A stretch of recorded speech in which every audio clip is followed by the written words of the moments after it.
Okay, cool. I see the attendees coming back in. I just wanted to give some time for people to come back in.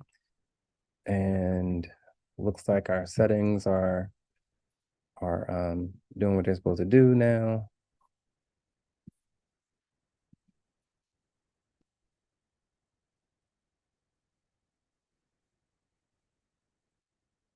All right. I'm going to introduce our next panelist, or I'm sorry, our next speaker, and then turn things over to her. But um,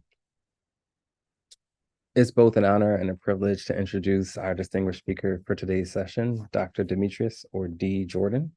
Dr. Jordan is a prominent figure in the field of global health and social medicine, currently serving as a faculty member at Harvard Medical School in the Department of Global Health and Social Medicine.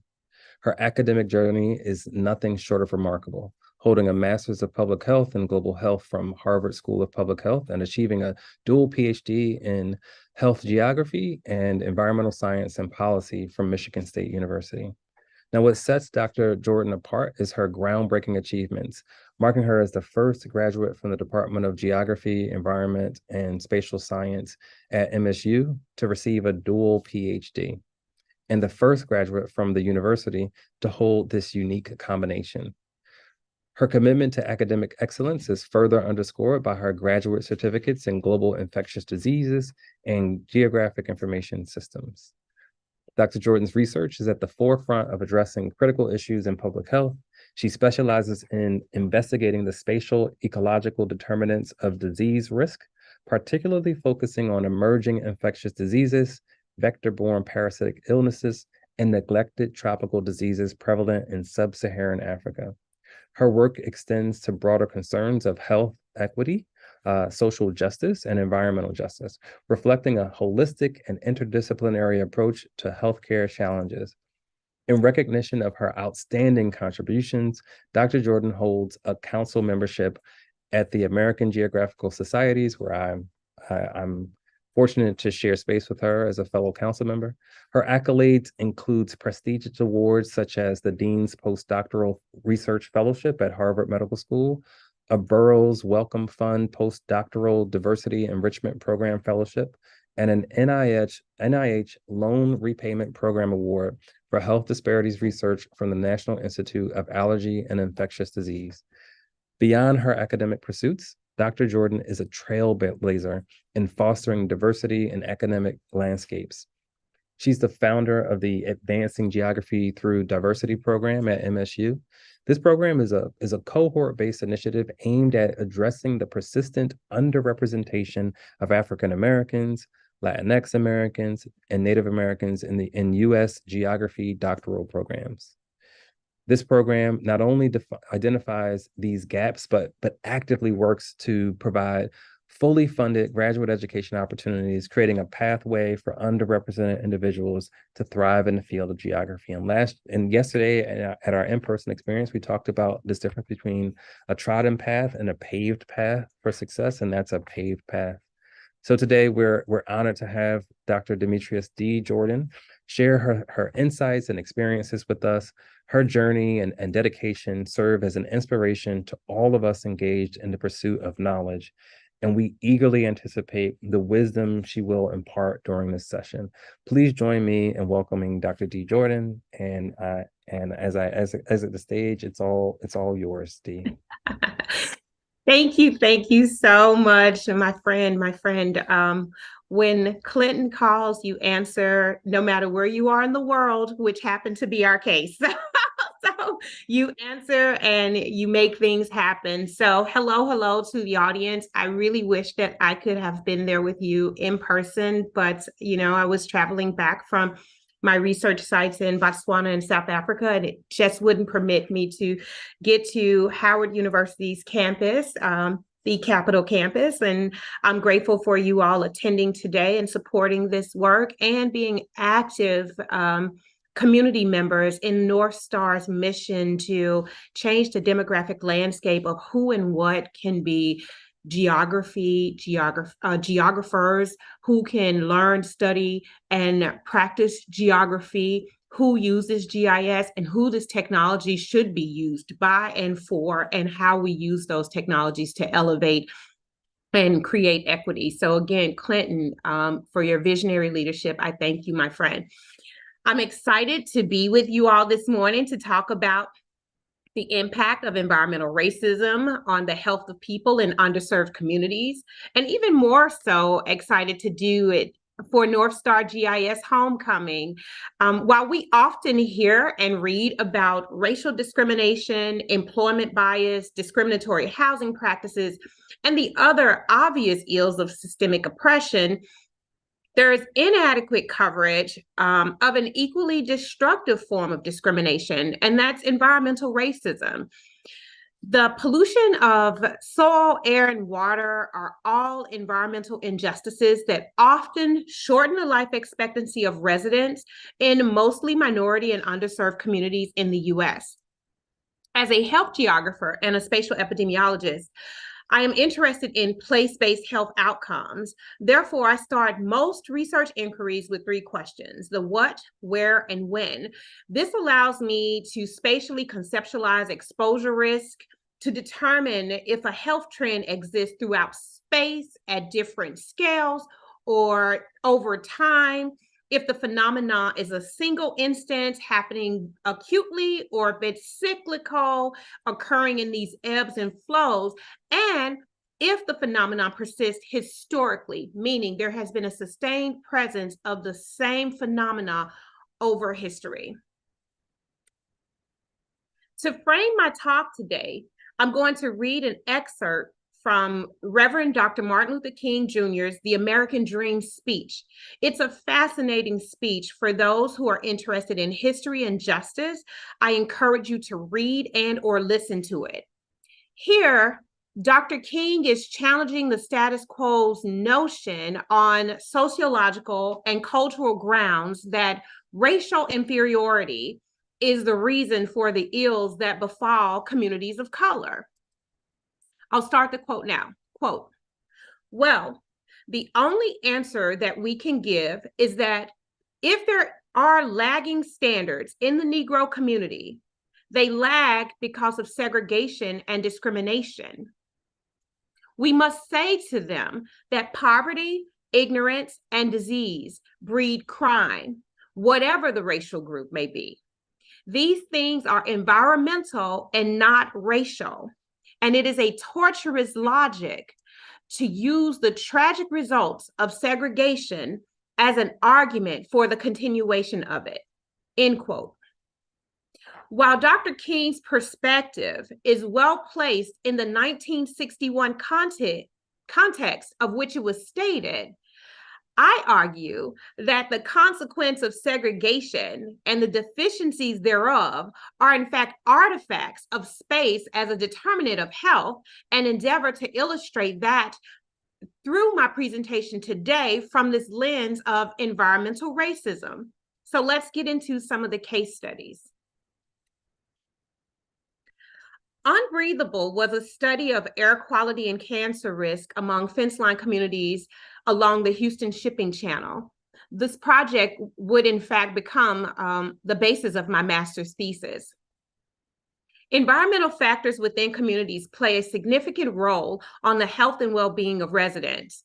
Physical determinants such as exposure to environmental pollution, toxic substances, and other physical hazards have a substantial effect on health via the interplay of humans and the built environment. This intersection can result in negative health outcomes for residents.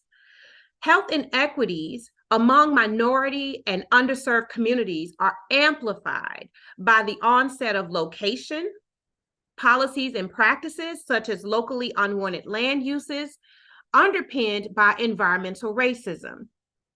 These realities form the backdrop for many residents in fence line communities across the US.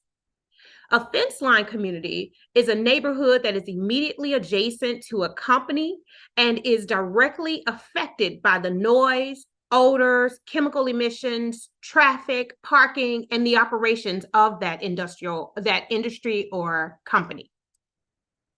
The Houston area is home to several such communities. Today, we will spotlight communities surrounding the Houston shipping channel. The Houston area study will focus on place, health, environmental justice, and how spatial segregation, built environment factors, and the stress of poor living conditions contribute to cancer risk for these communities. In this study, I was particularly concerned with the time period between 1990 and 2010, which bookends the period when state and federal environmental regulations had been laxed and largely unregulated. Galena Park is a predominantly minority community of African American and Latinx residents located along the Houston Shipping Channel and the Port of Houston Petro Refining Complex. The community is about 8 miles outside the city of Houston in Harris County, Texas. The residents of Galena Park have faced historically undocumented environmental and urban health concerns. The community is a medically underserved area, and many of the residents don't receive primary care. It is an economically challenged community, and approximately 20% of the residents live below the federal poverty level. Latinx residents make up the 75% of the population in Galena Park, and there is a high rate of linguistic isolation. Many residents don't own cars, and public transportation in the area is virtually inexistent. Determinants such as industrial pollutants and locally unwanted land uses, such as waste dumping sites and industries surrounding the community, reinforce the notion that health inequities are the result of more than individual choice or random occurrence. They are the result of geographic location, poverty, structural inequity, discrimination, and intentional systems of oppression that amplify poor health due to the presence of pollution and environmental toxicants across the landscape of these adjacent communities. Community infrastructure and the social environment also act as determinants of health and are heavily influenced by segregated neighborhoods. Environmental stressors and neighborhood conditions pose a barrier to healthy lifestyle and healing. For instance, the lack of sleep from noise pollution disrupts the body's ability to rebuild and fight off free radical formation, which is fundamental to the formation of cancers. The community shares its landscape with a dredge dump site to the north.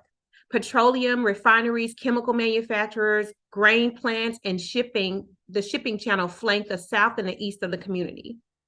The interstate to the west of the community is to the west of the community, and the community is entirely encased by railroad tracks, with trains running multiple times during the day and night. This image shows the community's proximity to industrial sources of environmental toxins.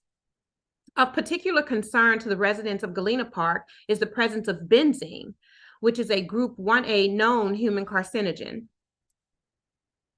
The community is also residentially segregated.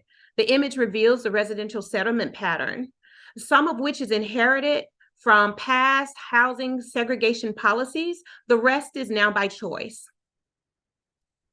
Black residents occupy the western part of the town, which is historically known as Galena Manor. White residents are in the middle, and Latinx residents occupy the eastern parts of town. The Black and white communities in Galena Park have been historically segregated by the train depot, staging area, and the multiple train tracks. These structures acted as lines of demarcation when race-based residential segregation was a top-down policy in the United States. In the US, majority minority segregated communities often have concentrated area level poverty. Area level poverty means the community is resource poor. Therefore, social and material supports are crucial in order to protect the health of the residents, improve quality of life, and decrease negative health outcomes. This study was bound to the 10 zip codes that represent communities around the Houston shipping channel. The population of those areas are approximately, well, at the time was approximately 316,000 residents and represents roughly 16% of the population inside the Beltway, which is an 88-mile intrastate highway system that surrounds the city of Houston. The percent of poverty in the area is around 20%, and the U.S. defines high poverty areas as census tracts with 20 to 29% of the population falling below the federal poverty level. The population demographics reveal that race-based residential segregation is widespread among minority residents being isolated from their white peers. This creates additional concerns surrounding the ability to generate social capital to collectively address some community concerns and may result in reduced compliance with public health messages from access or excess linguistic isolation amongst the Latinx communities, which is mostly migrant farm workers. In 2008, the Texas Commission on Environmental Quality compared the levels of benzene across the nation and listed the areas with the highest level. Of all the cities in the US, several were from the study area. And Galena Park had the highest rate overall. Benzene continues to exist in high levels as opposed and pose concerns to the residents within the community to date. There are 84 chemical companies surrounding the 5-square-mile community. The soil in the dredge dumping site tested positive for high levels of DDT, PBTs, lead, cadmium, and other heavy metals that can leach to areas during rain events. The dredge dumping facility is less than 200 feet from a Little League sports complex. The presence of environmental pollutants and ambient air toxins like benzene persist in the environment and bioaccumulate in the fat cells of humans. There are 185 hazardous waste facilities in the study area, most of which have the presence of 1,3-butadiene. 1,3-butadiene is a chemical made from the processing of petroleum. Acute exposure to the toxin can cause damage to the central nervous system, while long-term and occupational exposure have been associated with increased incidence of leukemia. Many of the facilities in the study area have been on the Texas Commission of Environmental Quality's watch list and the CDC's emergency event surveillance list. For more than 40 years, Harris County, Texas has been ranked #1 for the accidental spills of hazardous substances that pose an imminent threat to human life. Over the past decade, several sites along the Houston Ship Channel have been recommended for full remediation or active cleanup, all near fence line communities.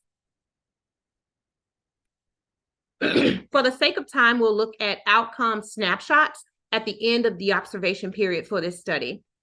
On this map, the darker green color, the darker the green color, the higher the percent of poverty in the area.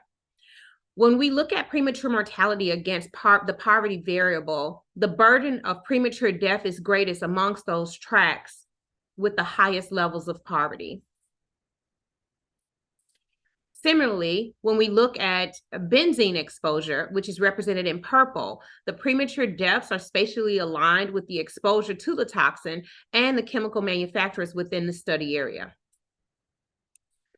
In this study, we found 4 major geographic areas had the highest number of premature cancer deaths across the study area for this particular time period.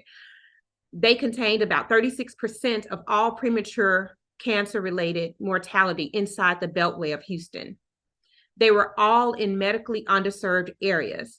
And medically underserved areas or medically underserved populations are designated by the Health Resources and Services Administration as having too few primary care providers, high infant mortality, high rates of poverty, and a high elderly population. and certainly areas that we need to be paying attention to and moving resources to ensure equity in these areas, especially from the primary care perspective. Next, we'll move on to my hometown, Atlanta, Georgia, and we'll explore soil pollution inside the perimeter of Atlanta and its potential hazards on human health. The remnants of the industrialization of the city of Atlanta still exist today. However, not in the form of preservation pieces at a museum, but as environmental artifacts from the railroads, metalworks, tanneries, and other abandoned industrial sites that provided the building of the city of Atlanta, all of which have left an undeniable footprint on the health of residents in some communities. In this project, we sought to characterize the spatial distribution of premature mortality from certain cancers and chronic diseases inside the perimeter of Atlanta, with a potential association to environmental contaminants often found in brownfields, and to determine if living in close proximity to a brownfield site influences the occurrence of your premature mortality. So brownfields are former industrial or commercial sites where future use is affected by real or perceived environmental contamination. In 2002, Jill Litt and Thomas Burke explored links between brownfield exposure and health outcomes in Baltimore and found some concerning results. It has been 21 years since that study occurred, and while there is so much more to learn, there has been very little movement towards such investigations. In the city of Atlanta, the Georgia Environmental Protection Division reported 600 brownfield sites inside the metro area as of 2017, which raises exposure concerns for residents inside the perimeter, which is a compelling reason to investigate certain health outcomes within the city. Pictured in this image is D.H. Stanton Park, one of the premier brownfield redevelopment projects for the city of Atlanta. It's a beautiful, carefree play place for children and families in Peoplestown.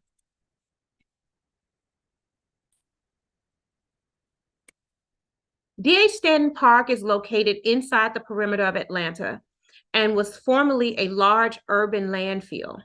In 1999, a methane gas incident resulted in the severe burning of an African-American second-grade girl while she was playing on a slide. The injury was sparked by the friction from the static electricity built up when she was sliding down the slide and unremediated methane gas seeping through the soil from the underground landfill. The park was immediately closed for full remediation and reopened again in 2005. The purpose of this study was to examine the spatial distribution of premature mortality amongst those age 19 to 64, and to examine the relationship between the proximity to brownfields, or these redeveloped former locally unwanted land uses, and premature deaths, to characterize the collective life years lost in those areas as a result. The scale of observation for this study was the zip code tabulation area. And although it's not a true aerial unit, they can serve as a proxy for communities in some analyses in which population data from the US Census is available. Within the Atlanta perimeter, many ZICTAs or zip codes are smaller in area than a census tract, which provides better granularity for an observation or observations of this type. Zip codes are also highly recognizable and have proven to be more accessible for the creation of maps that are provided to community members, politicians, and decision makers. So in this area, we found premature cancer mortality was about 77% of all deaths in the study area, compared to the US total of around 26%. Premature cancer specific death rate in our area was around 150 compared to the US, which is at 102%, or the rate was 102. The total years of life loss that we found in this study area were around 72,000 years. So 80% of the premature mortality occurred in those ages 44 to 64. Blacks account for 61% of that premature mortality, and females accounted for 50% of the deaths by gender. There were 5 zip codes where the premature mortality or the years life lost equals above 15,000 years total. And they represent about 21% of the premature deaths in the entire study area. And they were all within Fulton County, Georgia, which is the largest county in the state of Georgia. This map shows poverty in the study area. Lightly shaded areas have very low poverty, and the darker shaded areas have very high poverty. The highest rates of poverty are in the West Central Corridor, Southwest and Southeast sides of the city. In the city of Atlanta, high levels of poverty are often an indicator of densely populated, residentially segregated areas. While race-based residential segregation, again, was historically a top-down strategy in the city of Atlanta, as it was in Houston and much of the U.S., it also in Atlanta included a unique phenomenon, and that was moving Interstate I-20 to create a line of demarcation between the white north part of the city and the black south sides of town. That is, and which has now become the prevailing settlement pattern in the city today. As you will notice, the hospitals and the health systems predominantly occupy the north side of town, where most of the wealth is located. Keep this in mind as I show additional maps. The top 5 zip codes for premature death are also in some of the most impoverished zip codes in the study area. Generalized poverty are areas where 20% of the population live below the federal poverty level. Concentrated poverty is defined as 25 to 39% of the community living below the FPL, federal poverty level. And extreme poverty is defined as more than 40% of the residents in a community living below the federal poverty level.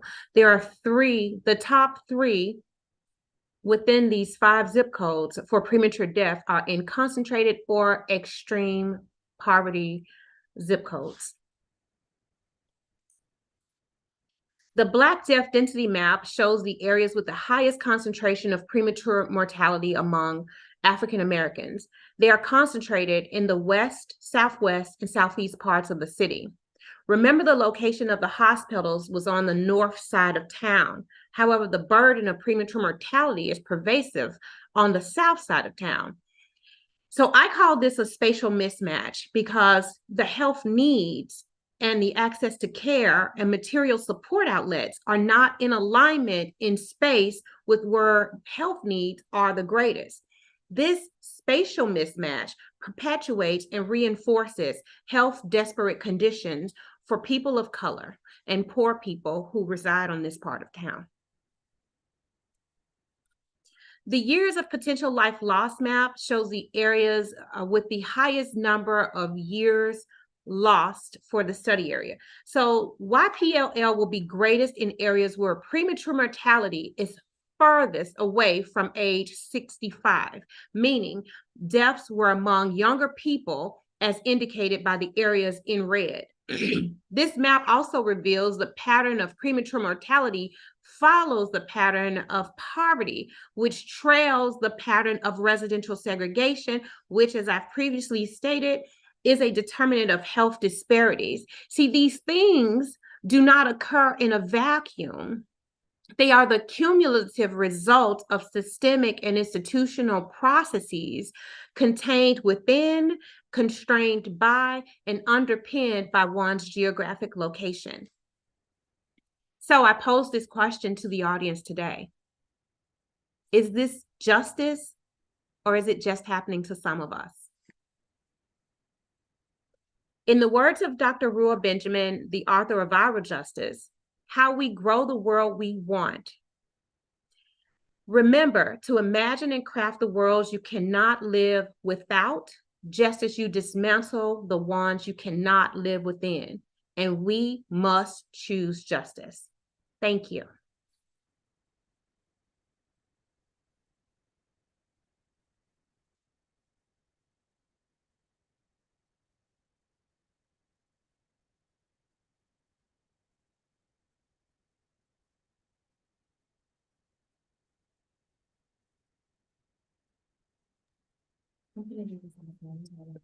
Oh, thank you so much, Dee. It was a really great presentation, really great content. We're getting a lot of love from the audience, and I'm curious, does anyone have any questions before we move on? And again, you can raise your questions using the Q&A, or you can raise your questions by raising your hand, and we will allow folks to talk.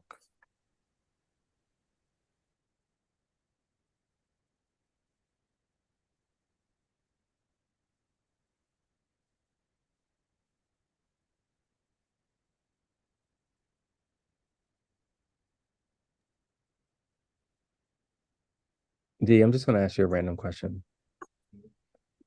Sure. Who's someone either in the geography, health, or environmental justice space who you admire and why?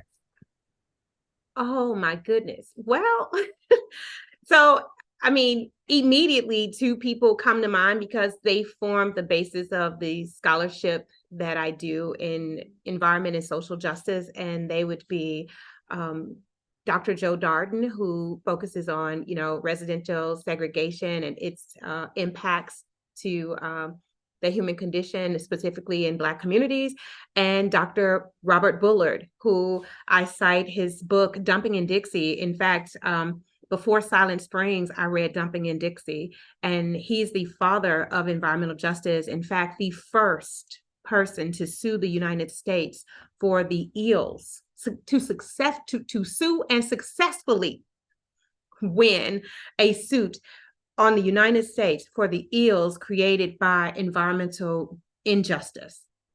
And he started that study, that work in Houston, which of course led me to both want to be a scholar of the justice movement, starting at its home, at its founding. Sure, there were other places, but his cases and how he prolifically described, contextualized, though he was a sociologist, I feel like he was a closet geographer, and I've told him this many times because his work was so spatial in context, and he mapped out these landscapes of dumping sites that were uniquely situated in low-income Black communities.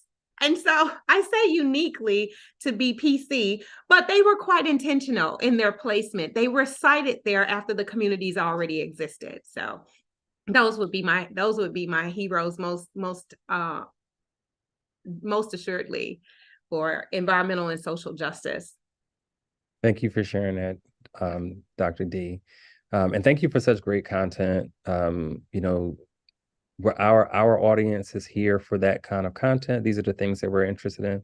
Our organization's shockingly unique mission positions us to create space for conversations at intersections of geography and geographic approaches and all things equity. So again, thank you so much for taking time to join us. I know that you're very busy and you had some really important work to do. Would have been great to see you in person. Maybe I'll see you in the next You'll couple of see me days. in a couple of hours. In a few hours, I'm headed to New York in like an hour. So we'll be together in what, a day or so after you tie up your situation in Howard. And I would have loved to have been there. I honestly, anytime North Star calls, I will always answer. I believe in this work that you do, your team, the other founders. I mean, it's just remarkable. Thank you for creating space for this type of dialogue and commentary. Thank you so much. Yeah. Take care, guys. Have a great homecoming. Thank you. Had to do it. All right. I have the honor of introducing our next speaker, Dr. Dawn Wright. Dawn is a colleague of mine at Esri, and a mentor and a sponsor and a coach in so many different ways. As the chief scientist of Esri, Dawn plays a pivotal role in fortifying the scientific underpinnings of Esri's cutting-edge software and services. Simultaneously, she represents Esri within the scientific community, contributing her expertise to the advancement of geospatial technology. Dr. Wright's journey is marked by extraordinary achievements in marine geology with record-setting submersible dives and renowned vessels such as Alvin, Pisces 4, and the Limiting Factor. She has explored some of the Earth's most enigmatic depths, from the East Pacific rise to the Challenger Deep. Her contributions extend beyond exploration, as she has authored and contributed to the definitive literature on marine geographic information systems, cementing her status as a thought leader in the field through all of the work and achievements that she has delivered to us, to society, and to the organizations that she's represented. Her influence extends far beyond the depths of the ocean. Dr. Wright is an elected member of both the U.S. National Academy of Sciences and the U.S. National Academy of Engineering, a testament to her outstanding contributions in science and technology. She is also recognized as a fellow of the American Association for the Advancement of Science, the Oceanography Society, and the Geological Society of America. Acknowledging her significant impact, Dr. Wright has received Lifetime Achievement Awards from prestigious organizations, including the American Association of Geographers, the Geological Society of America, and WINGS, World Quest Women of Discovery. While serving as Esri's chief scientist, Dawn maintains an affiliated faculty appointment as professor of geography and oceanography in the College of Earth, Ocean, and Atmospheric Sciences at Oregon State University, reflecting her commitment to both industry leadership and academic excellence. So today we have the privilege of hearing Dr. Dawn Wright share her personal reflections on courage and resilience, her diverse experiences from the depths of the oceans to the forefront of geospatial technology, promises to offer for us today valuable insights into the intersection of science, technology, and personal perseverance. Please join me in welcoming Dr. Dawn Wright.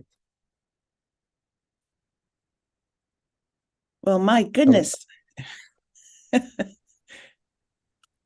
Thank you so much, Clinton. The same with Dr. Johnson. Whenever North Star calls, I am here for you, and I believe in the work of this organization. This is such an amazing event that you've put on, and I wish that I could be there as well. But I am on the campus of Oregon State University right now, helping them to celebrate their Geography Awareness Week and also Happy GIS Day today. And I am going to see if I can share my screen so that we can also get going here. And while I do that, Dr. Johnson's presentation was just absolutely powerful and remarkable. Now Zoom is telling me that I need to quit and reopen in order for me to share the contents of my screen. So unfortunately, I'm going to have to do that very quickly. So I will be right back. Okay. I was going to put in the chat that, hey, everybody, Clinton Johnson, he, him pronouns, National Geographic Explorer and Executive Director and one of the co-founders of North Star of GIS. I want to make sure you all know that this event is being recorded, and the recordings will be made available shortly after. There may be some editing we do along the way. We're also going to slice and dice some of the sessions across this one collective video so we can create more digestible content for you all. We hope that through all our events and workshops that we can start to build out a library of content that will inspire and educate. Looks like we have Dr. Wright back. Okay, I'm back. And let's see. Okay, here we go. Now I'm going to share my screen, but one of the things that I wanted to remark on with Dr. Johnson's presentation, oh my goodness, so much wonderful content. And I believe that Robert Bullard, the father of environmental justice that she cited as one of her North Stars, he has been named an honorary geographer by the Association of American Geographers. So that is wonderful as well. So let me launch into my presentation here. And hello from Corvallis, Oregon. And again, happy GIS Day. And I'm so very pleased and humbled and honored to be here with you. And further, this is indeed a personal reflection on courage and resilience. So it will be a little different from the presentation that you heard from Dr. Jordan. But I wanted to start with my North Star, my mother. Given that you had such a fantastic event on the campus of Howard, here is my mother in 1952 as a freshman at Howard. And I love Howard's other moniker, Wakanda University. And she had a wonderful experience there. And it actually, of course, spilled over into my inspiration and my path and my, I mean, she was fantastic. Now, in terms of my background, here I am 6 months in Baltimore, Maryland, maybe thinking about GIS, maybe not. There was really no GIS the way that we knew it back then.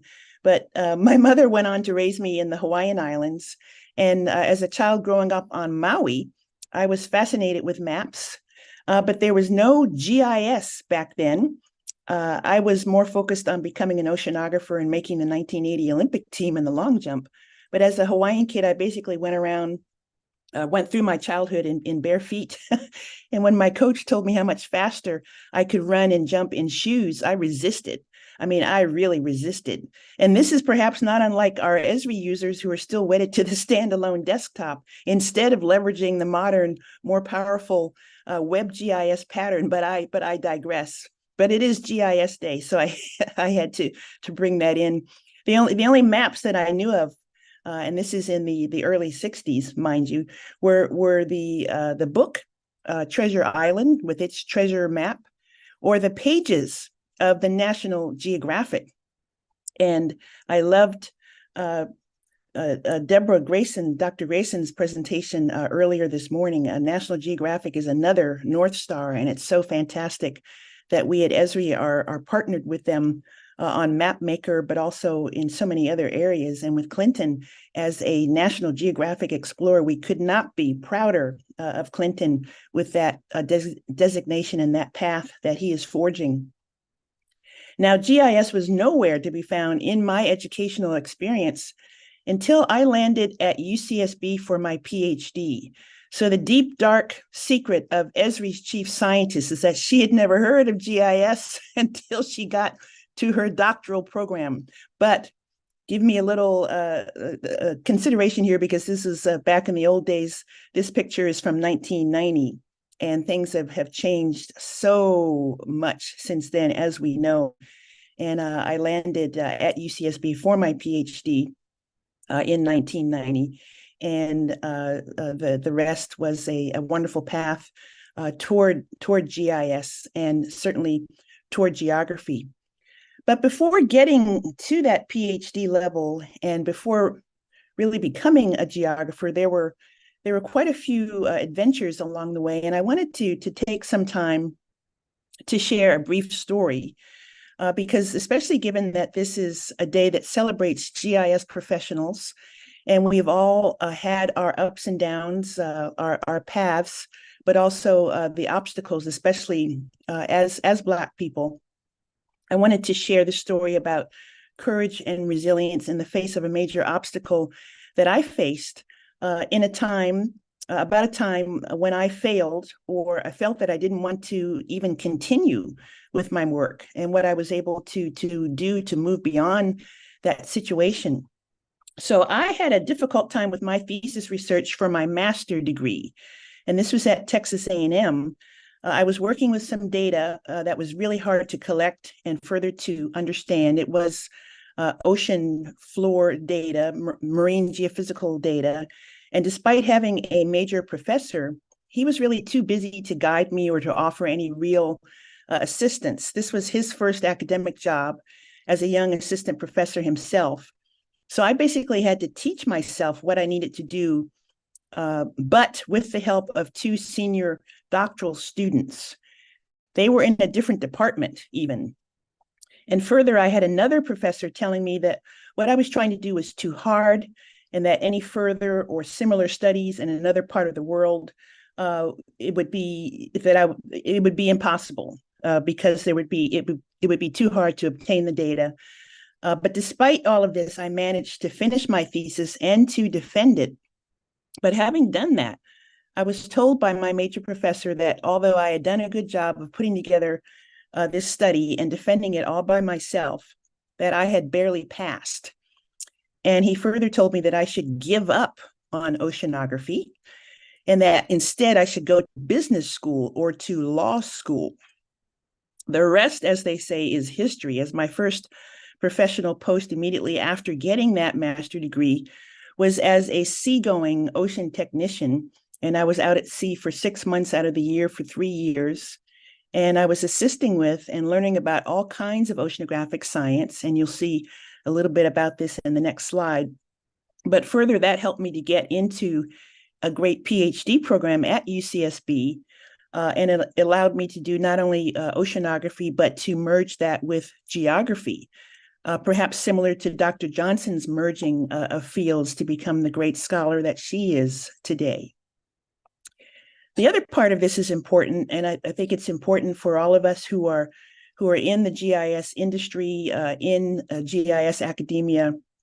For me, I wanted to get the PhD, if for nothing else, than to have my own graduate students that I could really guide and mentor properly, never ever neglecting them the way that I had been neglected during my master's degree. And at last count, this is why it's so precious for me to be back here at Oregon State University, because over the time being here and also being at Esri, I've had the honor to advise over 50 of my own graduate students through to the completion of their degrees and been involved in helping hundreds of others. So the moral of this little story is one that we hear all the time, but it's true. Believe in yourself. Do not give up. Do not ever give up. Now, this is a map of where I've been to sea during my career. And these are, there's a whole series of adventures that I could share about the dots on this map. But just for fun, part of these adventures involved crossing the equator. So in addition to an academic degree, I hold the Imperial Order of King Neptune, this particular certificate, and was able to oversee other equator crossing ceremonies at sea. There's also the crossing of the Antarctic Circle, and for that you get the Realm of Antarctica, the Royal Order of the Penguin. And I also had the honor of being Santa Claus on Christmas Day at sea on a large drill ship. 100 people on this ship, 10 of us were women. I was the only Black person. Who do you think they chose to be Santa Claus? It was a fantastic honor, and it was a lovely experience. And I wouldn't have traded that experience for the world. And thank goodness they had a Santa Claus suit on board already. So it was amazing. You also get a special certificate for crossing the international date line at sea. So that's another earned certificate. And this orange circle here is the site of my first dive in the Alvin submersible. And that was for my PhD research at UC Santa Barbara. Now there's a nice movie about that first dive. It is in the format of the NPR StoryCorps format, and it was produced by Ari Daniel of NPR. But it was it's basically an animated film. I don't think we have time this morning now to share it, but you can see the film. It's only 5 minutes long at the URL on the screen. And they basically took this one photograph and they created an entire film, an animation from that photograph, and went on from there to have me voice over the narration in describing what it was like to be inside of the Alvin submersible and what that felt like, what I saw, all of the experiences of that, the wonder of it, the wonder of exploration. And GIS is not mentioned in the film, but the data were all collected and analyzed in GIS back in the early 90s. And you just never know how these types of things are going to affect someone.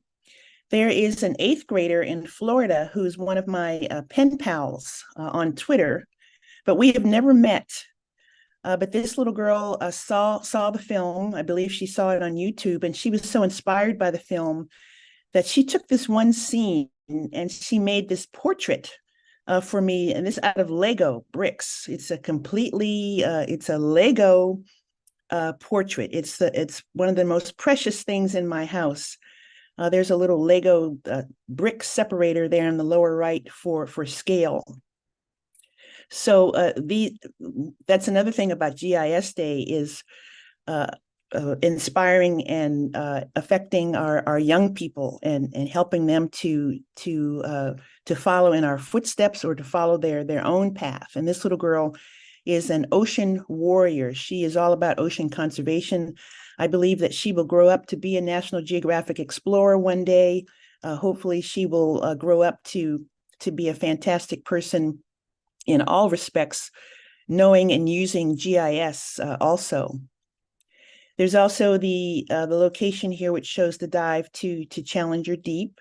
And that was a special project last year that Esri allowed me to participate in with Caladan Oceanic. And I had the good fortune of diving to Challenger Deep in the limiting factor, the deepest place on the planet. We did some science and some engineering, but the other significant thing about that was to represent. I was the first person of African descent to go to Challenger Deep and to operate a portable side scan sonar mapping instrument at that full ocean depth. Now, I want to go back to the career trajectory story because, and Dr. Johnson can certainly relate to this as well, because in the world of big data, including GIS, researchers and practitioners constantly refer still to the 3 V's, volume, variety, and velocity, as part of the challenges of dealing with and discovering knowledge from tremendously large and complex data sets. But I contend that there are the same 3 V's in professional life and culture, just in a different sense. So having moved to Oregon State, so to pick up my story after the PhD, I came to Oregon State here in Corvallis. I was able to get early tenure and to cross that divide into the world of a full professor at Oregon State. And I found new freedom there in being able to pursue more projects for the greater good, taking on campus committees to improve curricula, not only for my own classes, but for others, serving on National Academy of Sciences committees, providing expertise needed by federal agencies and Congress.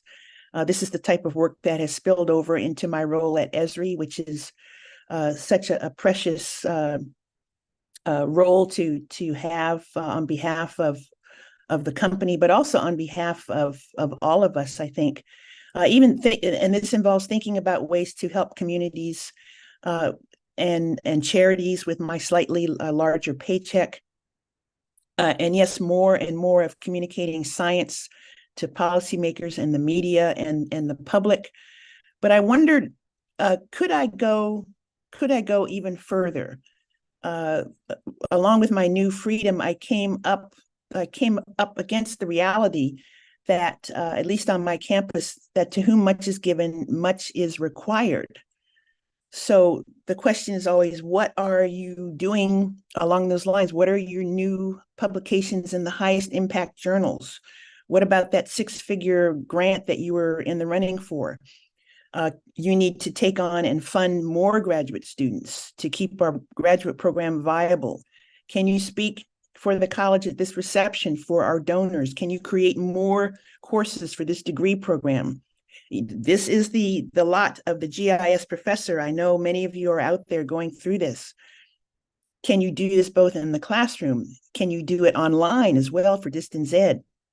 In the case of geography, which I was also representing in a blended department here at Oregon State, can you speak up for your discipline in the face of condescending colleagues who do not respect that discipline and would rather see the discipline of geography go away, or they see GIS as just the button pushing. At any rate, this is a worthy calling indeed. It's not for the faint of heart, and my heart had not fainted in 15 years as a professor, but I began to wonder if I could keep up this pace that had carried me to that 15-year mark in terms of the V of variety, the teaching, the research, the service. And especially, could I not only, was there something more? Could there be a new and a better life for me outside of the ivory tower, especially if it would help me to be a better, more whole person? So despite the velocity of everything, what could I do to be even better and to be again whole? So this is where I made the switch to Esri and was asked to come to Esri in this role as chief scientist. And it was, of course, a bit of a bump there, too, because what about the colleagues thinking that I had sold out to the dark side of the commercial sector? Can there really be two outcomes working in concert together? The production of the best possible science and the production of something really useful. After 12 years at Esri, I can attest to this with a big yes. Good science is still possible here. There is a use-inspired science. North Star, in my view, is doing the best of this. That is meeting the needs of our African-American, of our Black community. You saw a perfect example of that with Dr. Jordan's presentation just preceding mine. Now, along the lines, though, of the GIS professional, that's part of the theme of GIS Day. The work is ever present, no matter how right it is. You know, I am in the right place at Esri right now. But I also want to share a little bit on the important theme of the work-life balance integration, as this is an area that is so vexing and overwhelming, particularly for women. I think for all of us, it takes all the courage and the resilience we can muster. Work used to be a place, but now work, as we know, is everywhere. Hence, we face what's often referred to as the tyranny of time, and perhaps how to manage that time.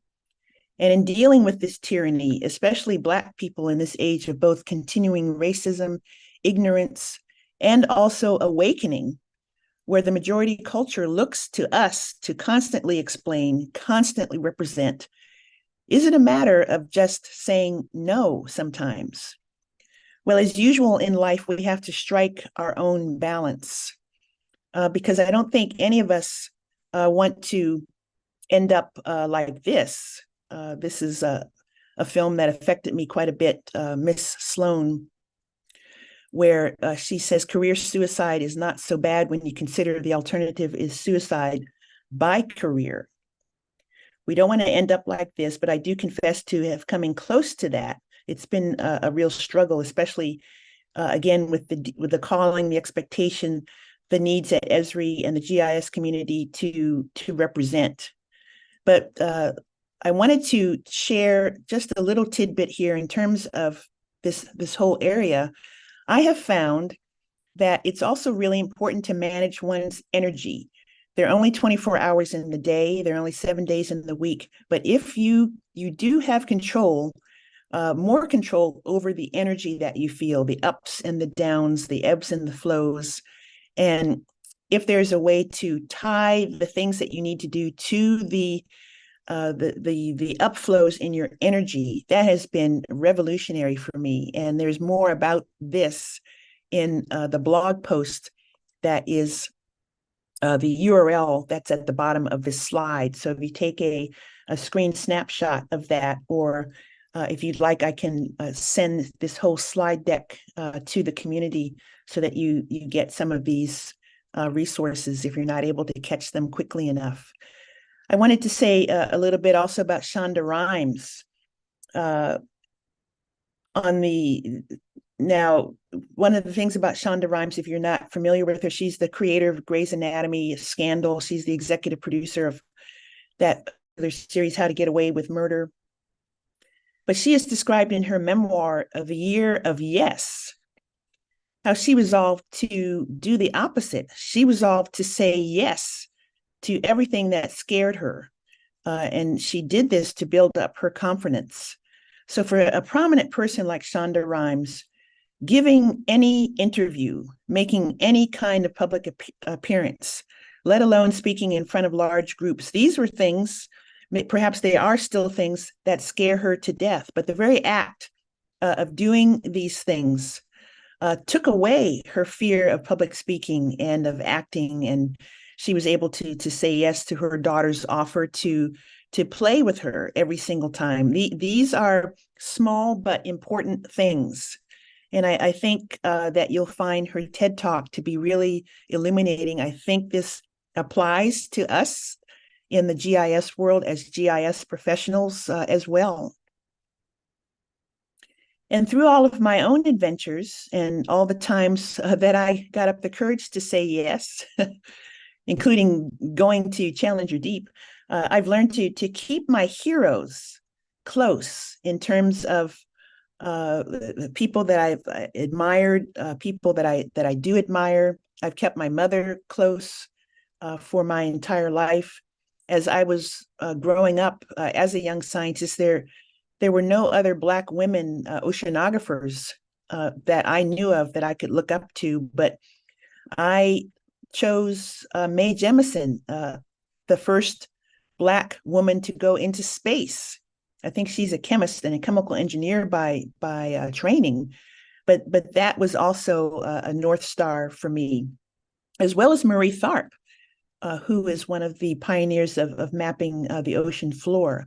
But just something as simple as having a poster or a picture of these people was on my laptop or on my computer.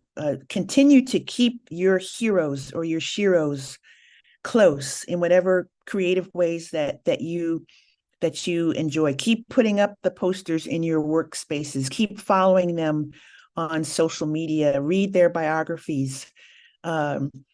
We have heroes and sheroes in this fantastic North Star event.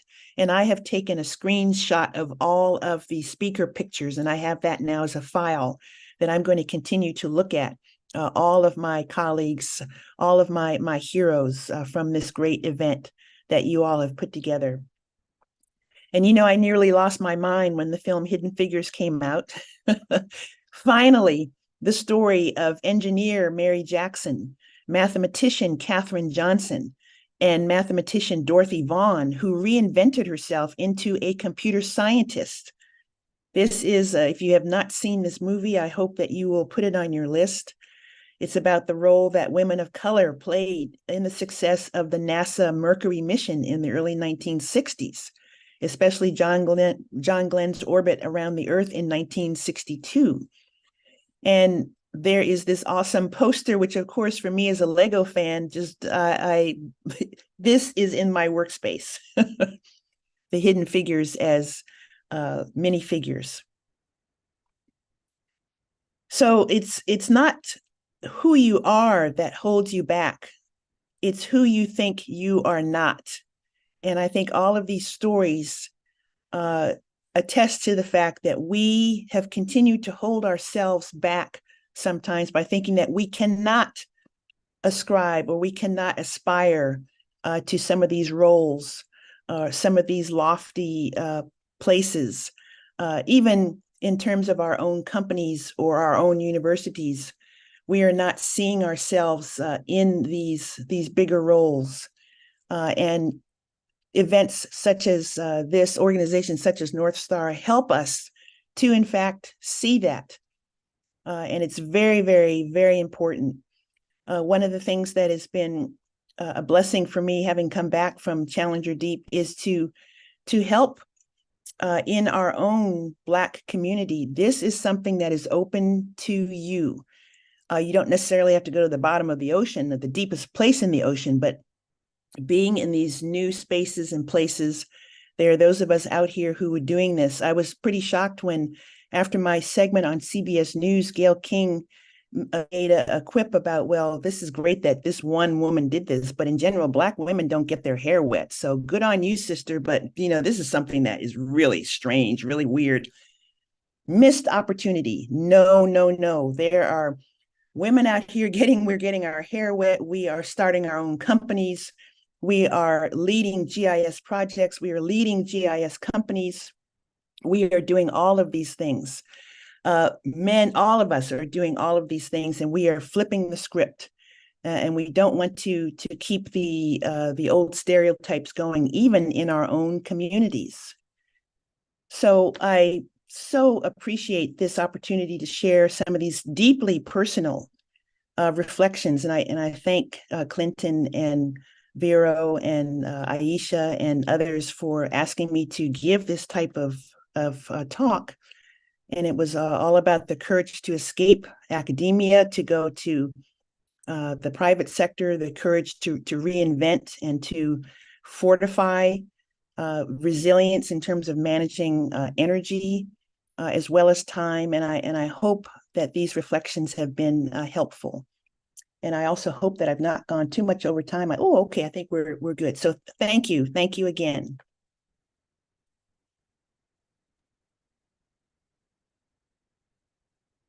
Thank you, Dr. Dawn Wright. Hi, everyone. My name is Véronique Coutty, pronounced she, her. I'm very grateful to be following up after your session. It was extremely inspiring, everything you shared. I believe we have questions in the chat from Dr. Paget. And he says, good morning, Dr. Wright. My students are very much enjoying your talk. Would you mind sharing information on internship related to your professional and academic interest? Yes, Dr. Dr. Paget, thank you so much. Yes, well, the internships in my world are multifaceted. There are the Esri internships, of course, and if you go to careers.esri.com, that is the major gateway to get to those types of internships with our company, and not just doing GIS mapping, but there are internships in marketing, in global business development, in graphic design, in marketing and communication. There are all kinds of possibilities there. I want to highlight an organization that's called Blacks in Marine Science. This is an amazing organization that is also having their similar North Star event at the end of this month. And if you just search for Blacks in Marine Science, they have gateways to internships. They have all kinds of educational programs by and for Black people who are in all aspects of marine science. So I think that's a really good organization to get connected with. And I believe in terms of internships that are on a rolling, continuous basis, NOAA, the National Oceanic and Atmospheric Administration, through their education program, has quite a few as well. Thank you so much, Dr. Wright. Let me see if we have more questions. I actually had the opportunity to have a discussion with you at the last Esri UC about self-care, and everything that you've just shared. I think many people don't realize that, or maybe they do, and I hope they do. The kind of presentation that you give is so important. You could have listed all the technical skills that someone needs to become a GIS professional, but you really centered wellness and the individual at the core of your presentation, because that's the big thing that is missing in the GIS spaces, is to encourage people to come in their uniqueness and not necessarily have this cookie cutter path. Mm-hmm. Although there are certain paths, is to encourage people to bring their interest to GIS, because GIS is a tool. And one thing I'd like to ask you with regards to that is, I've had the opportunity to interview a lot of amazing women leaders in my life, because I did research on environmental leadership and I've worked with women for my fellowship. One thing I kind of notice is the scarcity mindset, the idea that there's not enough jobs out there, there's not enough opportunities out there. And secondly, no matter how qualified those women were, they had PhDs, they had amazing career, they still thought it wasn't enough. They were not doing enough. They needed to pursue more skills, more opportunity, and rarely self-care was part of their plans and day-to-day thinking and questions. So I guess if you had even advice to give to your younger self and to women out there and Black professionals out there about what does it look like to strive for success and to fail along the way and to still think about our self-care, what has helped you and what advice would you give to potentially others in your younger self? That is a tremendous question, Vero, and thank you so much for this. I would have, my advice to my younger self would be to prioritize healthcare earlier in my life. You know, self-care. I think I said healthcare. It's still early in the morning here. Self-care is something that is well known now, and it's something that we're talking about, that we're open about.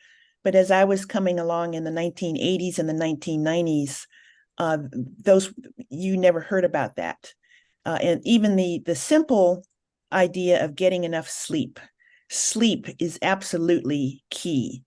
Sleep is something that underpins your ability to think and to move and to be creative, as well as exercise. I get most of my best ideas while I'm on a bicycle. And this is very, very important for the Black community, because one of the things that has been both discouraging and inspiring to me is what Coretta Scott King has said, and her daughter Bernice King has brought this out on social media, that we are not finished. We are not near any type of finish line. She said, struggle is a never-ending process. Freedom is never really won. You earn it and you win it in every generation. I grew up in the 60s thinking that, oh, okay, civil rights, they'll get this all straightened out. And by the time I'm an adult, we will have a new and better world. But here we are with the necessity for Black Lives Matter. Here we are with the necessity for all of our organizations striving against these injustices.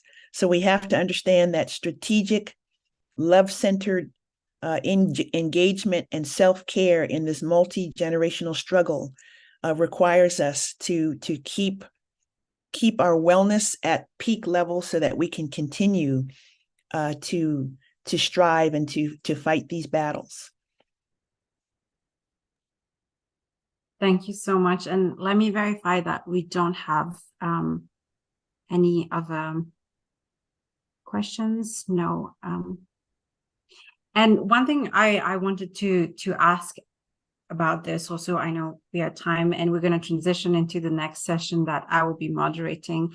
I wanted to say on everything you've said about wellness, I think you said something to me and I wanted to reshare it with the audience at the last time we met. You said it's okay to take a break, and sometimes like taking a break allows you to come back with a more fresh perspective. And I realize it's scary to take a break, especially when your career seems to finally move forward, because the first few years has a lot of struggle sometimes. So I would like to know if you have anything to add on that. And I appreciate you for like saying that to me when we met, because I was at a time where I really needed to hear it. And I must say I took a break in the last 5 days. I've been on a safari in South Africa, and that has been the best experience of my life. So thank you. Wonderful. Yes.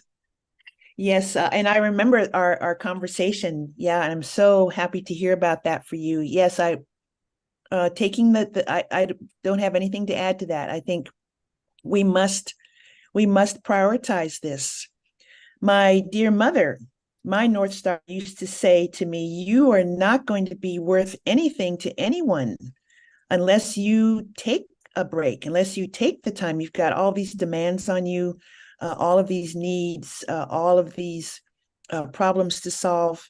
And you must be at your best in order to do this. You're not going to be worth anything if you end up in the hospital with chronic fatigue syndrome, which is a thing, especially for our people. So yes, even the power nap, I think, is really important. 15 minutes, good to go.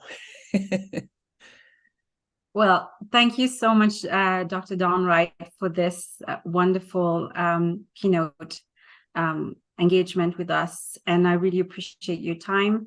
And yes, thank you so much. I really want to express my gratitude.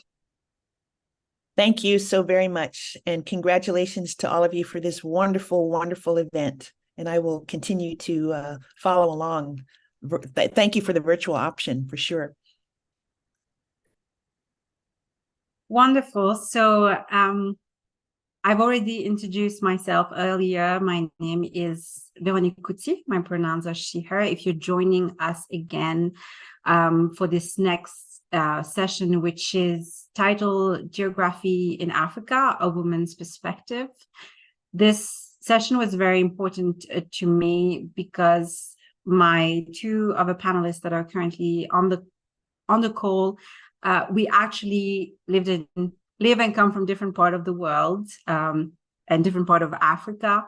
And we actually met thanks to North Star. I think it's been 3 years, 2-3 years now, and we keep bumping into each other at UC, and Louisette has actually been to Mauritius. So I want to give a special thanks to North Star, because before this event even happened this year, my first time attending UC during COVID was virtual, and this is how I met Fahima. And the first time I attended UC in person, I met Louisette. And so really, this is a big thank you for North Star for creating that space. And I want to introduce the panelists here that are on call. So first, there is Fahima Daniels. She is a conservation planner for South African national parks, and she holds a master's degree in conservation biology from the University of Cape Town and has over 15 years of experience in the conservation sector. We also joined by Louisette Rassalo-Nyana. Louisette is a multi-talented PhD candidate, and her research is focused on ecosystemic architecture and with a minor in digital culture. Her groundbreaking research explores symbiotic megaregions and offers innovative solutions for sustainable development. I'm giving very brief bios for my panelists because they will talk about themselves and share more about their career in a short bit. I want to introduce myself as well.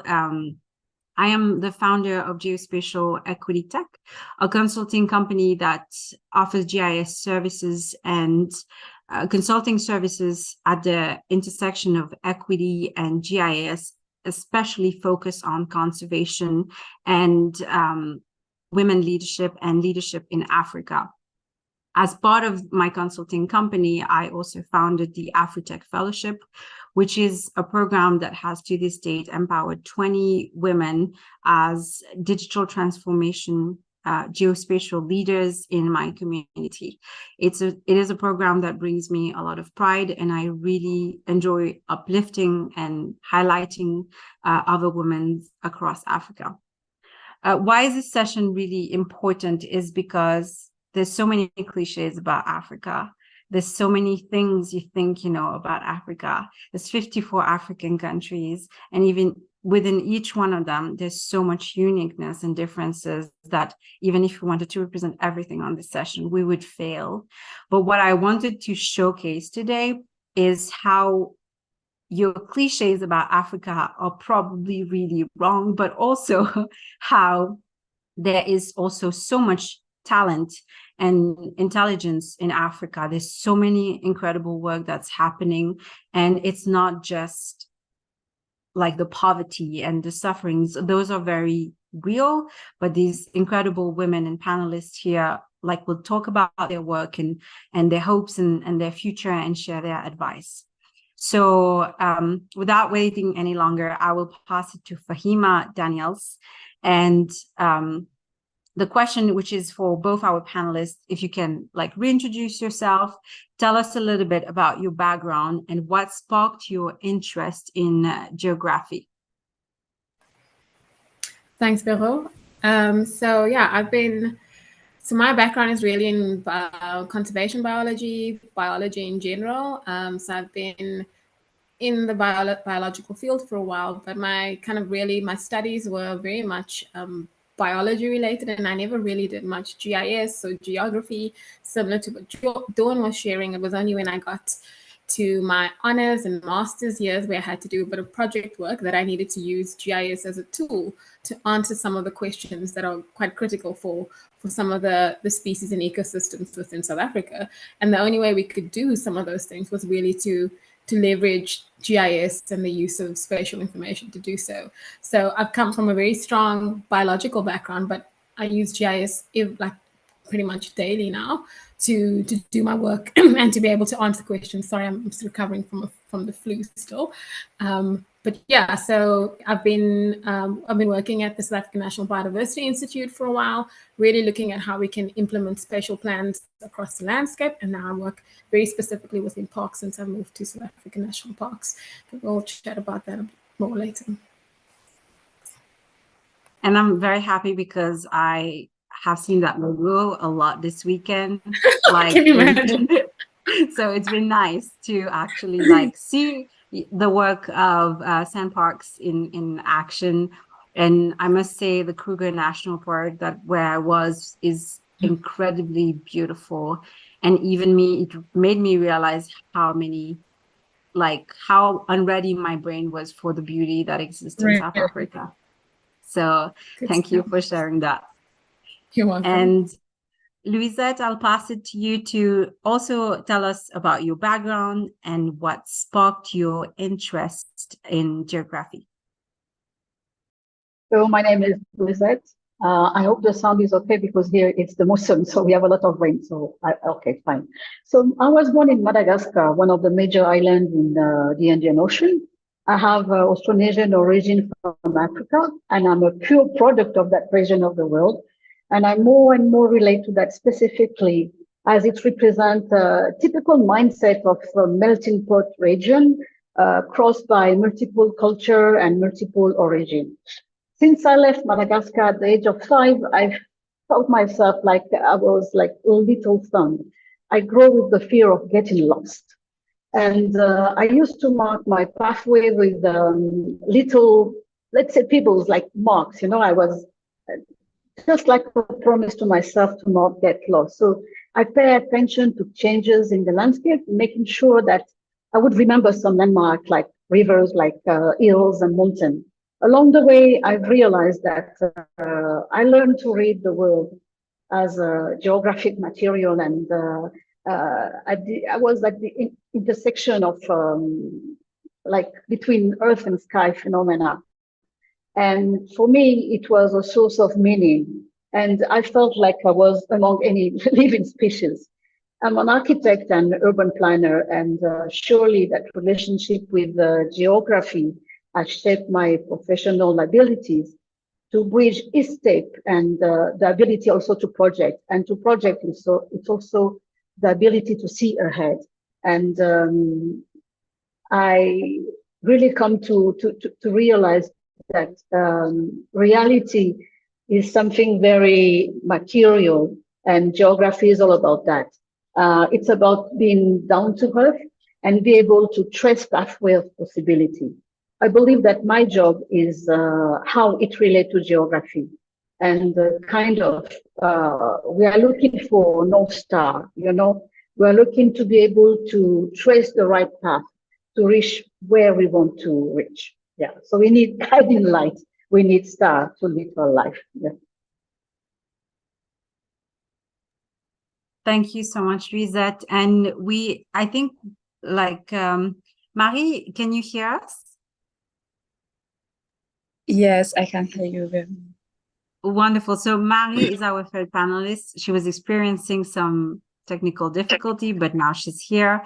So just to catch you up, Marie, we were going through the first introduction question. And so Marie recently joined HOT, Humanitarian OpenStreetMap team, as Senior Associate in Disaster Services and Training. She is a PhD candidate and researcher in geomatics at the Ministry of Scientific Research and Innovation in Cameroon. So Marie Marquiate, I would love to also hear from your background and what sparked your interest in GIS and geography. Okay. Thank you so much, Vero. Hi, everyone, and sorry for joining late. So, as Veronique said previously, I'm Marie Makete. I'm from Cameroon, and actually, I work for HUT, Humanitarian OpenStreetMap team. I'm based in Cameroon, of course, and I'm a PhD student in geomatics. So, as a background, I'm an environmental scientist. I did my master's degree in environmental science. Yeah, and then I moved to GIS like a joke. So after my master in environmental science, I got a job in a company who was doing GIS. So I was very passionate about GIS. I was an environmental expert, but after the project, I decided to learn more about GIS, and that's how I did another master degree in geomatics. So and now I'm doing my PhD in geomatics. So basically, that's my background. And I don't know if there's something to add, Veronica. Thank you so much, Marie. Would you say, is there any particular experience, Marie, that kind of made you realize the importance of GIS and geography in your work and in your life? Oh, yeah, sure. There are many, how can I state by? GIS is like the location all the time. In my country, in my home country, Cameroon, I don't know if most of you have heard about Cameroon before, but in Cameroon, when you are trying to locate somebody, you use things. You don't use address, because in Cameroon, address is not like in US or in other country where you give the name of the building, the name of the streets and stuff like this. You'll be like, okay, when you are at this corner, go straight, and then you will see a lady who is selling bread, go right, and then go straight. So it was very challenging. So most of the time when I used to give my address to people, I didn't know like how to do it. Like, how do you do when I was seeing address in US, like Baltimore, the 22 street, 45, something like this. How do they do that? So I didn't know that there's a science behind, there's something behind, there's a big work behind all those things.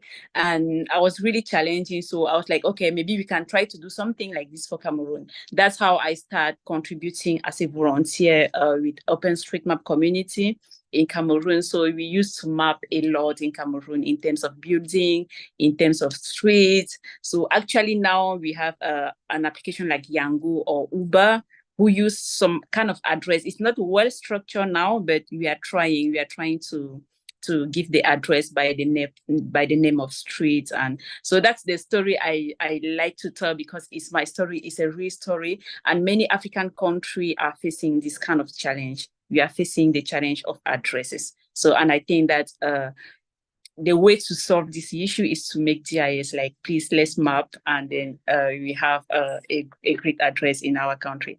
So I can say that that's there are many stories, but that's my best one.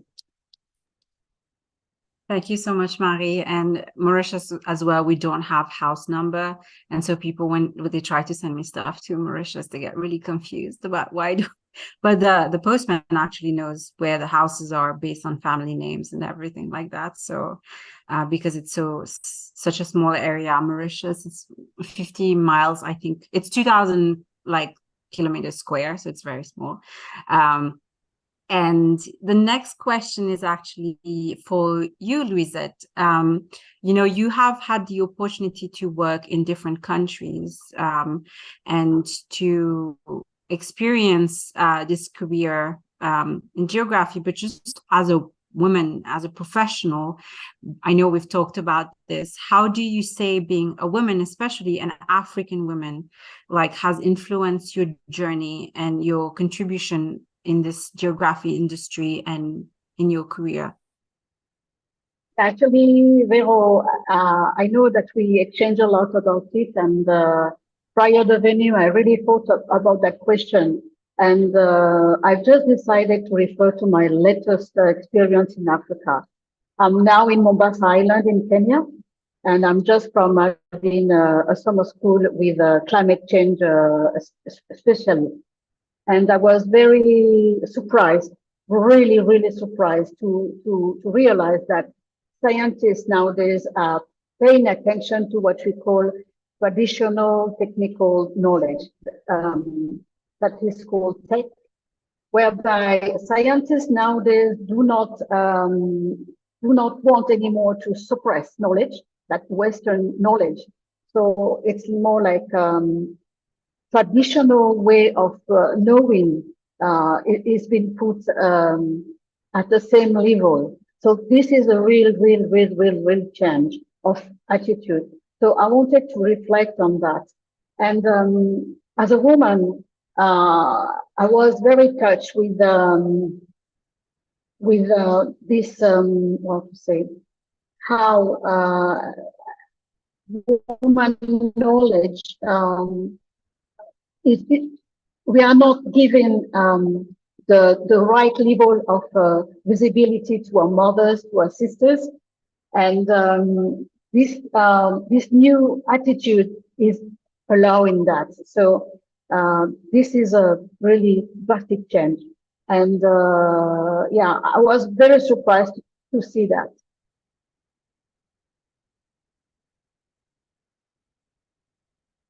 Sorry, I lost my mute button. I'm back now. This is like actually really interesting because I know when I was younger, my grandma, when I was sick, she had all these plants in her gardens that cured pretty much so many things. And with the push towards having us African women in certain parts, I know that there's a lot of knowledge that has been lost because it's not seen as valuable, which is actually a great segue to my question to Fahima, because being in the conservation space that think about natural resources, and again, there's so many cliches about Africa and like lions and zebras running everywhere, but luckily enough, just for the sake of North Star, I went to do some research in the Kruger Natural Park in the last few days. And on that 6-hour stretch drive from Pretoria to the national park, there was so many changing landscape and so many different lifestyle that happens very quickly. And I can imagine even in those pockets of communities, the women, you can see a lot of them were cooking. They are holders of a lot of knowledge and about the resources around them. So in your opinion, Fahima, what are some of the most pressing issues like facing Africa today, especially as it relates to natural resources? I'll try and answer because I can't really speak for all of Africa, but I'll use my South African experience, of course. So I feel particularly, just kind of while we're on the subject of like medicinal plants and the use of medicinal plants and the role that women play. One of the big things here in South Africa particularly is really the access to resources. We're a sub-Saharan country. We are water scarce. So a lot of just like geographically, sometimes people that are, like historically, South Africa's got a very racist, very racialized background. So historically, people of color were not located closer to like important resources such as water, security, big towns, etc. Or they would be, and they would be on the outskirts and still have to take a lot of public transport into the more affluent areas. So I think geographically, really for Africa and South Africa in particular, there are a lot of issues around being able to access resources, and that would be natural resources in terms of good quality drinking water. So quite often our infrastructure isn't really, once you get out of the big cities, and even in the big cities, there are problems with infrastructure and service delivery. So we've got big issues with being able to access water. People often having to walk miles, kilometers, miles away just to access water, and often women having to look after children and gather resources while the men are not even anywhere close by because they have to go and work in the big cities. So those cause quite a bit of geographical issues in South Africa and Africa, I'd imagine. But yeah, so some of the biggest pressing issues for me is really access to resources, not just natural resources necessarily, but also education. So the further you are away from a kind of city center, the less likely you are to have like proper infrastructure for schools. We have obviously been working the last, I'd say, couple of decades to kind of even that out a little bit, but it's still a big work in progress, just given our history. Also, like you said, there are some landscapes that are really suited for people, and there are others that are not suitable for people. So the Kruger National Park is only really still there because it wasn't really or habitable for people back in the day. It's really a big malaria area, and it's one of the, so geographically, it's one of the reasons that that area still remains relatively good condition, and why nobody ever really wanted to stay there. And the people that did stay there were then forcibly removed during the apartheid era, etc. So I think geographically, we face a lot of issues around access really to critical resources, and then also just being able to give women a voice. I think like women in rural areas play a big role in how families are raised and keeping people together, but in decision making, less so traditionally. So I think really just around the resources is critical for me. Yeah. Thank you so much, Fahima. And I think for me, that was a big driver in starting the Afrotech Fellowship is when I realized that like GIS in conservation was more than just map, that it had some serious ethical questions about how do you integrate the local knowledge around you that is not just a generalization about that knowledge and that community experience. It is very difficult because I think conservation, especially in the environmental work that needs to happen in many African countries, is still very colonial in a way. This idea that local people, they don't know how to do it or they can't do it, and even when there is incredibly local people, like talented local people, they don't get the support they need. And that was one of the things I raised earlier with Dr. Grayson, like language is a barrier. So because someone, can't speak English locally from your own government, you often don't get the support you need. And the dollars that are outside your own country are not accessible to you because language is a barrier. So I'm not probably giving like a solution here, but I think I want to highlight that there's a lot of work that needs to happen to, like you say, understand the challenge from a community perspective, but understand also that Africa contains 30% of the world's natural resources. We are not poor. We've not been poor ever, really. We just have our resources taken from us before we can even see it. And data is one of these resources. I might add that in the GIS space, we are losing a grasp on because we don't see it more than just a tool. Kind of on this idea of GIS and inclusion, thank you, Fahima, for your answer. I will pass the next question to Marie, because I think Marie is a really good example of how she's used her GIS knowledge to educate, empower, and uplift. Because one of the big thing I want to say is, again, Africa is not just poverty and sufferings. There's extremely talented, resilient, smart, professional and Black African women that I've met in the last few years that I'm amazed what they're doing with so little resources, right? And with so much impact. And Marie Makete is the founder of Geospatial Kids. She encourages a lot of students in that space. And that question for you is, what would be for you, Marie, your most significant project that you felt was really important and powerful for inclusion in your country, in GIS also? Thank you so much, Veronique. As you said previously, I'm the founder of Geospatial Girls and Kids, and until now is my most success story in GIS or in Geospatial field, because what I do is I promote GIS through kids and especially girls in Cameroon and all over in Africa, because we start something in Ivory Coast too, and we are doing training with kids, and it's kind of amazing. It's just like when you try to translate, when you try to give a knowledge, what you know, to people who are still learning, who are eager, who doesn't even know what GIS is about. When you try to show them how to use GPS, how to read a map, how to make a map, it's just amazing.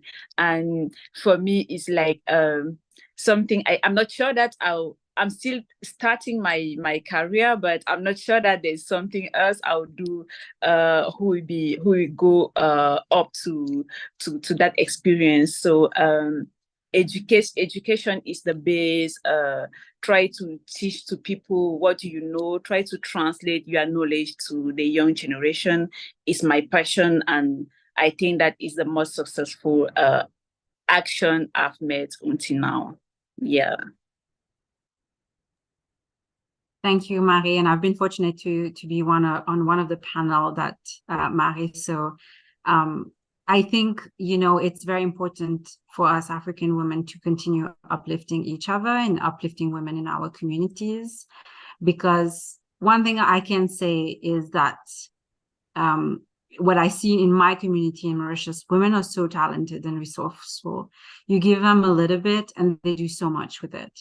And they, what some people might take for granted, like an access to a training or, an opportunity to attend a webinar, like they take very little and make a lot with it, because we are grateful for education. And once you get communities to understand the importance of education, and once they can access it, they can do so much with it. But we're still having a challenge in Mauritius, for instance, especially with the Afro-descendant community, to get this first step of access, right? Access is still a big challenge. So when people like Marie put forward programs that creates this access, and I also want to applaud her because this is voluntary work, because on top of everything else that we do, we give our time voluntarily to do this work. This is not something that we get paid a ton of money to do and focus on. This is on top of everything else that we do, that we also give time to, because this is the passion that we have. And, I want to create a space also to celebrate success here. We don't have all 54 countries on the call. I asked to North Stars to do it, but they say it might be a challenge for a timing perspective. So we are sticking to the 4 of us for tonight. But I want to still take the time to celebrate stories and successes that have resulted in your work, something that throughout your career, and it doesn't have to be necessarily GIS, it could be with regards to your community that you're very proud of. And I see Dr. Donwright had your hand up. Is there a question? We will take a question at the end. Sorry, if you do have a question, we'll keep it for the end, Dr. Wright. So I would love to hear from, briefly, all of you, something you're really, really proud of. And members of the audience, if you can make sure to clap and celebrate with our panelists as they share their success. I will share mine. We have graduated the second cohort of the AfriTech Fellowship on the 4th of November. 9 wonderful fellows have completed their capstone project and have graduated from the program. And I'm very, very proud of my team and myself for doing this. And I will now pass it to Fahima. Thanks, Vero. So for me, something that I'm quite proud of is just not quite as big as you have, but like probably over the last 5 to 10 years, no, probably 10 years, I've been fortunate enough to have like this in South Africa. There's quite a lot of mentorship programs, and over the last couple of years, the conservation planning industry, South African national parks, our conservation industry is incredibly white. And so over the last couple of years, something that I'm very proud of was that we've managed to take in quite a lot, like a big, like 1 or 2 a year, but like a cohort of interns that graduate every year from our programs and then go on to working in the conservation industry. And as they grow, it just gives you something like a sense of, like one of my first interns is now a lecturer and he's done his PhD and all of those things. I don't even have a PhD. But it's just so nice to see like the growth of people of color within the conservation, biology, kind of sphere, which we didn't have when I would have started. And it's still very much not a big space for people of color. But I'm very proud of the fact that we are slowly making headway into making the industry a little bit more representative of what South Africa actually looks like, because the more different people have different perspectives, and I feel like if you have more people of different backgrounds, then you make a bigger change over time. So that's the one thing that I'm quite proud of for the last one. Thank you so much, Fahima. And I wouldn't underestimate that impact, because she might be on the call here. Angel Carre, that works on my team, told me the story of how the first time she showed up for her conservation job, I was the only Creole, Afro descent woman there at and I showed up and I had my hair down, and that how she felt reassured by my presence and how it kind of encouraged her on the first very scary day. So hi, Angel, if you're watching. And I think you shouldn't underestimate that power, because I think finding when you have people that understand a bit of your experience and create a sense of belonging for you, it can give you the courage to go past the first few days on a new job or in a new industry. So I think that is in itself a huge thing to accomplish, that you've guided so many people over the last few years in their terrifying first few moments in those industry. And thank you so much, Angel, for the message. And very fortunate to still have her on my team now. And I pass it to Louisette. What's your celebration, Louisette, for your career? Actually, I've been engaged since 30 years now in rewriting the history of Africa. I really need to put an emphasis that we need to rewrite our history. And this is what I'm doing also with my PhD, because I work on the Swahili territory, the Swahili community. And lately, this is something that it's like closing the loop. Lately, I've been working in Marseille, working with youth. And it happened that there are young people from Comoros that are getting lost in France, and using GIS in a different way, not using geomatic, but more using traditional map, and help them mapping their territory. They get back to their own history. So I'm very proud of that. Yes, I think it's a powerful space, and it's very important to get GIS is about storytelling, right? And it's about other stories also. It's not just data. And I think getting more perspective and more youth and more historically marginalized group to be able to tell their story from their perspective, leveraging just not just the data, but also their voices and their experiences, is a really powerful thing. Thank you, Louisette. Marie, I will pass it to you. What is your celebration that you want to share?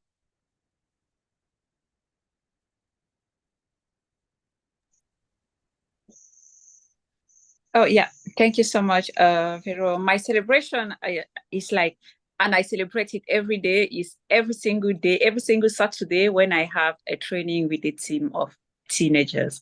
So I celebrate it every single week because it's just amazing. It's just, you just feel it. I don't know if I can explain it to you, but what I feel when I work with those kids. Sometimes I made some video when I came back home, I look at the video and I'm just impressed and I'm so happy. I'm very happy for that.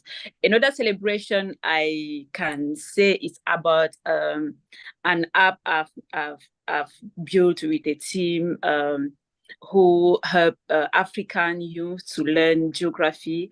So it's like a gaming, it's like a game, but it's like an education game. They use it to learn geography and stuff like this.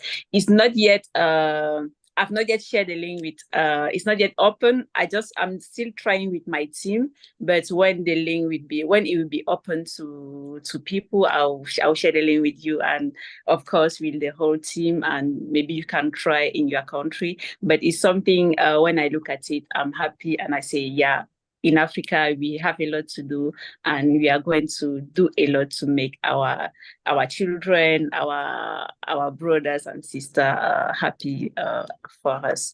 So that's what I can share.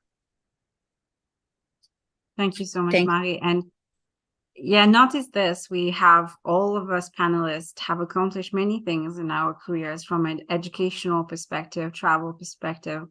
And the thing that gives us the most joy, it seems to all of us, coincidentally, I promise we didn't rehearse or prep this, is centered around giving back. Because I think we see a need, like a lot of people probably, that goes into this GIS space cares about people and places, because places doesn't exist without people. And I think a big part of understanding the power of place is that you understand the importance of protecting the people and the resources that go along with those places. And I would venture to say that that's why all of us, once we discover the power of GIS, we're like, everyone needs to know about it. Like everyone needs to learn about it, because like I've said this to the fellows as well, because none of them had done GIS before. And I'm sure all of you working with children, teenagers, it's scary the first time you use them. And I always tell them, I don't expect you to become GIS professional. I understand you to become critical thinkers of geospatial data, because these data, especially when communities that are most vulnerable through climate change and natural disasters, these are the data that are going to be used to make decisions for your future and your well-being. So being able to question it as community leaders, whether or not you're a GIS professional, is more important than whether you can do GIS sometimes, because there's a lot of people that are very talented GIS that would, I'm sure, like support and volunteer their time to communities. So putting that aside, like really having a space where we become critical thinkers of geospatial data is something we need to get at in a lot of African countries and a lot of vulnerable African communities, and for business and entrepreneurship also across African countries. So the other question I had is, if you all could give an advice to aspiring female geographers looking to make an impact in the field, what would it be? And I will start with Marie.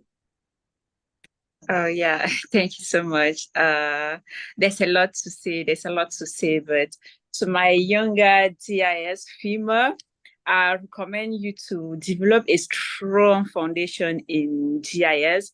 What I mean is, like, GIS is the base, but it's moving every day. Every single day we have a new tool, we have a new knowledge about it. So just try to involve, to learn every single day, because it's moving faster and a lot in this century of technology. Don't sleep. Try to read as much as you can, because there's a lot to learn. Also, what helped me and what I can recommend is to find a mentor. A mentor is not like someone who meet physically. Most of you, I know you, most of those amazing panelists, I know, I follow you on LinkedIn. I'm not sure that you have met before in person, but honestly, you are my mentors. I had to do a lot with Veronique. I follow Dr. Down like every single day, or her, I follow her on Instagram. She doesn't know me, but I follow her every single day, and she inspired me a lot. So try to find a mentor, and also try to share what you know. Sometimes we think that we don't know many things, that we don't know a lot to share, but that's not the truth. Every single one has something to share, and when you share, you learn more. Try to share what you know with your team, your colleague, and yeah, I have a lot to say, but let's say that learn a lot, try to be up to date, find a mentor, and share your knowledge with other people. Thank you so much, Aurel. Thank you so much, Marie. And Lisette, I will pass it to you. Yeah, on my side, I will just advise to be yourself, and to go with the tide on your field and implement your tradition, your cultural knowledge, your diversity. Because actually, to innovate, you need to think out of the box. And coming from global south, you will complement global north. Yeah, this would be my advice. Just be yourself and share. Yes, I completely agree with that. Like, the fight to being yourself is very important in any industry, whether or not it's in GIS. Fahima? It's hard to add anything to what the two other panelists have already said. But really, I think probably just echoing what both of them have said, and really just around, especially for women coming into a space that might feel intimidating, a bit overwhelming, to not be afraid to ask questions, because everyone that's there has just been there for longer than you. They're not any smarter than you. They don't know any better than you. Your voice matters, your opinion matters. And when you're uncertain, feel comfortable enough and confident enough to ask questions when you don't understand. And like Marie said, just, go on that journey and the learning path. But really, it's just like to feel comfortable in your own skin and ask questions, and don't be afraid to question the way things are being done. If you have an innovative solution, or you must also remember that you bring that innovation and technology and change will only happen with people that can bring that energy into the room. And if someone's been doing something for the same way for many years, they might not be able to see what might make sense technologically, or they might not have the same background as you. And just, so essentially be comfortable, ask questions, and don't be afraid to shake it up a little bit. Thank you so much, Fahima. And kind of to weave in all together, I think you've all raised really important points, is really to reach out. And I think it's hard to get out of your comfort zone. You don't have to go into a room and network with 100 people, but be intentional even with your networking. Clinton Johnson might not even remember, but the first UCI I attended was during COVID, and they had this networking platform, and I saw racial equity on his title. So we had the 30-minute call, and that started the conversation. And then because obviously, the equity work, it's not taking up a huge space enough. Like, I bumped into Clinton again, but he was the first person I talked to during that first time I attended UC virtually during COVID. He was the first person I networked with. And here we are down the road. Thanks to him, I've met all these other amazing panelists through North Star. I've met like the other founders of North Star through this first interaction with him. And meeting Fahima, for instance, and Rizat has made it that going to UC, that can be, for instance, a very scary experience, much more fun, because I actually, in 16,000 people, I was able to bump into Fahima because of the North Star space, and which, you're in a different country, in a different space. Louisette has visited me in Mauritius. There is this kind of connection that helps you create this sense of belonging in what might feel a space where you don't belong. But you have to be really intentional about it. You have to get out of your comfort zone and network and reach out to people. And most people are willing to help if you ask politely. There's ways in approaching. One request that I have is if you want to engage someone to be your mentor or to have a conversation, do your homework. So come prepared with questions, do a bit of research on them before engaging with them. I think it's the polite thing to do. We are almost at time, and I want to ask a quick fun question called, this segment is debunking myth about Africa or sharing fun facts about your country. So all of you, I will ask you, what is something you're proud of about your countries of origin? One thing you're really proud of. And I will start with Lisette. What to say? So much to say. No, I would say diversity, actually. Yeah, I'm very proud of being from the Indian Ocean because it's a melting pot, and I believe that the future is with melting pot, actually. Wonderful. Marie, what about you? Something you're proud about Cameroon? Oh yeah, Cameroon is like I'm sure that I won't change the country for anything because I'm very proud to be Cameroonian because Cameroon people have that specialty that they are very resilient. Cameroon is not a developed country, it's not a big country. We have faced many challenges, but Cameroonian, they stay proud and hardworking. Every country I've been until today, I've met a Cameroonian who was at least at top of a company. So I love the way Cameroonians are resilient, and it motivates me a lot. Thank you, Veron. Wonderful. Fahima? I think very similar to Marie. Was something like South Africa's got a lot of issues, a lot of power problems, water, a lot of access issues. But one thing that South Africans always tend to do is, as a nation, we've got 11 official languages, a whole lot of different tribes and cultures, and just like melting pots of different things going on in different parts of the country. But we almost always somehow find reasons one to celebrate together. If there's one big victory, that's like recently won the Rugby World Cup, the whole country was up in just celebration. And also if things are not going as well, South Africans always have a sense of humor about it, and we always make lighthearted TikToks and jokes and everyone, and we kind of laugh at ourselves and we don't take us too seriously, even though we have a lot of issues going on in the country. So I'm very proud of the fact that we can still unite amongst everything. Thank you. And I will say, like, it's crazy. Diversity is also a big thing that I'm proud of in Mauritius, and how that seeps into our food. We're 1.3 million. We have a like Asian, African, like European mix, and even those among this, I don't know how many languages we speak in Mauritius, but I believe it's over like 10. For 1.3 million, it's a lot of languages, and that has meant that we have amazing street food. It's very like, okay, maybe I'm biased, but I think it's one of the top 10 street foods in the world.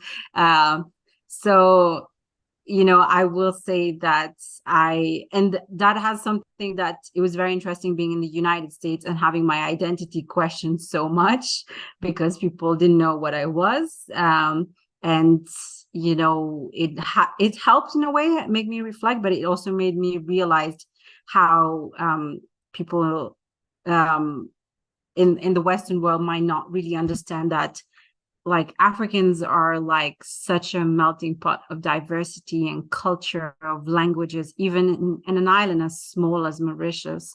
You know, we speak so many languages because, you know, we were colonized also, so we were forced to learn, like, sometimes either English or French, and sometimes both. And on top of and I want to say that is despite how much culture erasure has happened, we have retained so much, and that is something I want to celebrate. So, you know, I want to take some time to see if there's any questions from the audience. Like, feel free to just post your questions in the Q&A, and in the meantime, does any of my panelists want to add anything to conclude this session very soon?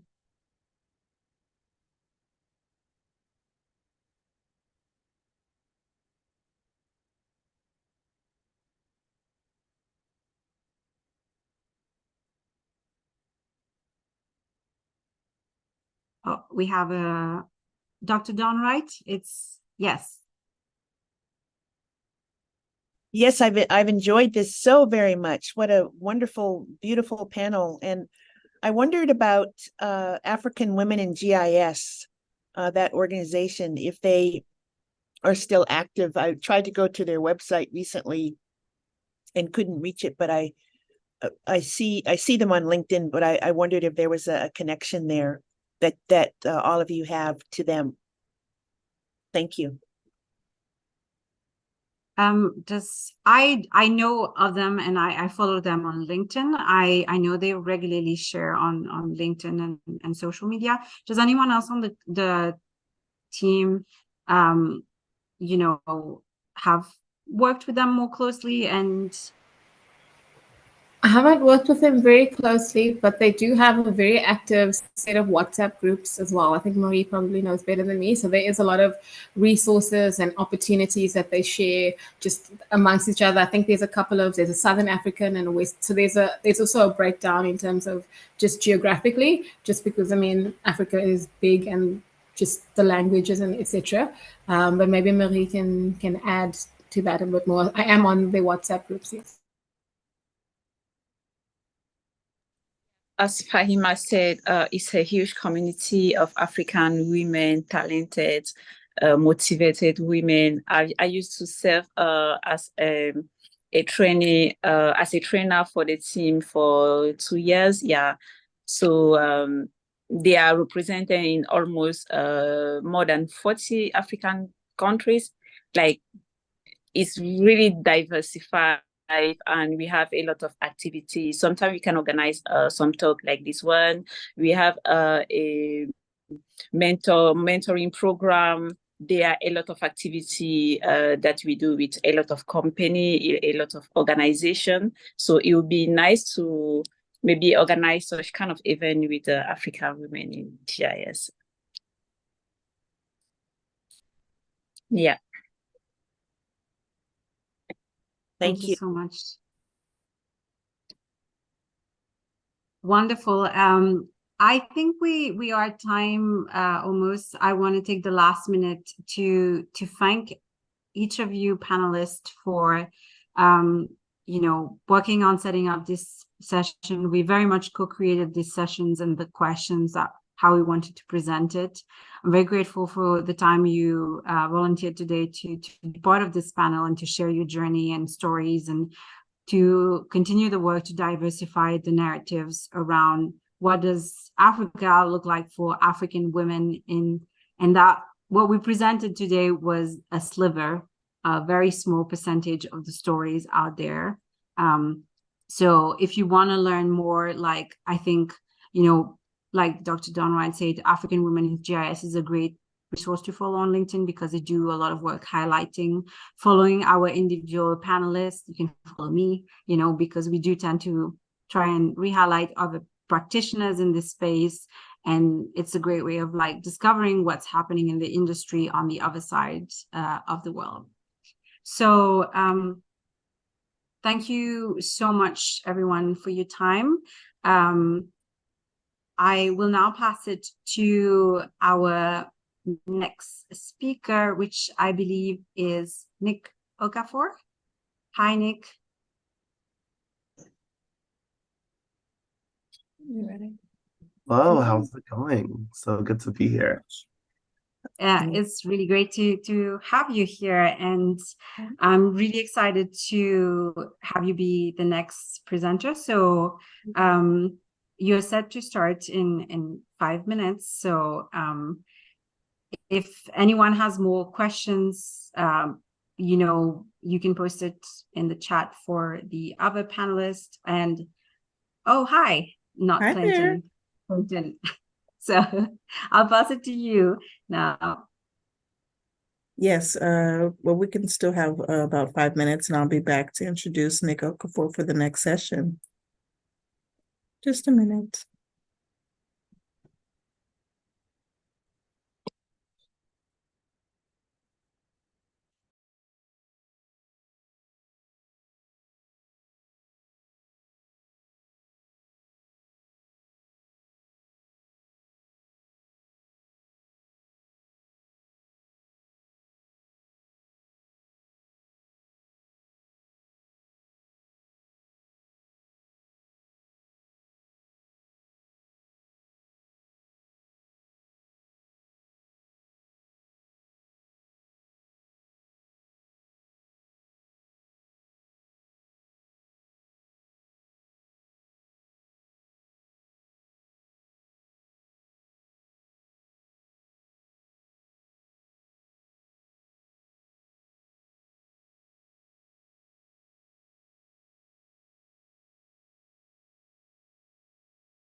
Hello, everyone. Welcome back to our next session with Mr. Nick Okafor, Advocates for Social Change. It is my pleasure to introduce our distinguished speaker for today, Mr. Nick Okafor.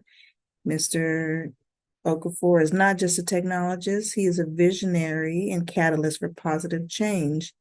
As the founder of Trubel and Company, a nonprofit venture studio, Nick has dedicated his career to championing underserved youth, empowering them to address complex societal issues through the intersection of data, design, and technology. At Trubel & Co., Nick leads a mission to build youth power in the digital age. His approach integrates career technical education with experiential learning, liberatory design, fostering an environment where young minds can actively engage in shaping a more equitable future. As a strategist and design researcher, Nick brings a unique blend of expertise to the table, leveraging his skills to drive social impact. Currently pursuing his doctoral studies at Stanford University in management science and engineering, Nick's research focuses on the practice and pedagogy of responsible innovation. His academic pursuits align seamlessly with his commitment to advancing social justice through the thoughtful integration of technology and design. Before embarking on his doctoral journey, Nick served as senior associate at Sidewalk Labs, Google's urban innovation arm. In this role, he played a key part in driving the commercialization of emerging products designed to enhance the quality of life in cities, showcasing his dedication to creating tangible and positive urban experiences.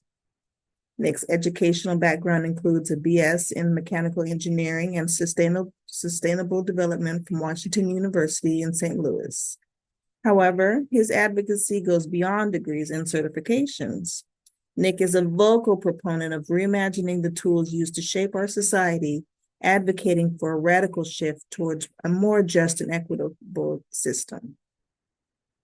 As we delve into today's session on mapping justice, designing geospatial tools for social change, we are privileged to have Nick Okafor guide us through his experiences, insights, and the transformative potential of technology in the pursuit of justice. Please join me in welcoming Mr. Nick Okafor. Welcome. Thank you for being here today. Of course, of course. Thank you for the incredible introduction. It is so great being with you all here at North Star. So great being at homecoming during GIS Day and to just be in solidarity with all of the people in this virtual space. Sad I missed out on all the fun that y'all had in DC over the past couple of days, but I promise we'll have a good time online. It's going to be good, and really excited just to share some of our work at how do we bring what's our vision for reaching liberation at scale, and how geospatial technologies have been at the crux of that, especially as we're thinking about youth empowerment, responsible tech, and elevating communities worldwide. And so it's been really great, and really I'm hoping to elevate some of the work of our students, our troublemakers, as we get into it. I know we're working on bringing a couple more troublemakers here into the panelists, but I thought it might be helpful if I just walk through some of the work of Trubel & Co. and what we really stand for. And so I think I should have the power to share my screen. And so let me pull this up.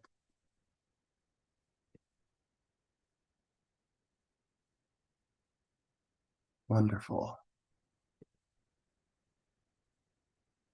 And so great. And so the core of Trouble & Co. and what we're doing, we're a tech justice nonprofit that's championing youth to tackle wicked problems in their communities using data, design, and technology. At the core of what we're doing in Trouble & Co. is really how do we merge the world of STEM, this world of logic and reason, of technical skill building, of creating really cool products, with this world of social sciences and humanities, with the art of actually understanding why do these problems exist? How are we all tied together as people? How is our liberation collective? And how can we think through the ways that we can pull on heart and soul in order to actually advance some social change? And GIS is at the core of a lot of what we do.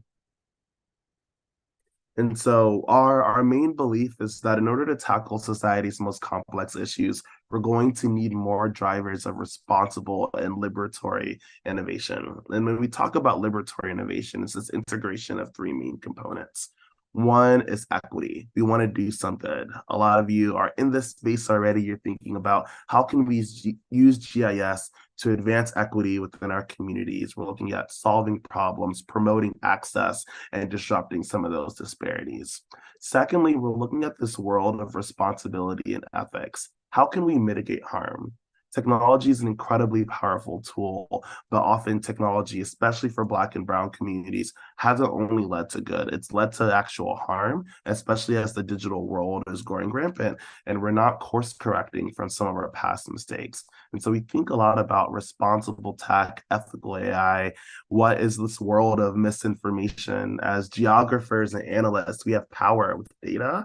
I think data can really revolutionize the ways that we're communicating impact and understanding nuance, but it also can mislead and deceive. And so we're thinking about what does that mean and how do we contextualize it in a world that we have all of the data we want at our fingertips, almost inundated with data and information every day. How can we make sense of that in a world that actually aligns with our sense of liberation?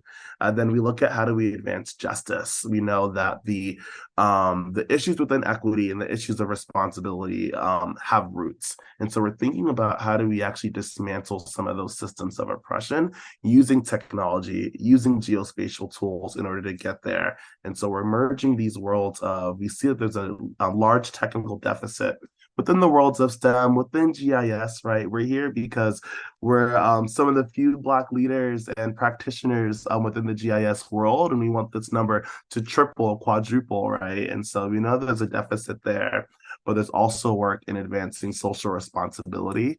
What is our responsibility as Black and Brown geographers to advance this work? What are we doing for the communities that we come from? And we're taking these pedagogies and we're bringing it directly to high school youth so they can see their own power in enacting social change. And so that's what we do with Trouble & Co. We have a mixture of learning, building, and connecting. We're connecting the world of STEM education and liberatory and civic innovation in order to think through how are we advancing equitable data, inclusive design, and responsible tech. And we do that through our flagship program, Mapping Justice. This is a program and the troublemakers that I'll soon invite onto the stage. We're part of this program, Mapping Justice, where high school students are using a liberatory approach to use GIS to tackle community-based problems. And so we actually adopt principles of abolition, which is defined by Mariam Kaba as an analysis of drivers of inequity, a political vision, and an iterative strategy of organizing. And so we actually use GIS to go through this process in order to understand what is my vision for liberation as a young person from Detroit, from Chicago, from Cleveland, from the Bay, and how might this technological tool help advance that? So if we follow this liberatory process, we're looking at these drivers of social inequity. We're documenting narratives that often go underlooked, especially within Black communities. And we say, what has happened in the past? In order to move forward, we need to know what has happened here and make sure that we're doing our part as GIS analysts. We're storytellers, we're narrative builders. We're making sure that some of the things that have happened in the communities that we come from are not only documented, but they're analyzed and quantified because there's power in numbers. And so we're making sure we do that. We also engage in a space to where we can really reimagine what society could achieve.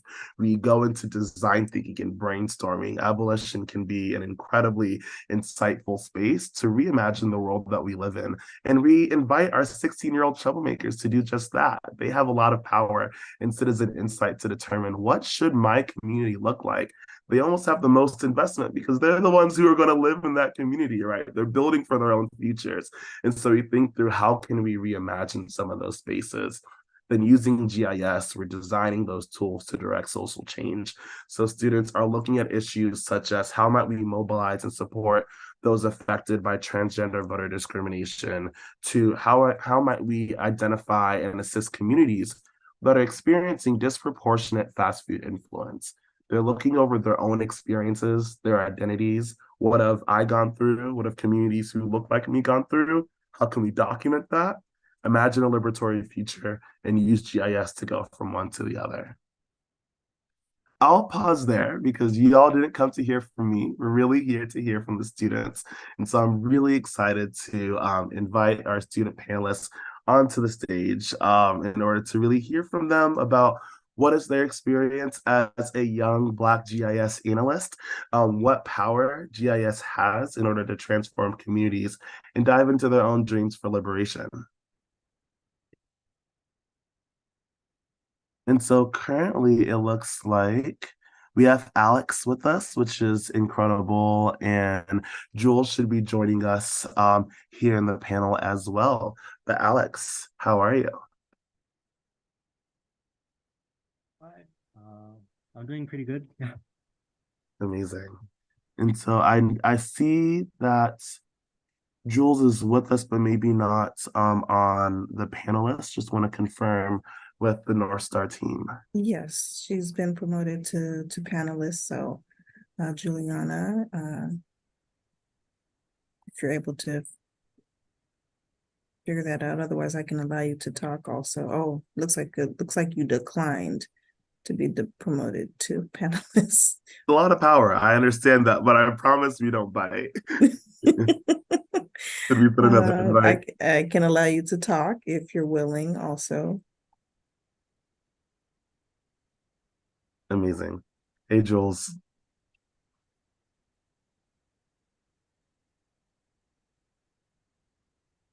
All right. So as Jules is getting set up, I'll pass it to Alex. We'd love just to hear from you. What's your story? Where do you come from? Where do you define as home or many homes? And we'd love to hear about your experience with mapping justice. Okay, I'm Alex Sonoma. I'm a current senior at Nicollet High School. I live in Wisconsin currently, but my family has roots in Senegal and Cote d'Ivoire. And so my experience with mapping justice was really like a great one. It was an opportunity to explore things that were important to me, and especially in like a sociological sense, like how the things that I see in my community, how the things that impact, like the people around me and my community members. It was just like a wonderful experience to be given the opportunity and the resources to explore that in a way that like will just transgress like from like beginning to middle to end, just looking at like all the causes and like all the effects of different aspects in our society and how that influences, how people act and like what they have access to. Amazing. Thank you so much for that intro. Jules, can you hear us all right? Can we hear you? How's it going?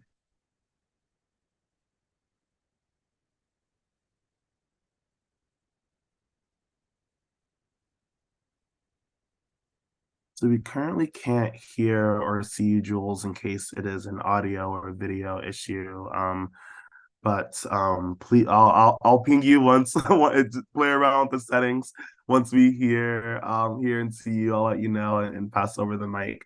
But for now, I'd love to just continue chatting with Alex and hear about your project. What was your experience like in mapping justice? What inspired you for it? And we'd love to hear about the class from your lens.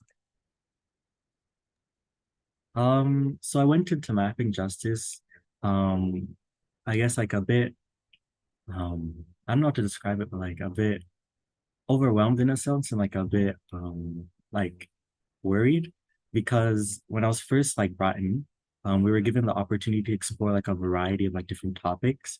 And I think like this aspect and like just the ability to explore like anything was like worrying to me. Like I wanted to do so many things and like explore many different like topics. So like narrowing that down was challenging for me personally. But eventually I ended up on like healthcare access, which was something very important to me and very important to like my family as well. And like understanding how disparities in healthcare access in America and abroad and how that differs among like socioeconomic levels and racial lines was just important to me, like what I wanted to explore. So after discovering like this passion, we were given the opportunity to join a group of three. So it was me and two other members. And from that group of three, we were asked to narrow down like each of our specific interests into one specific goal that we wanted to explore through geospatial data collectively. And so eventually, like my group, we all had interest in healthcare access and like access to medicine. One of my group members wanted to specifically study like how working hours and how like much people in poverty, how like increased working hours and longer work days influence their access to healthcare. So it was interesting seeing my interests in like socioeconomics and my other team members' interests in like medicine and healthcare and combining that to a single goal to analyze through geospatial data. So that's what we did throughout the 6-week program. We ended up analyzing 3 communities in California, metropolitan areas, which was San Diego, San Francisco, and Los Angeles. And we really looked at, you know, how in these communities are socioeconomics limiting how people have access to healthcare, have access to, you know, transportation, and how even along racial lines, like mistreatment in the healthcare industry and mistreatment in the medical system is impacting individuals at disproportionate rates.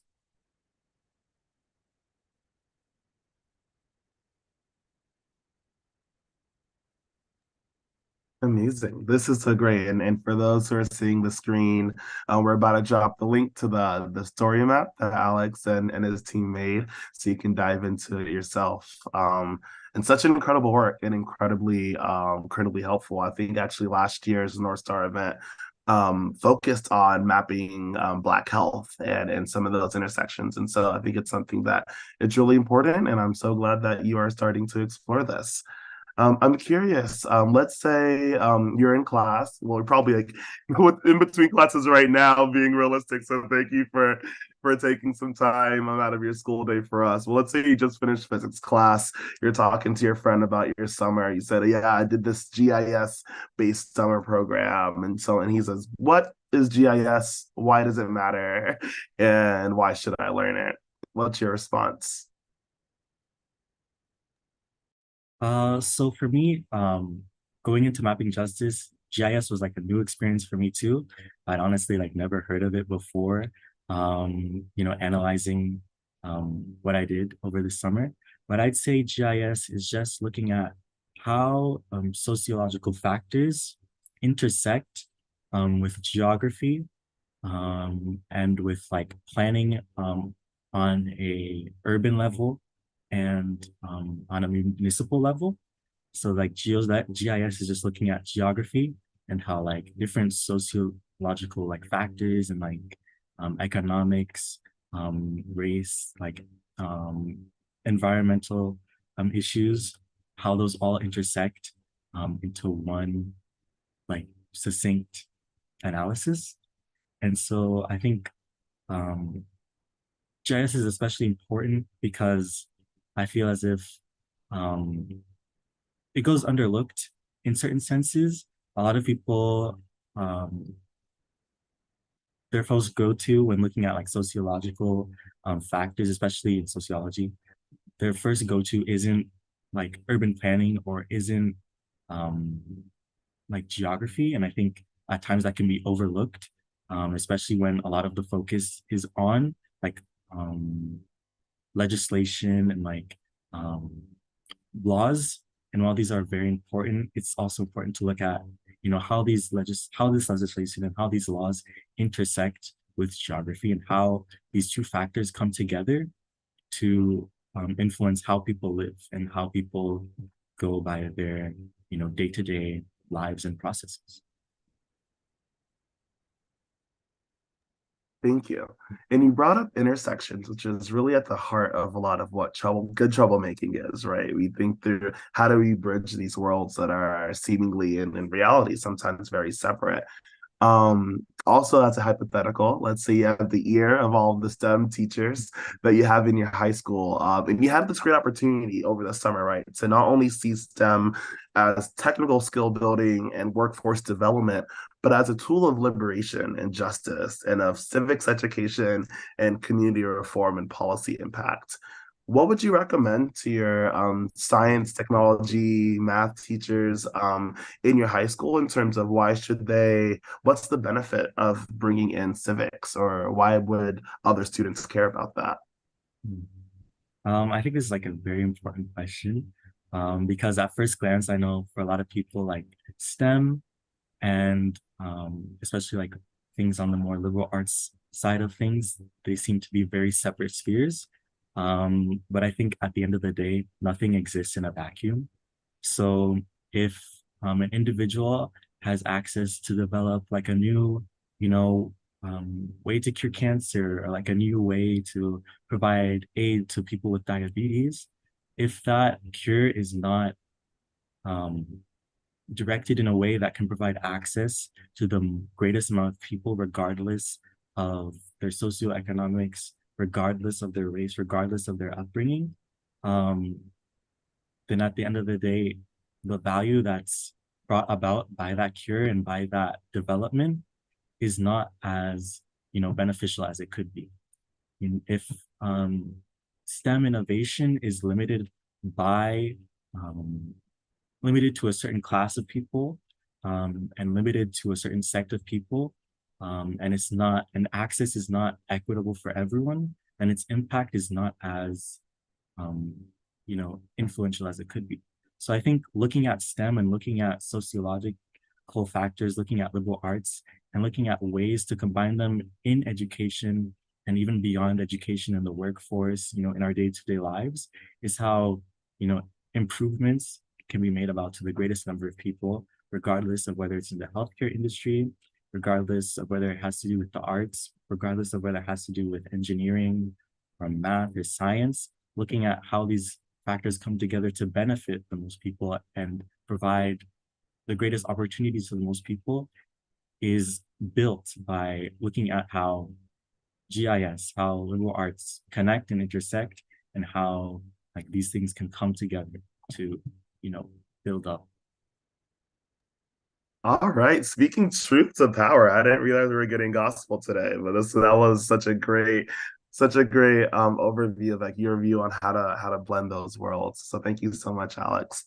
I'll pause and see if Jules is with us, at least with audio, to see how you're doing and to get your take. I know you may be having some technical challenges.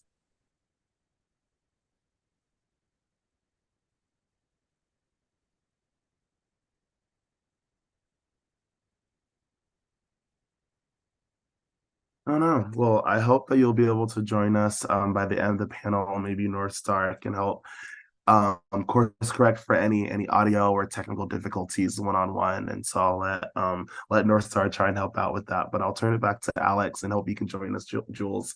I'm curious, let's go back to day one. You open up your computer, you're here for mapping justice.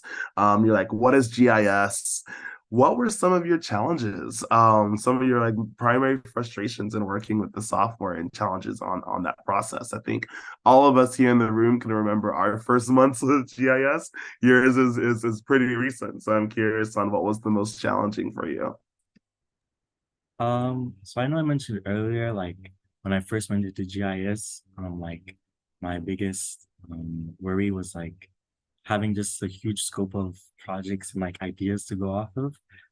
So that I think was one factor, but especially on the more technical side, the software that we used was ArcGIS.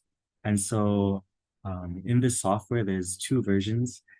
There's like new version, and then there's an old version, and certain like tools and certain ways to analyze data are restricted to either version. So learning how to like switch between versions, transfer data,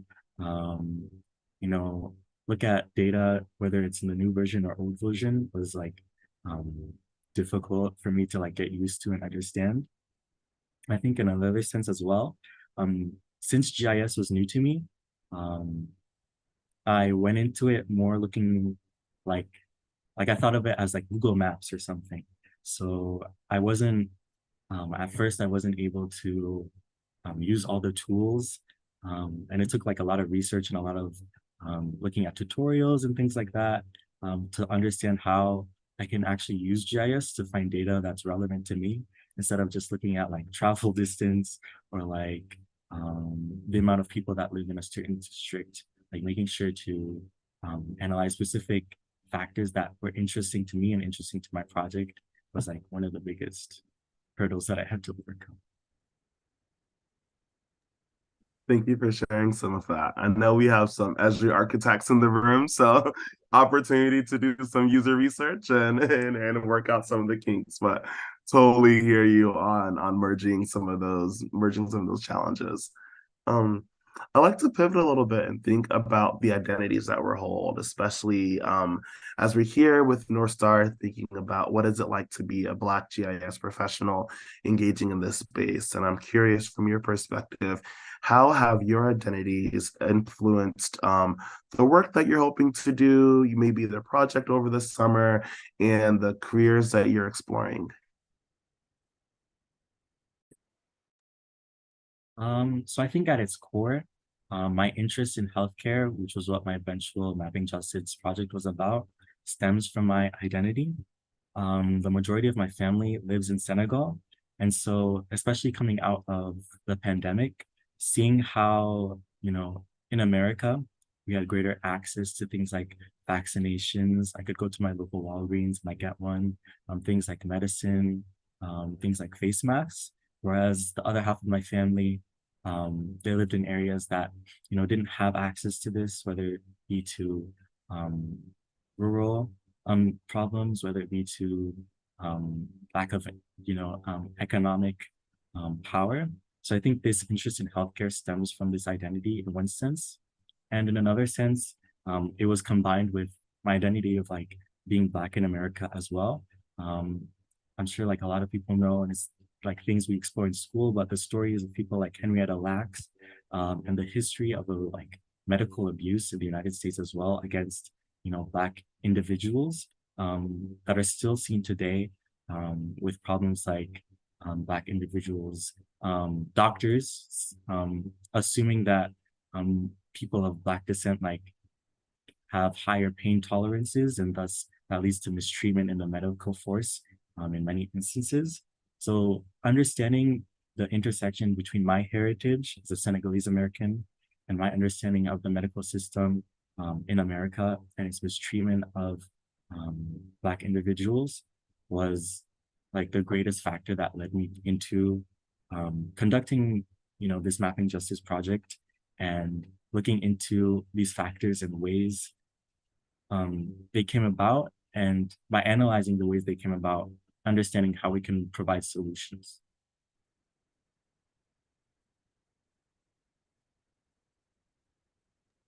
Amazing. Thank you so much for that insight.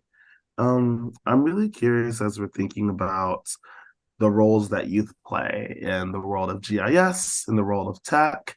What are some of your dreams for how youth can be more involved in how we're using technology, data, and design to reshape our own communities? Why should we incorporate and focus on youth voice? Yeah, I think youth voice is especially important, especially as, it's a common phrase like the youth will like shape our future. But in reality, that's like really true. I know, especially during my Mapping Justice project, every week we'd come together and we just have conversations about, our weekly readings, our understanding of like technological advancement, our understanding of sociological, influence, our understanding of various factors. I think like the importance of the youth voice and the importance of um, the youth power, in a sense, is the fact that, it's important to make sure that the youth have the foundation to create a society where, youth voices are heard, but also bringing together like potentially communities that haven't been heard before through like youth education and youth upbringing.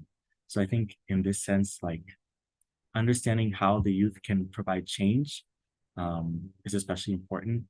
You know, a lot of political beliefs that people have are solidified in their youth. They're based on their youth, they're based on their teachings. And so I think understanding how we can emphasize equity, emphasize, emphasize like access in the youth can provide a future where um, these themes of equity and access are emphasized in our society in the future as well. Thank you so much for that. I think that's part of why Troubling Health focuses on youth, right? Our mission is to build youth power in the digital age, and you're speaking to why we need to elevate that voice a lot more frequently. One of the areas that we really focused on in mapping justice is, unsurprisingly, justice. We asked a lot of our speakers what this meant. It's something that comes up in class, and it was actually one of my favorite questions that we would bring up in that context. And there was never a wrong answer, but I'm curious to you, Alex, what does justice mean? To me, I think justice means, like going off what you said about before about youth power, it's justice to me is building a future where, people don't have to suffer from the same problems and the same restrictions that the past did. To me, justice is providing a future to, future generations, providing a future to people who have been, communities that have been mistreated and misled in the past. That to me is what justice means. I think in recent years, we're definitely having more conversations about what justice means. You see it with like Greta Thunberg, with like environmental justice. You see it especially with racial justice, following a Black Lives Matter movement and Black Lives Matter protests. You see it like throughout the world. And so I think to me, justice is just looking at these movements, looking at these changes in our society and saying these voices need to be uplifted, saying these voices need to be heard, especially with the past that previously ignored them.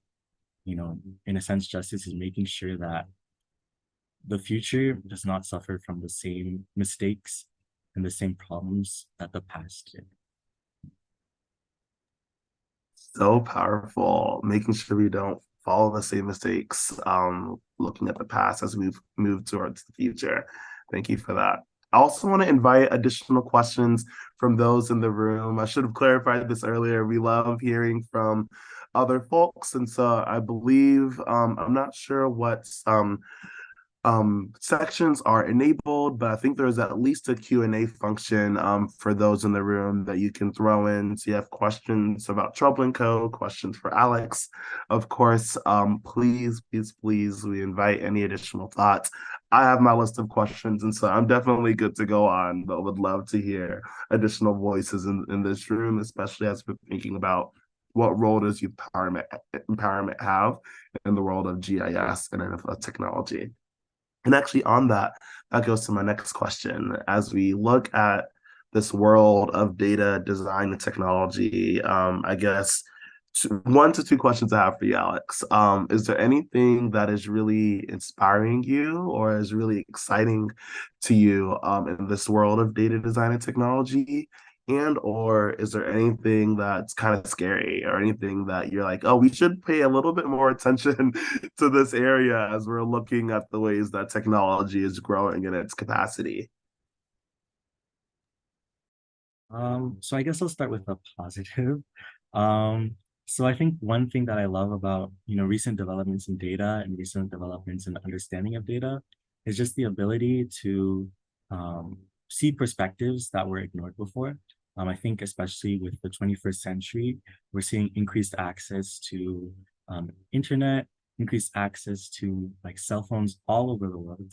And so I think it's just really powerful to see and hear from voices that typically would have been restricted before. So like seeing people, like from my family in Senegal, seeing people from around the world, whether it be like Malaysia, Indonesia, places where the focus was not on previously, and like seeing how these change and seeing how not only how these change but interact with established views of thinking, but also combine with and change and provide further complexity to current understandings of ideas is just like really interesting to me. Just seeing how intellectual like curiosity develops in the future. On the more negative side, I definitely do think with more information comes worrying, problems with like misinformation, and as well as propaganda. I know a big feature which we talked about in Mapping Justice was the deal with AI and how inputs in AI were lacking. Facial recognition softwares were lacking inputs of like individuals with Black features or non-white features. So in these instances, AI would be more likely to not recognize Black individuals, or in some instances would be more likely to criminalize people with Black features. And so I think this sense of like not recognizing the biases that exist in our society and understanding like how they influence AI development as well, since AI is simply based on the data that is already available. Not understanding like these influences is particularly worrying, but I do like enjoy that there's further focus on it, especially like in our mapping justice course. I also think that in regards to propaganda,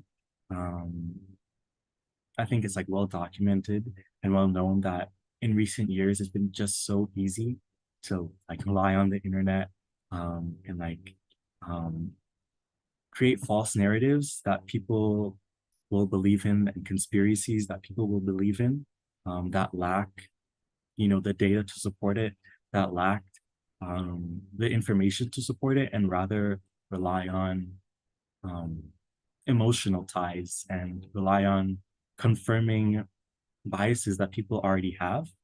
And so I think, especially in the political sphere, this is like particularly worrying. So I think understanding how we can combat like conspiracies, how we can combat propaganda in the digital age is something that I would like to see a lot of more focus on in the future, and like understanding like how propaganda and conspiracies can be prevented, especially among the youth.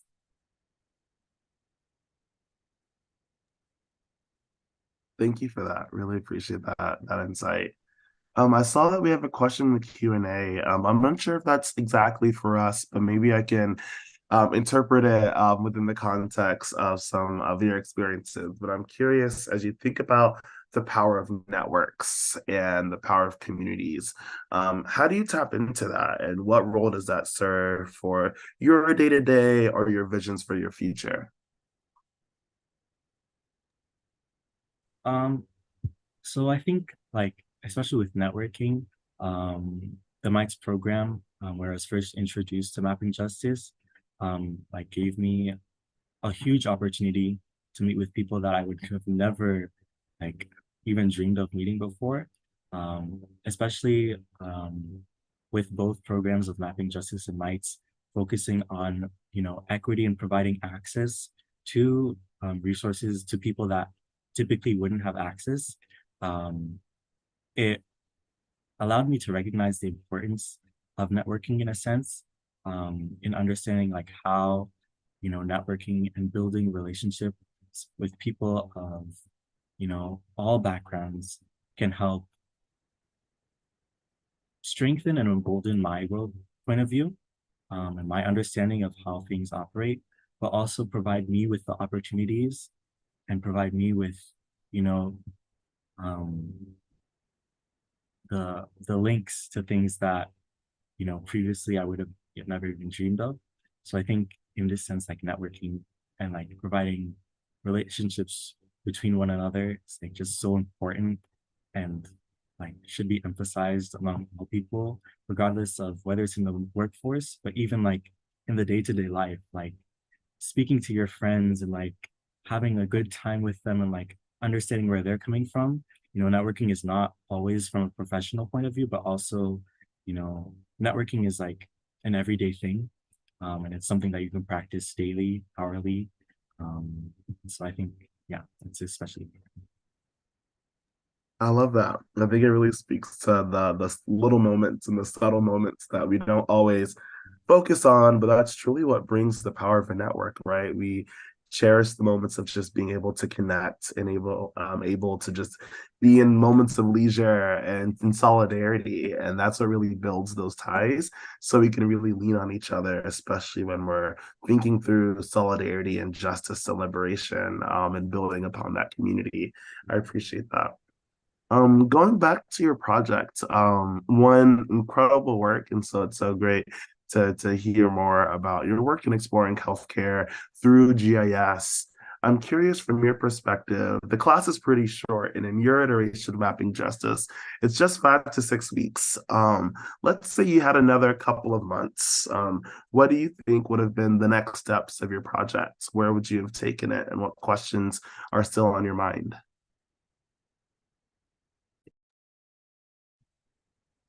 So I think for me, in my project, I would have definitely, well, first I'd just like to explore like more in depth my project.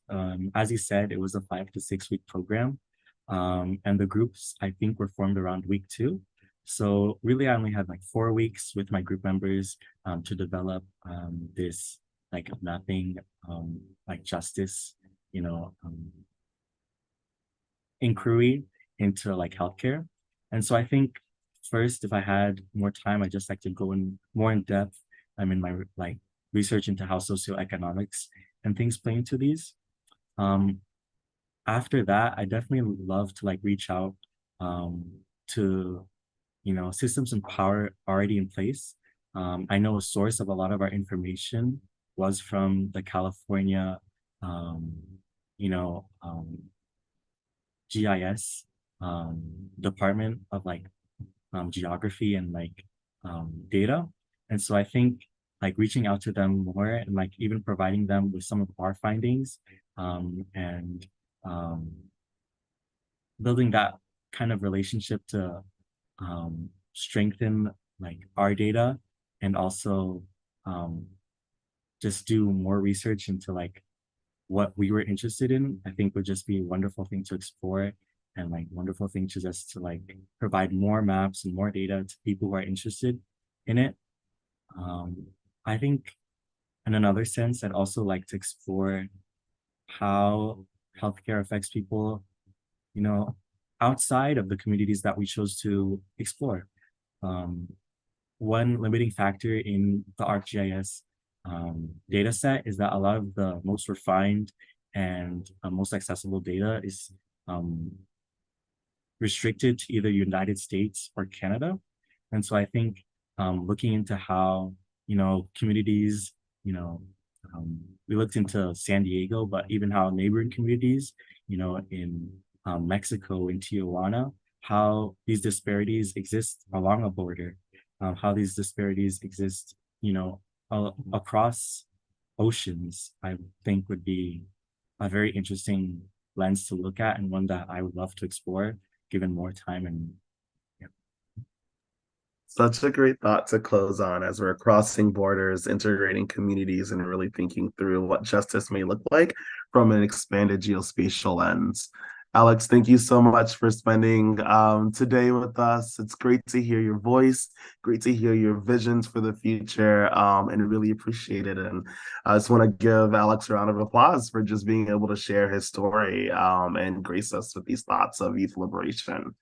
And with that, I want to thank you all for joining us today. It's been a great moment just to share some of the work of Mapping Justice and of Trouble & Co. We continue to engage communities nationwide. If you're interested in causing good trouble, you can reach us at trouble.co, TRUBEL.co. Some of the links that we threw in the chat with the student projects also has links to contact us, and there you'll be able to see the incredible work of some of the 100+ troublemakers that we work with in the Mapping Justice program. And with that, I'll pass it back to North Star, and really excited for the rest of the conference. We got the sponsorship. Thank you, Nick.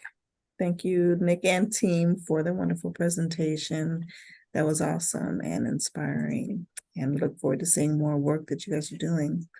Up next, we have the Story Maps team from Esri Incorporated, and they're going to be telling us a little bit more about how we can use our Story Maps technology.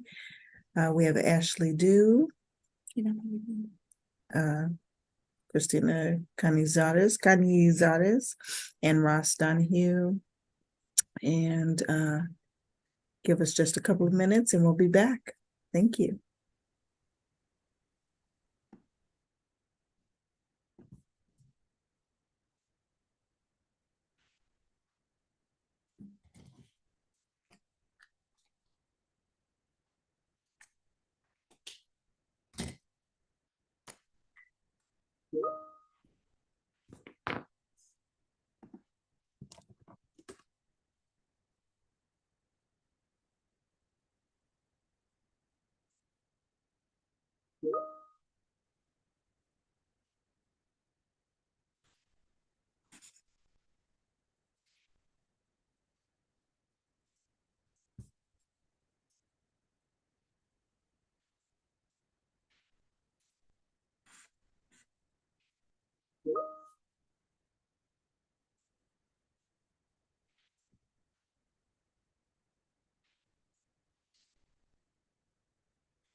Hello.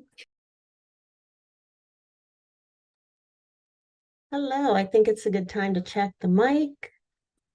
Can everyone hear me? Yep, sounds great, Christina. Can you hear me? Yes. Can you hear me? Yes. Sounds Great. great. Cool. Yes, everyone looks great. Welcome again to Do, Ross, and Christina on the Story Maps team from Esri. Ross Donahue, he is the lead content strategist at Esri. He brings a wealth of experience to the Story Maps team. As a content strategist, he plays a pivotal role in leading an editorial group dedicated to producing compelling place-based stories. Ross is not only a seasoned professional, but also a National Geographic explorer with an innate passion for geography. Prior to joining Esri, he founded Maps for Good, where he led mapping expeditions around the world, showcasing his commitment to leveraging spatial storytelling for positive impact. Joining Ross is Dew, a content specialist at Esri based in Redlands, California. Her unique journey from a travel blogger to a GIS professional exemplifies her commitment to helping individuals build their networks and grow professionally. With over 5 years' experience at Esri, Ashley co-founded ECOS, the sustainability employee resource group at Esri. She believes in the transformative power of learning about the world and different cultures as a vital means of personal and professional growth. Welcome, Dew. And rounding out our panel is Cristina Cañizares, a senior content specialist at the Global Outreach and the Global Outreach Specialist on the ArcGIS Story Maps team. Cristina joined Esri in 2021 and brings decades of experience working with multinational corporations such as Western Union, Cable and Wireless, and Marriott. Her expertise in marketing, sales, and strategic partnership development through Latin America and the Caribbean uniquely positions her to make spatial stories more accessible to a global audience. Today, we are honored to have this dynamic panel share their insights, expertise on spatial storytelling. From leading mapping expeditions to fostering sustainability and making spatial stories globally accessible, our speakers bring a diverse set of skills and experiences to the table. Please join me in clicking those emojis and extending a warm welcome to Du, Ross, and Cristina. Welcome, welcome, welcome, welcome. Thank you. Thank you so much for that introduction. It is wonderful to be here with you all today. I'm coming to you from Portland, Maine. And we're so excited to celebrate GIS Day with you all from the Story Maps team and for this great event. So let's jump right into our presentation. So let me just share my screen. Wonderful. Here we go. So, like the introduction said, we're going to be talking all about ArcGIS story maps and place-based storytelling and how folks are using these tools to really make an impact and tell their stories. So in terms of our schedule for the next hour or so, we'll introduce what is ArcGIS story maps, showcase how folks are using it to tell really powerful narratives of place, and we'll do a brief demonstration, and then we'll share resources and answer any questions you have. I believe there's a Q&A component to this webinar, so feel free to add your questions in there as we present. The session's being recorded, so you can always look back at the examples we show. And we want this to be useful for you all and help in the work that you're doing around the world. So we thought we'd start out just laying a foundation of what is ArcGIS Story Maps. So ArcGIS Story Maps is a web application that Esri produces. And the real power of ArcGIS Story Maps is they allow you to combine maps, multimedia content, and narrative texts to really tell stories about the world. They're very flexible and allow you to mold them and craft them to tell your story. Now, they're optimized for different screen sizes so that you don't have to worry about them looking good on different devices. And how it works is sort of like Legos. They have these building blocks of content that you add one after the other. So it's pretty intuitive, and Du is going to actually show a great demonstration of really the basics of how to get started. What we love about ArcGIS Story Maps is they allow you to make maps really easily. Maps are essential for place-based storytelling, really bringing to life those characteristics of a location that make it different from anywhere else. So here, this is just a simple express map with a point, and you can make these in a matter of minutes. But it's also powerful in that they can integrate geographic information from around the world. Here we're seeing sea level rise data globally, and so that can help advance your narratives as well. We love how immersive the product is, so you can combine rich multimedia with background audio, video, and maps really easily. And they're all hosted on Esri's cloud service, so you don't have to worry about maintaining the code base or worrying about different browser optimizations. They support a variety of languages, 40 languages. So that's both in the viewer and in the builder. So it's really great for a global audience as well. And they're being used by organizations and classrooms around the world. There's over 2.4 million stories that have been created. So it's really exciting. Some of the favorite parts of our jobs are actually seeing how the user community takes this tool and adapts it for their needs and for their purposes. And so let's look at a couple examples of how organizations and how users are taking this tool and communicating really powerful stories of place. And so I'll walk through a number of stories, but also emphasize some of the storytelling techniques that they're using that make these stories more memorable and really stand out to their audience. And when you employ those techniques, they can really make for a lasting experience for your readers.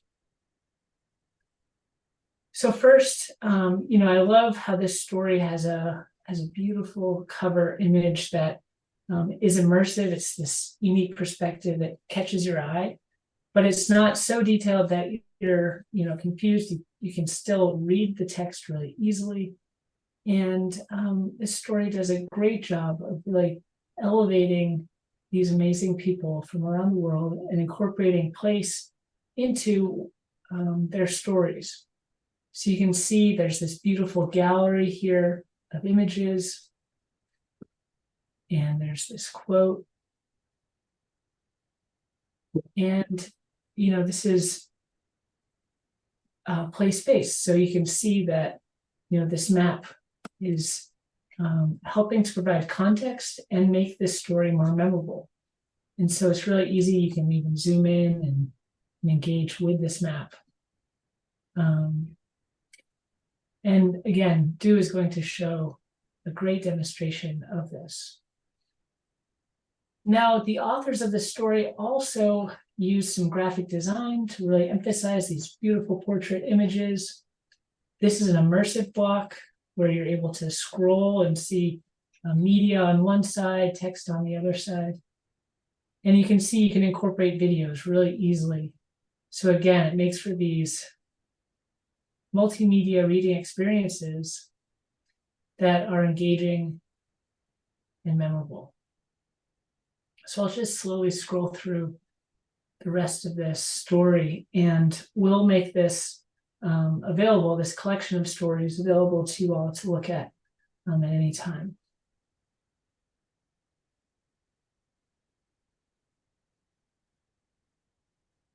The other thing that this story does really well is it has a call to action at the end.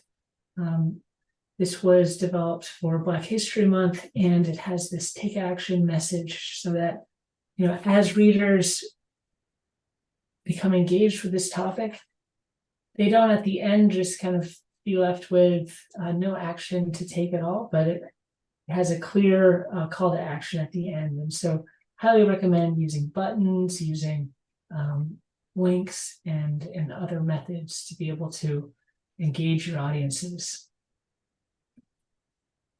Okay, let's look at another story. Now, this one was developed in partnership with Esri Press. Esri Press is Esri's publishing arm. They publish a variety of books. And this is sort of a digital twin. So this is a digital version of the book. And it extends the utility of this printed book that only a few people will be able to read if you buy it, or if you are able to get it out of the library.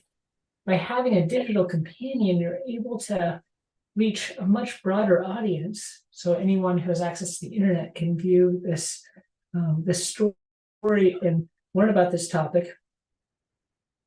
And again, it does a phenomenal job of bringing people into the narrative. This is all about celebrating women in geospatial, and gives an overview of what you'll find in the book, but again, brings in some of that rich multimedia from the published book itself. Another thing that I love about this is it brings in some of the branding, some of the visual identity of the book, so it feels unified with what's in the print book. And what's a fun tool that's being used here is called map actions. So when you click on this map action, it actually moves the map itself. So map actions are kind of the secondary storytelling technique you can use to extend and engage your audience in the topics that you're presenting. So here, the topic is, women in government doing geospatial. And when you click on the button, it highlights all of those individuals who are in government doing this work.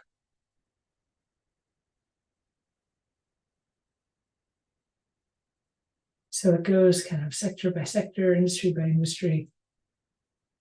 And here you can see the print copy itself. And again, there's a clear call to action. You can click to pre-order it. You can also see some of the tweets about it online. And this is an example of the embed block, which is another way to extend sort of the power of the story itself, to bring content in from other sources and present your narrative effectively. This story that we did, the Story Maps team worked with the Digital Scholarship Lab at the University of Virginia, and they've done an extensive amount of work on redlining and making redlining shapefiles available based off print maps. And so what we did was we worked with them to really elevate the story of redlining and see the lasting effects that it's had on cities, really from an environmental perspective. So looking at things like heat island effect, tree coverage, impervious surfaces, and topography. This is a pretty comprehensive story, but again, you can see how we've brought in these maps, redline neighborhoods. We've brought in historical documents to really drive home not just a text narrative, but a multimedia visual narrative of these different, kind of the whole story of this. And so we've profiled these 4 cities in particular where you can see the legacy on the landscape by visualizing the geospatial data and exploring it. Just show one more map. So this one, this is really looking at heat islands in in St. Louis. And so red areas are the warmest and blue areas are the coolest. And you can see the grade, the redlining grade that it was given. And you can see that those with the lowest grade are often the warmer areas, or where you can see the greatest impacts of heat island effect taking place. So I highly recommend checking this out. I did want to just show this other feature of ArcGIS Story Maps where you can use the swipe block to see 2 different data layers. So you can see the different redline neighborhoods, and here you can see the heat island effects on those neighborhoods.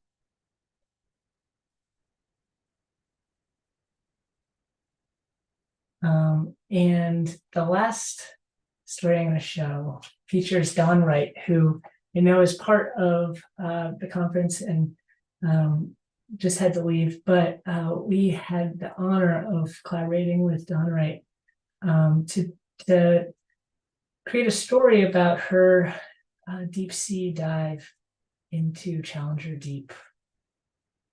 And so here we've incorporated some graphics, some beautiful locator maps, imagery,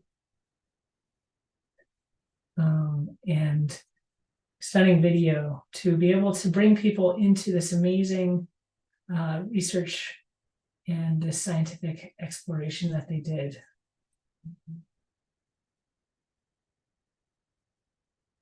Again, here's the quote block. We've got a numbered list here. So there's lots of ways that you can use this tool. Okay, so I've shown a number of examples. I'm going to stop sharing, and I think now we'll hand it over to do to show you how you can actually do this yourself using the tool. And so we'll provide a little demonstration of how to get started using ArcGIS story maps.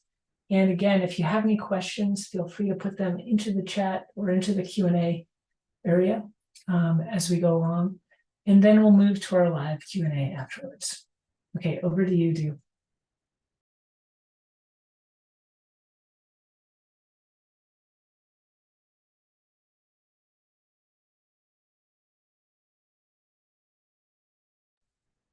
Du, I think you're muted. Thank you. Hi. Sorry. All right, I'll start. Hi, everyone. I'm excited to share some awesome capabilities with you of ArcGIS story maps. The easiest way to get started using ArcGIS story maps is to visit our website by going to esri.com/ArcGIS story maps. This is our product homepage where we have a ton of helpful resources and example stories to check out. It's also where you can launch ArcGIS story maps. Here you can see a bunch of general information about the product, but you can also go to some helpful resources to build your storytelling skills. And the first is the overview page. This is it shows you a quick look at ArcGIS story maps and some of our favorite stories that we're focusing on as a team. Next is the gallery page, which allows you to browse different stories by topic that may be relevant to the work that you're doing or some of those stories that you're looking to tell. The next thing I want to highlight is the resources portion of our product page. Here we have a curated set of storytelling tips and tricks that the Story Maps team has put together. These instructional resources can help you get started using the builder, but also take your skills to the next level. All right, so let's get started using ArcGIS story maps. To start, we're going to go through a story about our very own Dawn Wright, Dr. Dawn Wright, and her groundbreaking scientific expedition to the bottom of the ocean, what Ross was actually showing previously. This combination of text, images, and maps creates a great multimedia experience. And yeah, I'm excited to start building it with you. From here, I'm going to go ahead and just start a new web page and go to storymaps.arcgis.com. And here you can see it's pulled me into my homepage because I've already logged into my organization. And you can see some of the stories that I've been working on. And here's a story that has some unpublished changes. So that means that there's a published version of the story that's visible to the level of sharing that I've shared it for. And there's stuff in the backend that I haven't gone live yet. I'll go ahead and start a story from scratch. Clicking this blue button, it gives me a couple options, starting it from scratch, or I can use some of these quick start templates, which are really handy if you know what story structure you want, because it'll preload some of our immersive blocks that Ross was showing in some of the examples that you can start with, like sidecar, guided map tour, explorer map tour. And we're gonna start from scratch this time.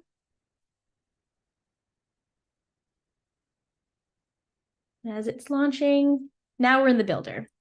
And as you can see, it's the first thing that it wants me to do is add a title. So let's go ahead and add a title for today and a subtitle. And I didn't make this story all on my own, so I am going to definitely put our team on there. And you want to make sure that your title is informative and to the point. This, combined with your cover image, should really pull your audience in and grab their attention. I'll go ahead and add a cover image really quick.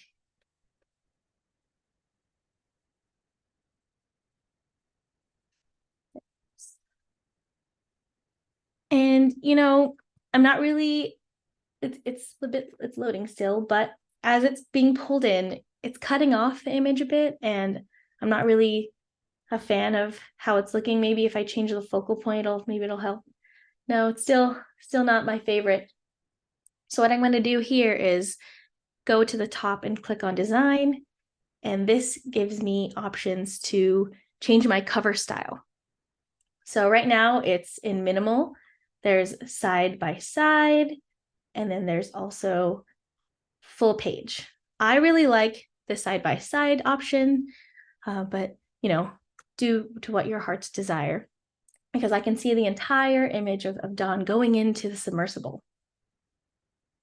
There's also an option for turning on navigation, which allows me to link down at the bottom of throughout my story any title text that I'll add that'll show up automatically so folks can better navigate through my story. You'll notice this as I'm adding headings throughout the demo. I also have credits turned on because it's a standard best practice when using images, multimedia, or maps from other folks. We can also change the theme from the design panel. Right now it's in Summit, but we have 6 pre-configured options that are optimized for accessibility. And they have appropriate color contrast and legible fonts. Each font gives a different visual language and will give my story a different look and feel. But for now, I'm going to stick to Summit.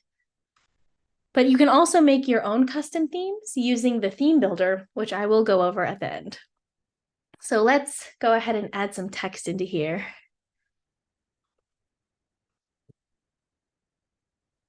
You just press this blue button and you open the block palette and there's text. Once you click that, I'll copy paste and it gives me, just a normal layout of text. I can also, change the colors of certain text. So I'm going to highlight this. I'm going to bold it, maybe italicize it, change the color potentially. Let me get that hex code.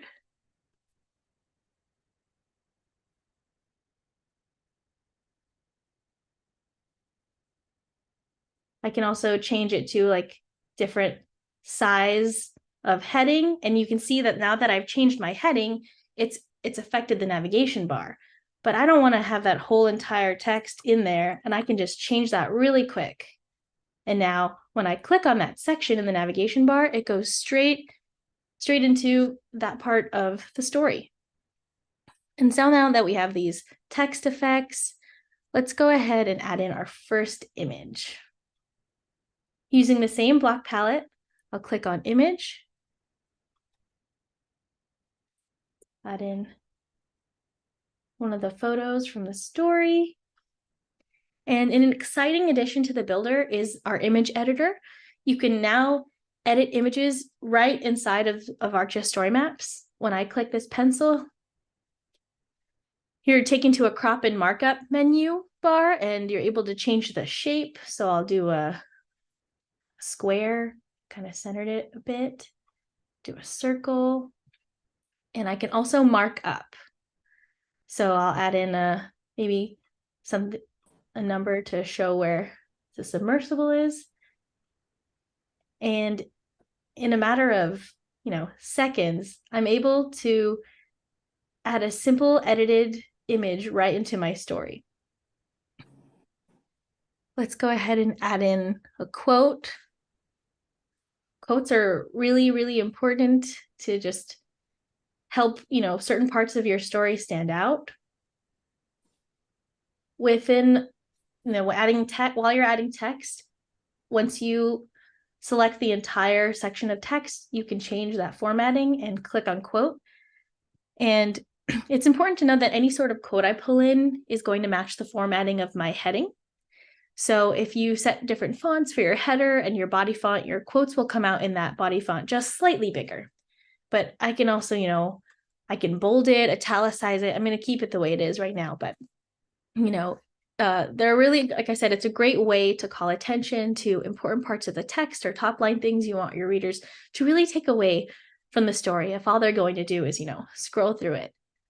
I'll add in a separator. Same way, blue plus sign, block palette, click on separator. And separators are a really great way to provide a visual indicator to your reader that you're either moving on to a new section or there's a break in thought or information and content. It's also a great way to add negative space to your story, which can help break up lots of text and help prevent scroll fatigue. But yeah, as you can see, the separator I added, I can move it around to any part of the story. Next portion of the builder we're going to go over is how to add maps to your story. So once I get into the block palette, I'll click on map. And this is a really interesting option. There are a few different ways I can add maps to my story. So I can go into my maps where I already have things created. I can also take a look at what's going on in my org. I can also utilize the Living Atlas and add maps directly from there. From the Living Atlas is a selection of thousands of authoritative data layers and maps. And in this case, I'm actually going to click this button here at the top that says New Express Map. So you can see that it's loaded this nice, really clean map. I can add points, numbers, polygons, lines, arrows, even text. So let's go ahead and change the base map really quick here with my settings. And I'm going to search for the Mariana Trench. Once I add that to the map, there's a prompt for me to add in an image. And I'm just going to add in a quick title and description of this point.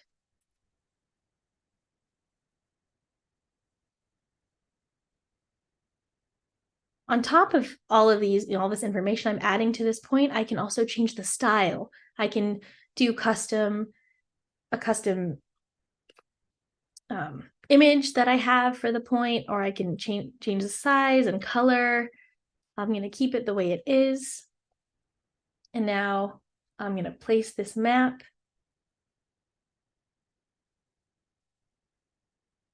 And in a matter of less than a couple of minutes, I've made a fully, interactive map showing where the Mariana Trench is. Go ahead and add some more text just for some story structure.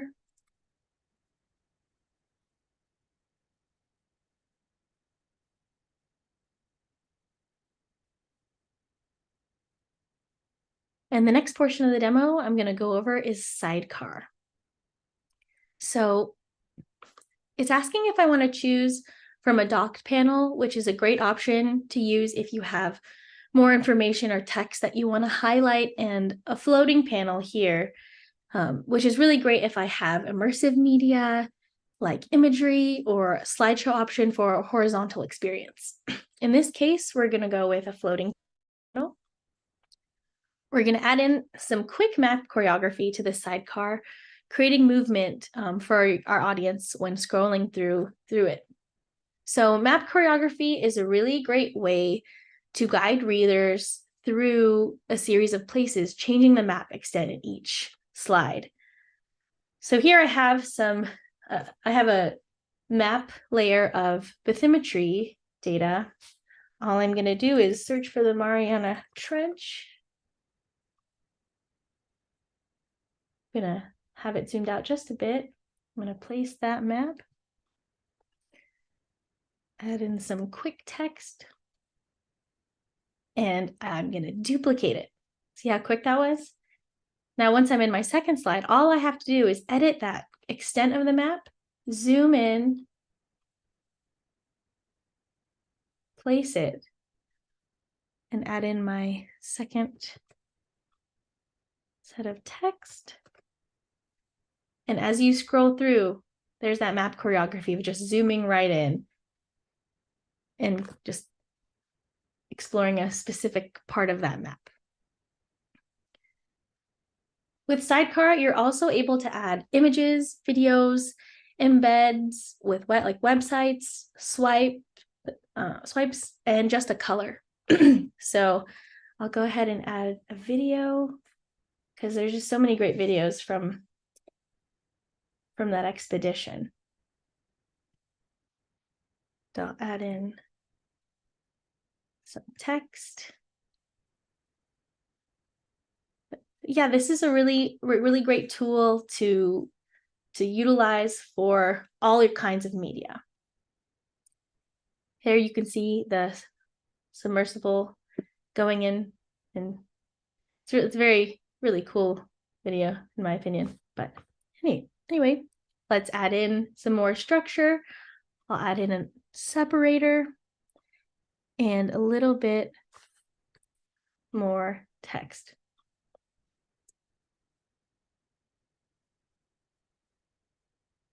Another new exciting new media enhancement that we've added to ArcGIS Story Maps is image gallery. And you can use it to batch upload images in the body of a story from your local files. I'll just collect all of these really quick. And you can use this block to showcase a set of related photos. And each gallery supports a maximum of 12 images. And you can choose from different layouts like jigsaw, dynamic squares, or film strip. Film strip is my favorite, but we're gonna stick to jigsaw for right now. And I can also make it a little bigger. What's also really important to mention is how accessible you want your content for your audience with ArcGIS Story Maps.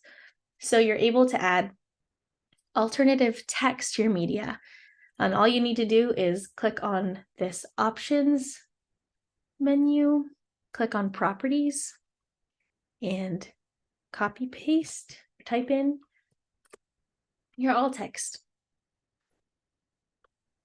We'll add a caption for best practice and one more separator. We love those separators. I've got one more heading, and see how it highlighted here in the navigation bar. With this heading, next thing I want to move through is swipe. It's really great for comparison between changes over time, either through mapping or images. In this case, I'm going to compare different kinds of sonar technology over time. We have this really great graphic from our team.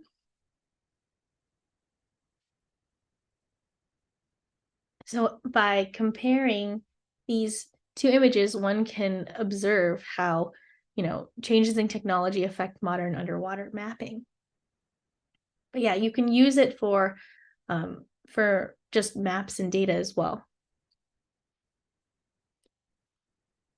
I'm going to add some context so people know what I'm talking about. And another option from our special blocks that we have are our map tours. So when you have a map tour, you're initially prompted to either batch upload photos or start with an empty tour. In this case, I'm going to start from scratch. And then it's asking me if I want a guided tour or an explorer tour. And a guided tour allows you to pull your reader through a series of tour points in a specified order. However, if you have a lot of tour points, you might want to move towards an explorer tour, which readers can just kind of explore at their leisure. In this case, I only have a few things that I want to add, so I'm just going to go ahead and choose guided. And then it's asking me if I want it map focused or media focused. In this case, I have some pretty good map data, so I'm going to go ahead and choose map focused. All right, so I will add in some quick text here. It's, prompting me to do a title and a description. I'll add in a quick image and I'll add in a location.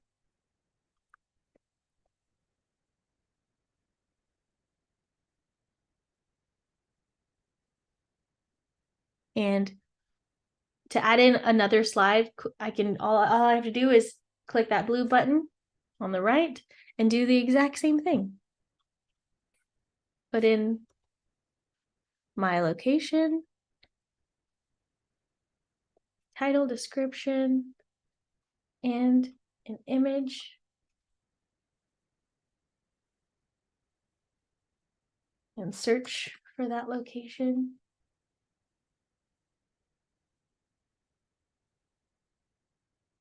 add it to the map, add to the location. And now we have a map tour that kind of bounces our reader around to different locations and showing different images. If we wanted to, we could duplicate it. And if I change my mind, I can just undo here at the top. Pretty cool, huh? Well, I'm going to add a little bit more context.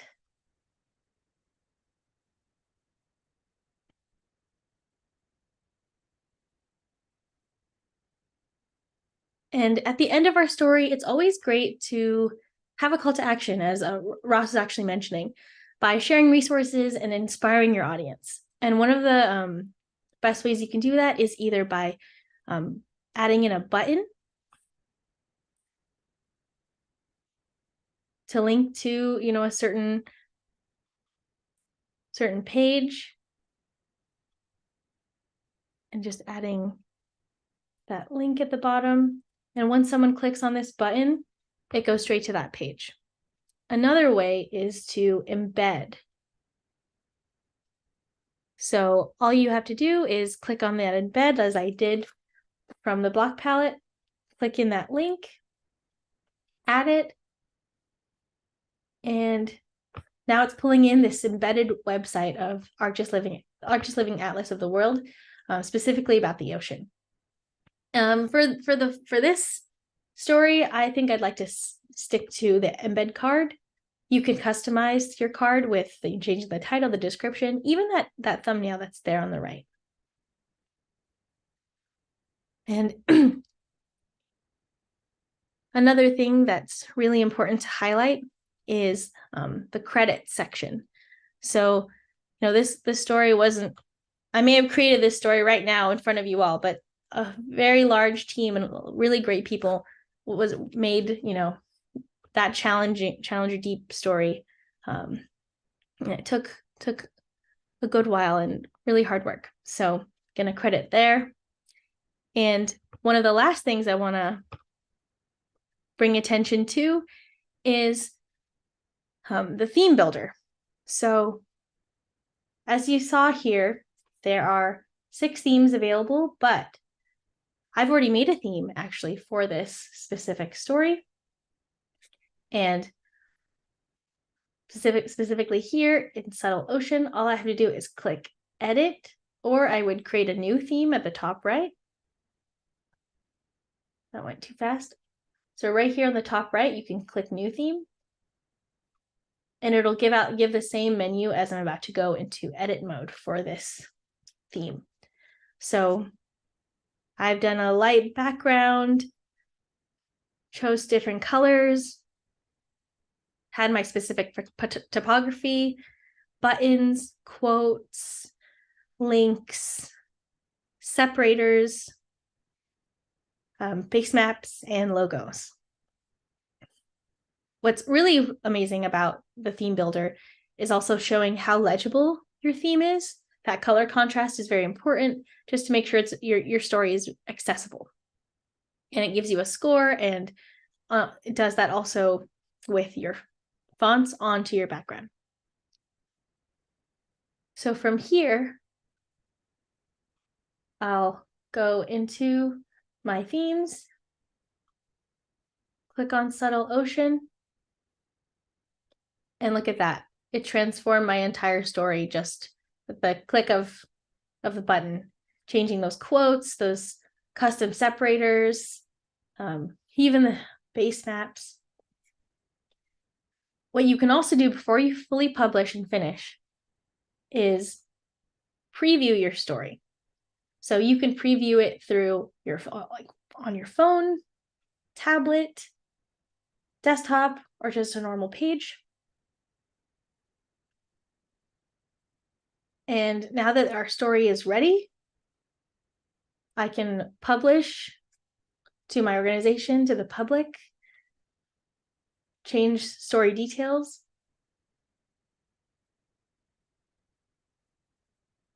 And there it is. A completed story themed out to my heart's desire, with that map choreography, those videos, all that immersive media, image gallery, and swipe, all of the greats. Awesome. I will stop sharing my screen.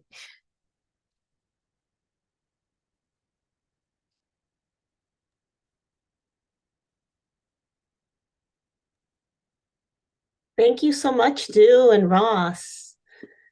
I hope you had a chance to learn what ArcGIS story maps can do, and love to open up this portion of our presentation for any questions. Feel free to unmute.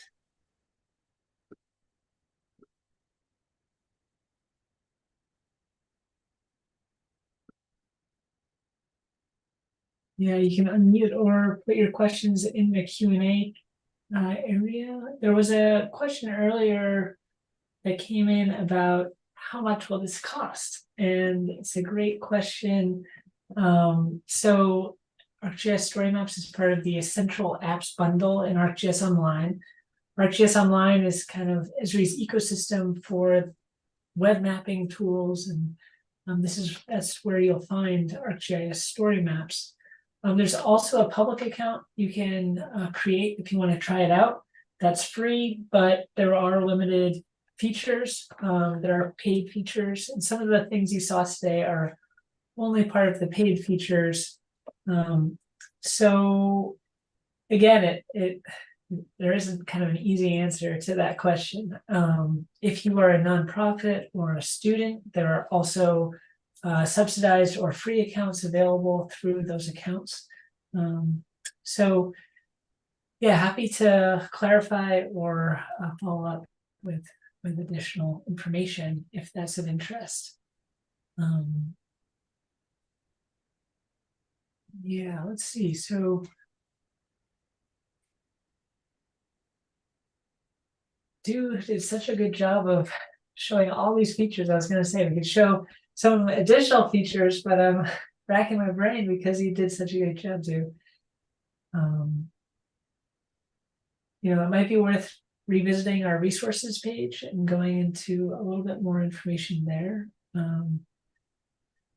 And we can just show you, you know, next steps, where to go with this new information.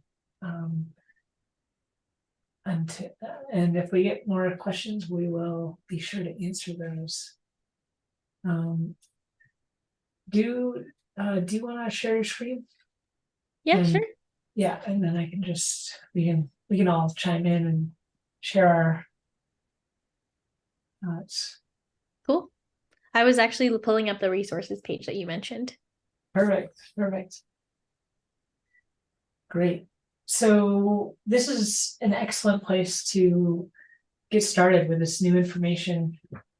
With all the things that you saw today, you know, there's so many different components you can dig into, but we often tell folks, before you even get into the builder, think about who's your audience and what is the purpose behind your story. This will really help inform all of the different decisions that you're going to make as you form your story and your narrative.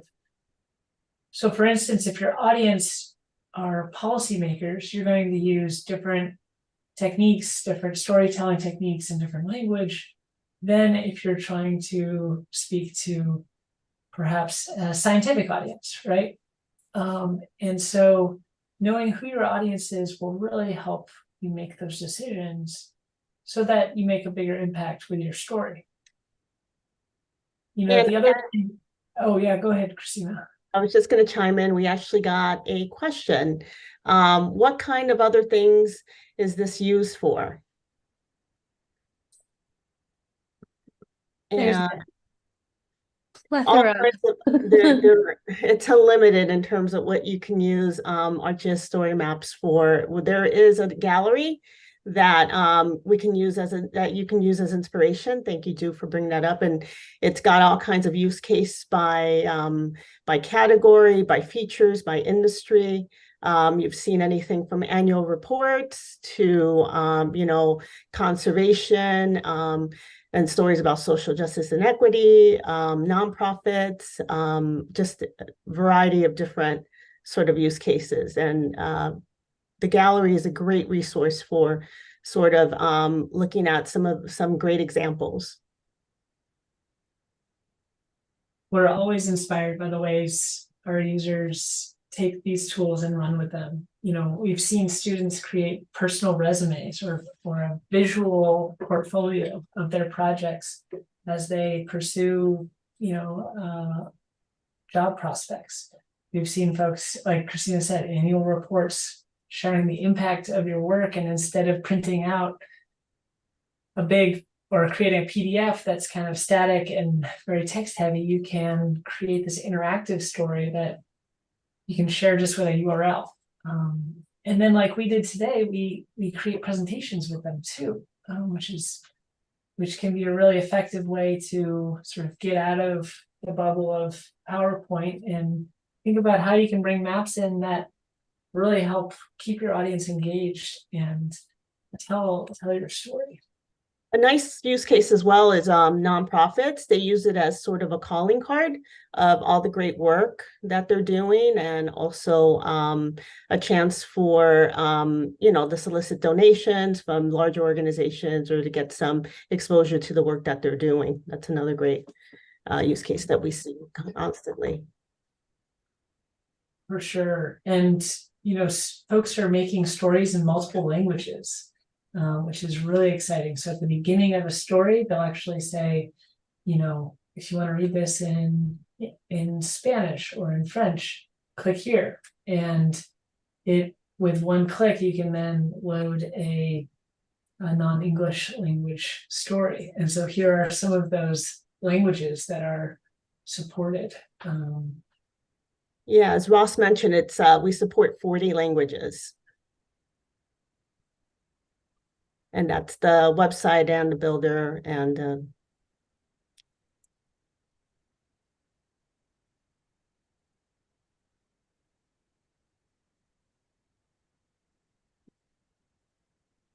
Great question. Great question. So, if you go back to the resources page, this planning and outlining your story blog was written a few years ago, but it's been one of the perennially most popular blogs. I think partially because so many folks are trying to get started and they don't really know where to start. And this does a great job of walking through, okay, how do you define your audience? What does an audience even mean? And how can we get past, I'm making this story for a general audience. That is way too broad, and you can always get more specific with your audience, thinking about geographic context, language, demographic information, geographic area. Are you trying to reach a local audience or a global audience? If it's global, like, what part of the globe, or how are you going to distribute your stories to make sure you reach that audience? And then the other thing with digital content is folks have really short attention spans, right? So you have to really get to the point quickly and make sure that you're keeping your readers engaged throughout your story, because very quickly they'll lose attention and click on another button or move on from your content very quickly. And so that's also one of those keys to success, is making sure that you're keeping your readers engaged throughout your story, your narrative. There was a request to share the link of the story map gallery again. I tried to drop it in the chat. I'm not sure if it's visible to folks, and if not, perhaps one of the moderators is able to drop it in the general chat.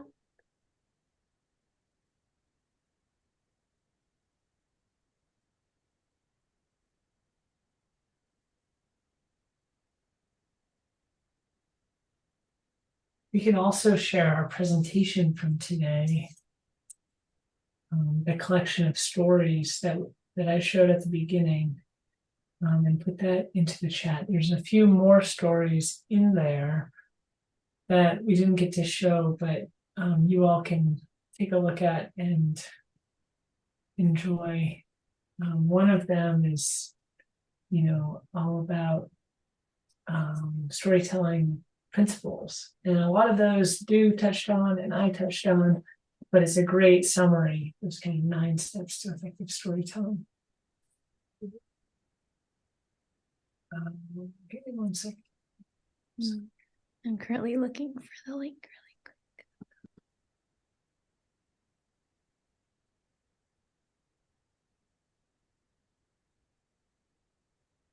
And we've got time for one or And two what Ross is showing now, what he was showing now was what the back end of the builder looks like, sort of the organizational structure. We've got your stories and you have access to your organization stories as well. That's sort of the back end of the product. I posted the link in the chat, but it looks like I only have access to host and panelist chat. So if the organizer can copy paste it into the general one, that'd be great. Thanks. Now this is the collection that Ross shared. It's a lot of really great resources and example stories. Thanks, Clinton.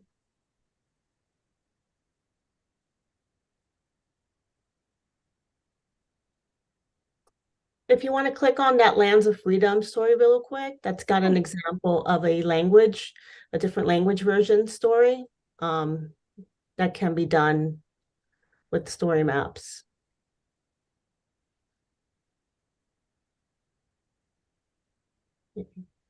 So if you click on the intro story, it'll give you an option to the button right under the navigator. It gives you an option to read the story in Dutch, which is a way to do multilingual stories.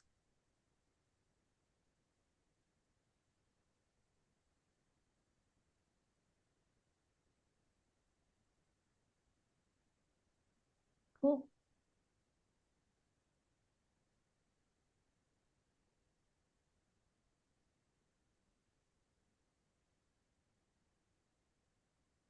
Beautiful.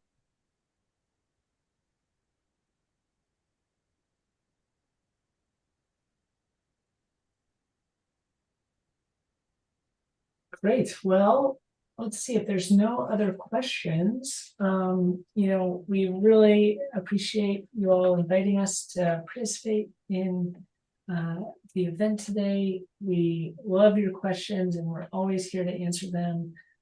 Thank you so much for letting us be part of this amazing event. And don't hesitate to reach out if there's anything we can do to help support your work. And have a good rest of your GIS day. Can't wait to see what you create with our GIS story maps. Yeah. Awesome. Thank you. Thanks, everybody. Thanks for joining us. Really appreciate it. Great content. It's always great to have space and opportunity to inspire people to use GIS and especially in ways that feel so easy and so natural. Thanks for taking time out of your schedule to come and present for our group, and thanks everybody for showing up in the audience. Give us a minute, and we're gonna get set up for our next session with Albert Momo. Thanks, everyone. Bye. Thanks a lot. Thank you.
Hello, everybody.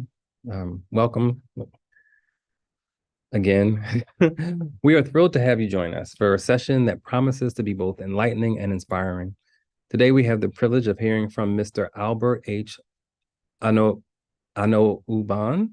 Momo, a distinguished leader and innovator in geospatial technology and agriculture. Albert serves as the Vice President of Executive Director at Trimble, where he plays a pivotal role in the company's expansion into emerging markets and oversees projects funded by a diverse array of international organizations and government. His career spans significant roles at the United States Agency for International Development, USAID, Digital Globe, Bechtel, Rockwell Collins, and the National Oceanic and Atmospheric Administration, or NOAA. Albert's expertise bridges multiple sectors, positioning him as a key influencer in the geospatial and agricultural industries.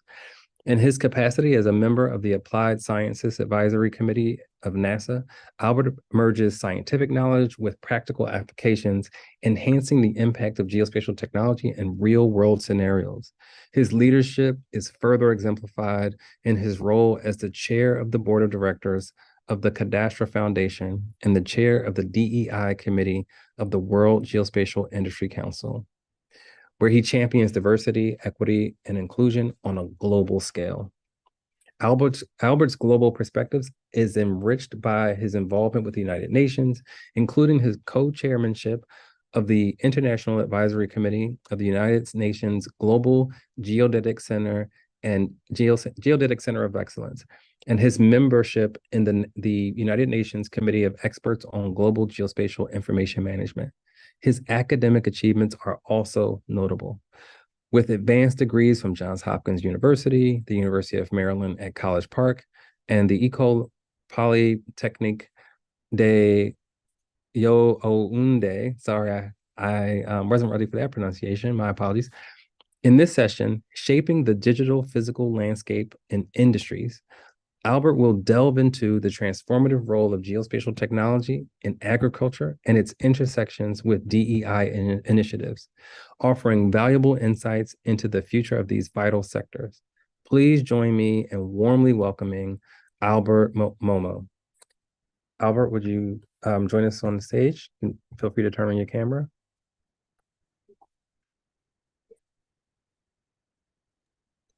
Thanks for joining us, Albert. I'll get out of your way now and let you take the show. Thank you, Clinton. And let me share my screen if I can.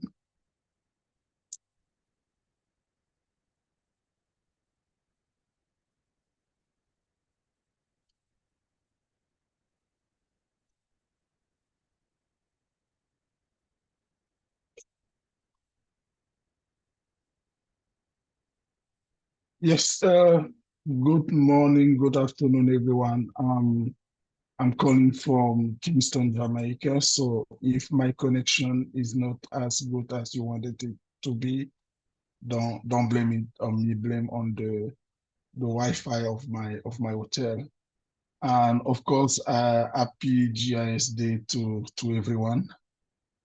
When I was asked to talk to this audience on GIS Day, I have the choice to talk about geospatial in emerging countries, which is what I do as my day job, or using this platform as another place to promote diversity in the geospatial arena. And of course, I choose to talk about DI. But feel free to ask me questions on geospatial in general in emerging countries. And I've been in this mission for the past 3-4 years to promote diversity in geospatial. And it started in 2020 when the CEO of Trimble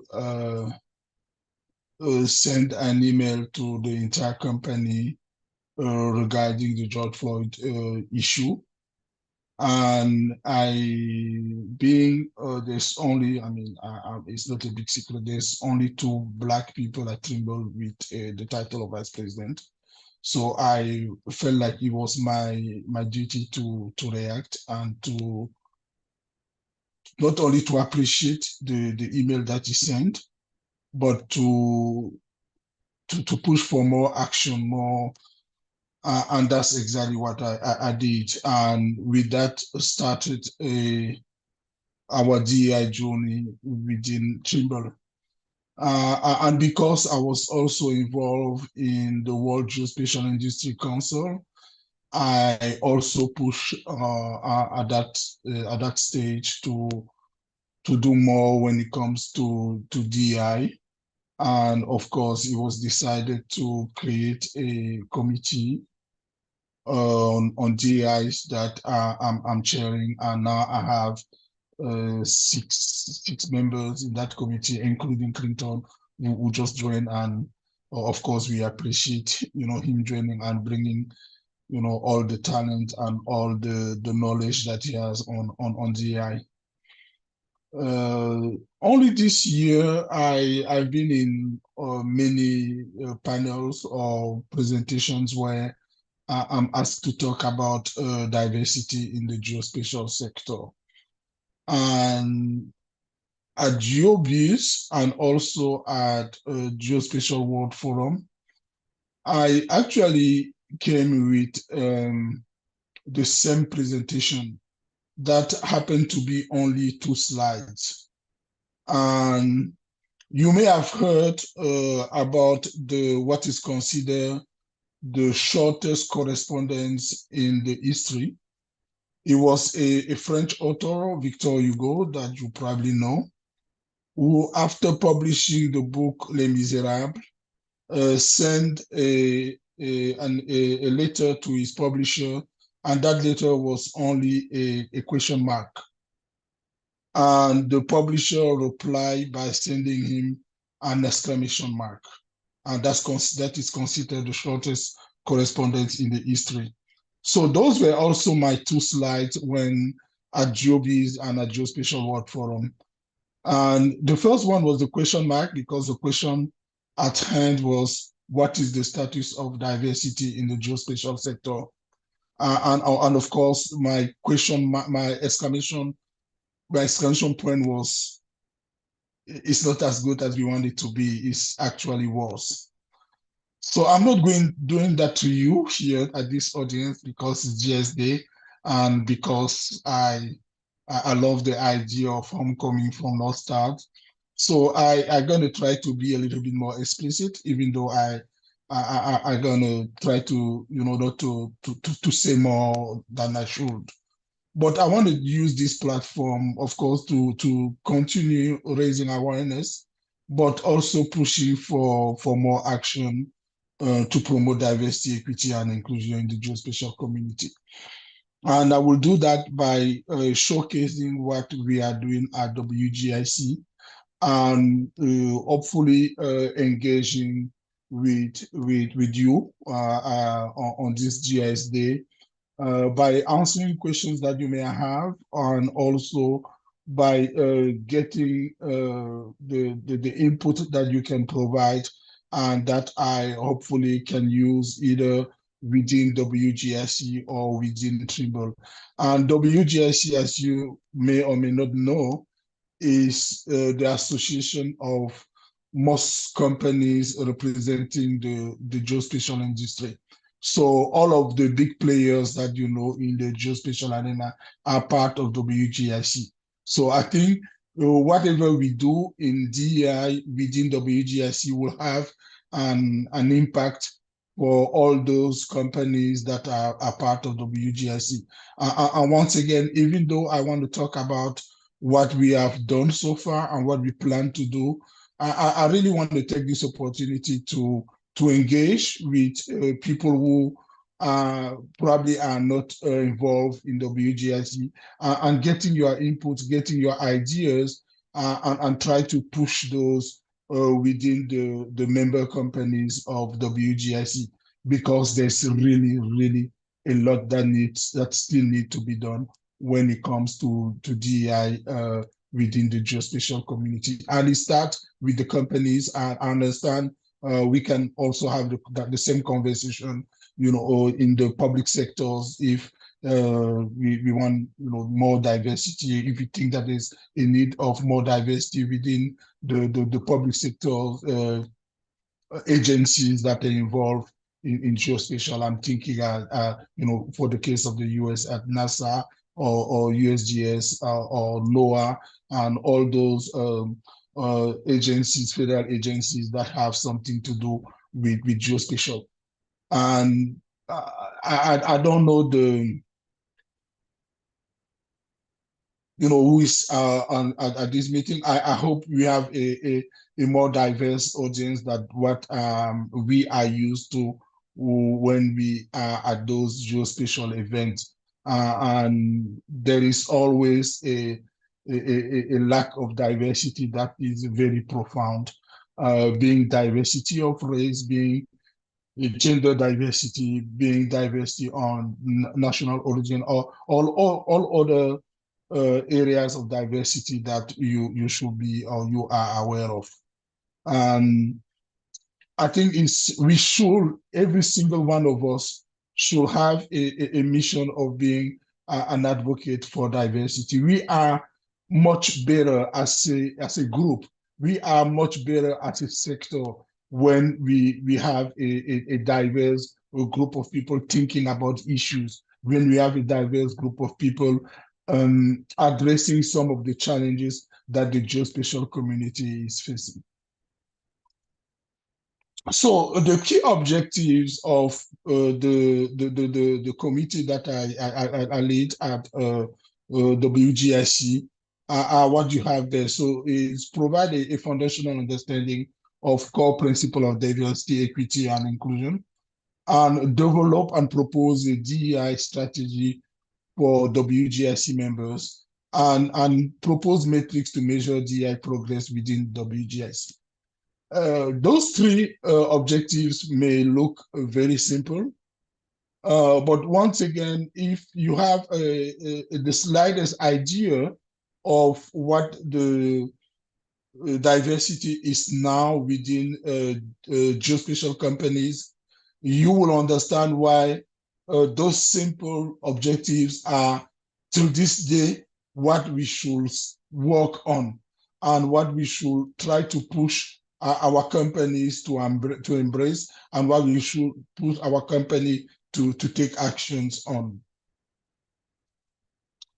So we started 3 years ago by drafting a policy on DEI and having every single member companies signing on that draft policy. And it started with, just saying, that we oppose all forms of discrimination. So in order to remain or to become a member of WGIC, you have to sign on this draft DEI policy. And I'm glad to say we haven't had any company say, oh, I'm leaving WGIC or I'm not joining WGIC because I don't agree with this. So it's already a very important victory that all the companies that are part of WGIC, and WGIC is almost double the number of companies year after year. So all of them are completely on board with the ideas that we are putting out there. And remember, WGIC is not a US-based organization. Yes, the majority of companies that are member of the WGIC are either in the US or in Europe, and mostly, of course, in the US. But this is a global organization. The reason I want to highlight that is, for those who may not know, DEI is not approached the same way in the US as it is in Europe or as it is in other parts of the world.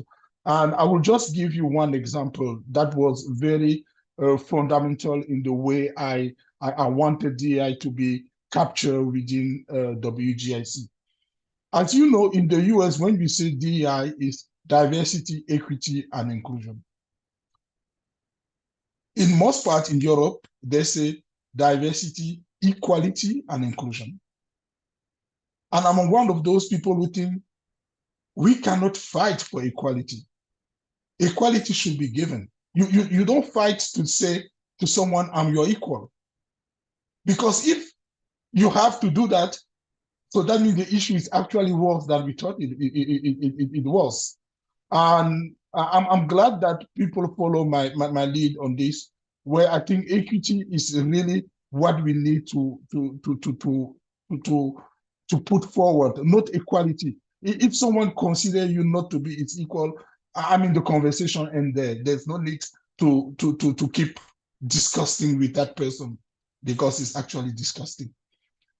So having a global organization like WGIC pushing for more diverse representation within the workforce, making sure that people feel welcome when they work in those geospatial companies, and giving them opportunities to have a better career is very important for us, and is actually where we started. And I'm glad also to announce that most, especially the most important players within WGIC, have enacted DEI policies within their own companies. And we make sure to capture whatever they are trying to implement, and to give advice when possible on how we think the DEI policy is in line with what we feel should be the norm within the geospatial community. So the draft policy on DEI was a very important milestone that we started with the DEI committee at WGIC. And these are some of the DEI principles that we also put out there and make sure that we all buy into it. And so now DEI is really considered part of a WGIC missions. And we want each member organization to see DEI as something that is as important to them as all the other missions that they have as companies. And as you can see, we didn't reinvent the wheel, right? We went with what is considered the norm when it comes to DEI principles. And once again, we were able to have a complete buy-in from all the member companies of WGIC. So the way forward, having companies buying into our strategy, our objectives, our strategy, our principles is just not even half of the solutions. Is actually just the beginning. So we need to do more. And I've listed here some of the actions that are ongoing and that we need to keep on working on in order to have some real results. And 4 years later, 3 years later, I should say, because 2020, I have to say, yes, sometimes I feel like we made a lot of progress, because we are very successful to bring DEI into the conversation. And we are also successful at making people uncomfortable with the DEI conversation. As you know, you are successful with DEI when people are not comfortable, when you are making them uncomfortable, because then they can start thinking outside the boxes. And because I'm one of those people, and most of the colleagues that I have in this journey, I'm one of those people who like to call things by their names. And so when I talk about lack of diversity, I'm very specific of what type of diversity we are lacking. One of them being the racial diversity. I just told you, one of the 2 vice presidents in one of the two Black vice presidents in a leadership group of 100 people within a 14,000 employees company. So, of course, we should do more. And what I'm saying here can be said, I mean, I took the liberty to talk about my company, but I can say the same thing with Esri. I can say the same thing with all the other players in the geospatial arena. There is a troublesome lack of leadership diversity in geospatial companies in the US and all over the world, especially the racial diversity, which is the most difficult one to address. So having a way forward when you say you have to look at numbers, you have to track how many, the racial representation, not only of your leadership, but also of your employees, is something that we are still pushing for, and is something that, of course, we're still struggling with. Luckily, in the US, we are allowed to collect the data and to talk about the data. And I'm, like I say, I'm comfortable mentioning the one from the company I work for, because we were also successful to push for our company to develop a DER report, an annual DER report, and make it public.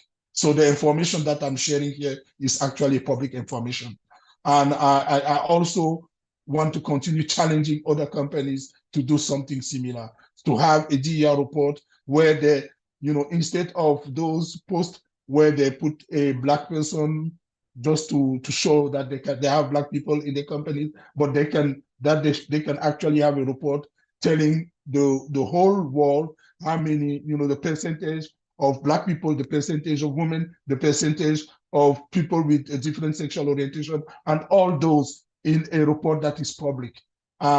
So far in the US, is something that we are more and more successful. Unfortunately, in Europe, for example, except in the UK, in the continental Europe, collecting data based on race, gender is still prohibited. But I really hope that we will be able to achieve something like that, because the issue of racial diversity is probably more prominent in Europe as it is in the US, because at least in the US, as like I say, we can actually name what we are trying to solve. But if you can't even say how many, how the racial diversity is in your organization, how can you solve that? How can you talk about it? So these are some of the actions that we're gonna continue pushing within our member organizations, and hopefully we will see more and more changes. And I know, like I say, sometimes I feel like, yes, we made a lot of progress, but sometimes also I'm like, there's still much more to be done, to be achieved. So this year we published the first draft of the diversity in leadership in geospatial industry. And that draft is available on our website, and I really invite you to go on WGIC website and download this white paper.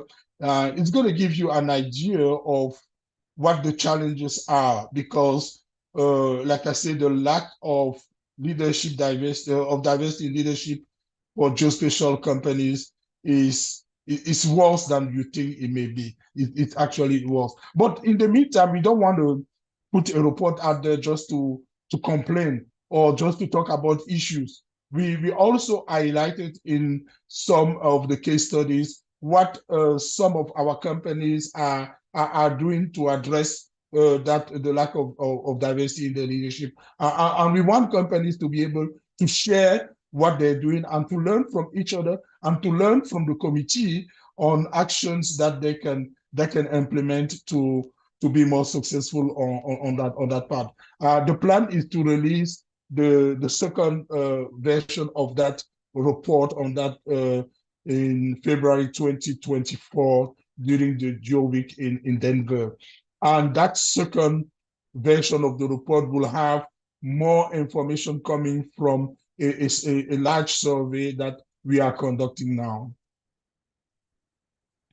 And we also do a lot of activities to highlight diversity, DEI within our community. And one of those activities is actually awarding some trailblazers, some champions of diversity. And we started last year at Intergeo in Germany by awarding a DI champion award to Clinton, actually. So he was the first recipient of the DI champion award, and also a DI organizational impact award that was awarded last year to ESRI India. And for those who may or may not be aware of issues of diversity, especially gender diversity in India, I was really proud and happy to find ESRI India being a very an organization that is doing things differently and championing diversity, gender diversity that is on very unknown in India. And this year, of course, we also awarded the same Trailblazer Award to Olivia from Office of National Statistics in UK, and also to a company called Innova, that is a company that do some recruitment for geospatial companies. So that was the company champion. And we also took up the opportunity of Intergeo to have a panel discussion on how to advance DI in the geospatial sector. And these are some of the activities that we had for the past few years. Last year, during Black History Month, we were able to feature 10 prominent Black people that we consider their contribution to the geospatial industry to be highlighted. And we should find a way to replicate that, maybe by increasing the number of Black persons that we can recognized for their contribution to the geospatial industry. And also during the International Women's Day, we also created some hashtag and a lot of posts regarding the importance of gender diversity within the geospatial industry and pushing for a more inclusive industry. And I've listed there some of the events where we went with the real intention to push for a DEI agenda. So Geospatial World Forum in 2021, Geospatial World Forum in 2022, and Geospatial World Forum 2023, and GeoWeek in 2023, and the big United Nations World Geospatial Industry Conference last year in India. So these are some of the ideas that I wanted to share with you. I feel this is not an audience where I need to push for DEI. I'm pretty sure I'm preaching here to acquire to people who are also, I think, very aware of what needs to be done when it comes to DEI. All I can do is to invite every single one of you to become, if you are not already, to become an advocate for DEI. Thank you.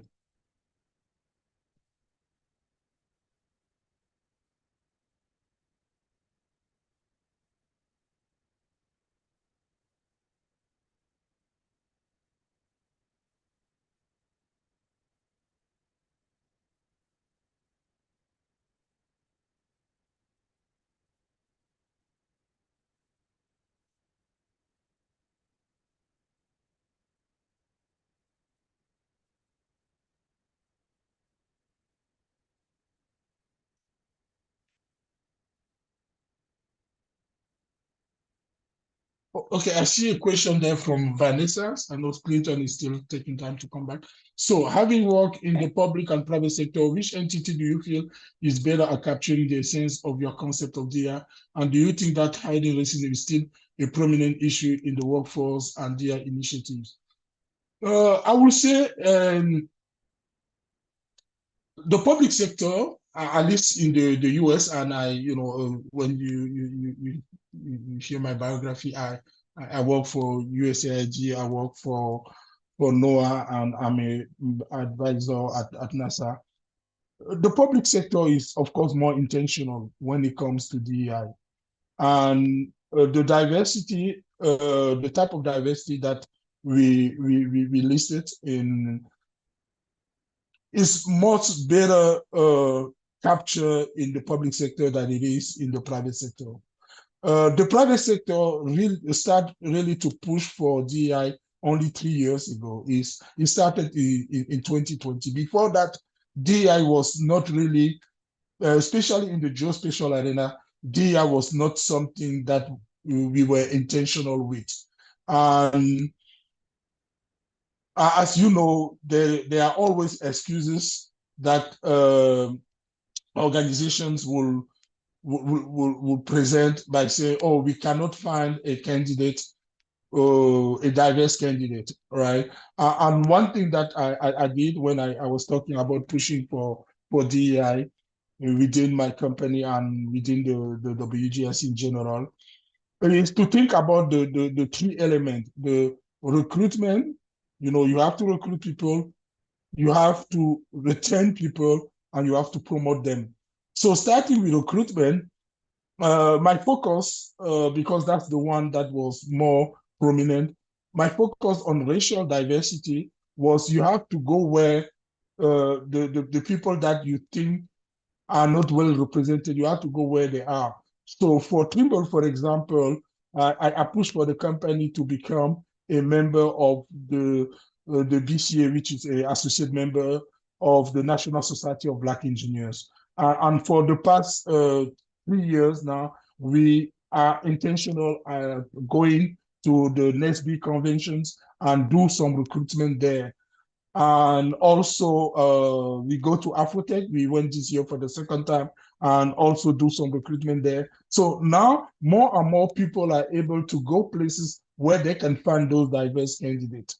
And the other option is to be more intentional with the HBCU. I'm so glad that this event is happening at Howard University, which in the coming months will be one of the places where we're going to establish a Trimble Technology Lab. And it will be the first HBCU to have a Trimble Technology Lab. We already have 30 Trimble Technology Lab in the US. None of them is in the HBCU. So we have to be really intentional in going after the diverse candidates. And of course, you all know we are not pushing for people to hire candidates because of the color of their skins or because of their gender, but we just want them to have the opportunity to have interviews. And we know now, we have data now to back what I'm saying, to back up what I'm saying. We know now that the people that we have, when we go to those places to interview candidates, we end up finding very, very good candidates. And we are not hiring them because of the color of the skin. We are hiring them because they deserve to be hired. Yeah, I see a second question on placing labs in other HBCUs. Yes, I really hope we will be able to do that. So like I said, Howard University is the first one. And I know we are already in conversation with other HBCUs, and hopefully we will have at least one joining every year, because going from 0 to I don't know 3, 4 in the next 2, 3 years will be a huge achievement, I think.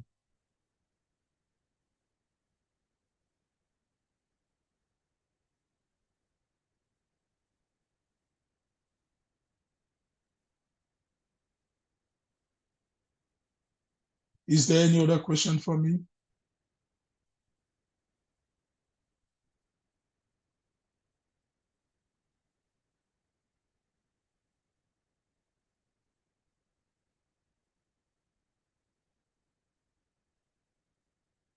Okay, so thank you for your attention, and of course thank you for having me.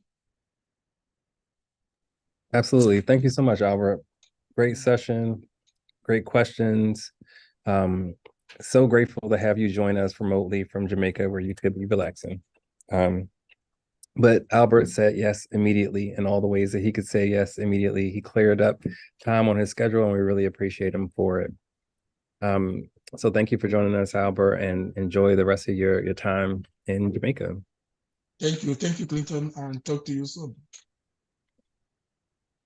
Give us a few minutes, and we'll be introducing our next panel, which includes a great selection of National Geographic Explorer.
What's good, everybody?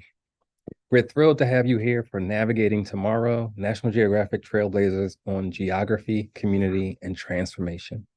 Get ready to explore how geography is more than just maps. It's about impacting communities, people, and sparking substantial changes.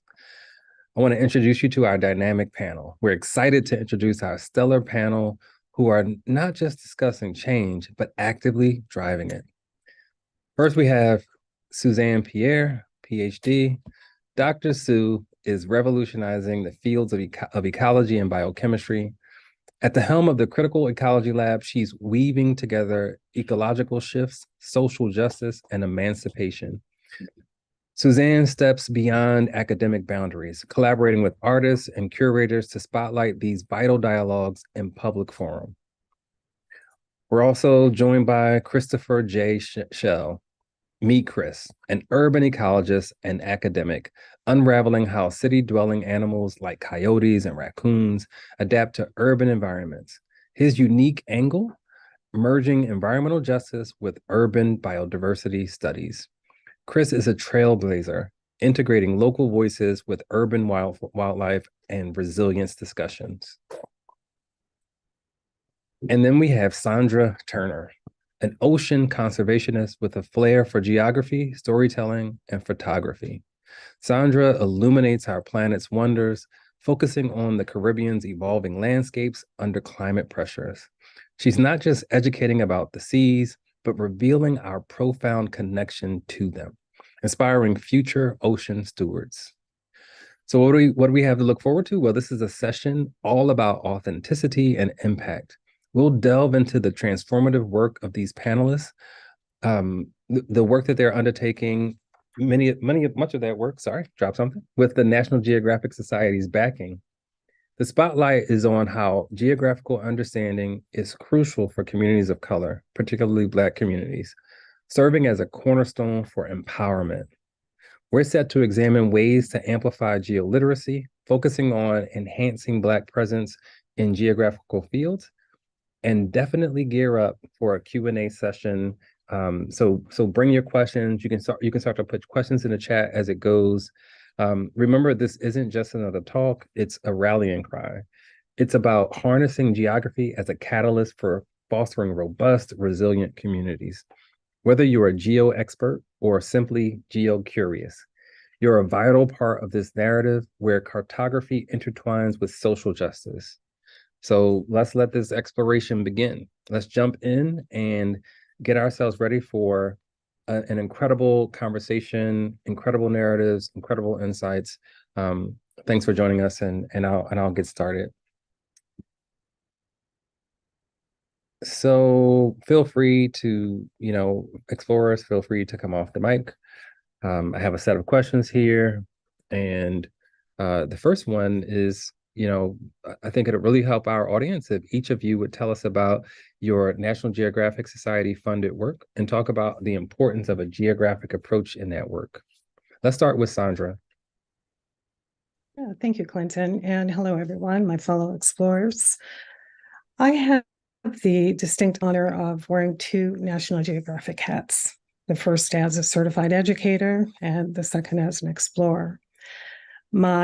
It's a powerful combination. My National Geographic Society funded projects allow me to partner with marine conservation organizations in the Caribbean region to help restore coral reefs and mangrove habitats to build stronger resilience along coastal communities. My research focuses on the accelerated changes in the Caribbean's natural landscapes and to study where an estimated 8.7 million children have migrated due to a cascade of interconnected climate change impacts. We use Esri's The Living Atlas of the World for its geospatial data, imagery, and base maps to identify restoration sites and the scale of work that needs to be done in the region. An educator at heart, I take my field experiences and curated content into classrooms across the US and the Caribbean to teach the critical needed skills of geography, climate change, and ocean literacy to students in grade 2 through 11. My latest society-funded project is called The Geography of Awe and Resilience. Here we take a trauma-informed and culturally relevant approach to teaching about the natural world, integrating emerging technologies like GIS and MapMaker to illuminate the beauty and the wonder of the Caribbean region to inspire new generations of explorers. My goal is to engage with 1,000 students of color every year. Thank you. Thank you, Clinton.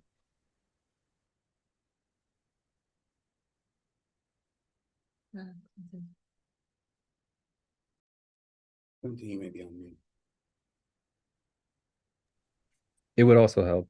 if I was off mute. Thank you all. So tell us about your projects, Christopher. Yeah, absolutely. And thank you all for having me in this space, and thank you, Clinton, to bring in these awesome panelists together. I'm quite humbled to be here. And the work that I do as an urban ecologist and behavioral ecologist is really bringing to attention something that is looking us into the face, and yet we oftentimes ignore it or don't see it for whatever reason. And that being the fact that a good chunk of our world is urbanized, right? And most of the planet lives in cities. And yet very few attention has been paid to what exists in cities, how they exist in cities, and what that means. And I like to remind folks that, as an ecologist, we sometimes forget the meaning, and it's important to really integrate that into why we think about how geospatial techniques and geography and the spatial distribution of amenities and disamenities relates to this conversation. So ecology, as its simplest definition, is a study of relationships of organisms to their environment and organisms to other organisms, right? And inherently what that means is that it is a study of our relationships with our natural world. It is the study of our relationships with our home, right? The term ecology in and of itself is the definition of how we understand home and our place, and how sort of ironic it is that we do very little in terms of understanding the ecological principles that exists right around our home cities, where oftentimes we would think of these areas as these biological deserts, right? These places that we don't see much biodiversity, much of the endemic species that we are trying to save in these conservation circles and narratives. And yet we build these cities in areas that are considered these biodiversity hotspots, these areas that have enough resources to support multiple forms of life. So why on earth then would we not turn to understanding how we as human beings coexist with our non-human kin? And that's exactly how we do research in my lab, understanding how from behavior to biodiversity and ecology to environmental justice, we can start to unpack the narratives that existed in the past, exist today in the present, and will hopefully be eradicated into the future. But we know that the legacies of inequity and the spatial distribution of those inequities have profound impacts on the biology of the species that are in and around us. And the reason that we focus on cities is because really they serve as not only the platforms for doing engaged empirical research on these kind of cross-cutting issues between ecology and justice, but they're also the places where we live, where we love, where we work, where we breathe. So it behooves us to try and figure out solutions for bettering the places where we are, because there is no place on this planet that is not touched by people. In cities, and all of the lessons that we learn about how to promote social and environmental equity gives us all of the answers we need to build a better conservation movement.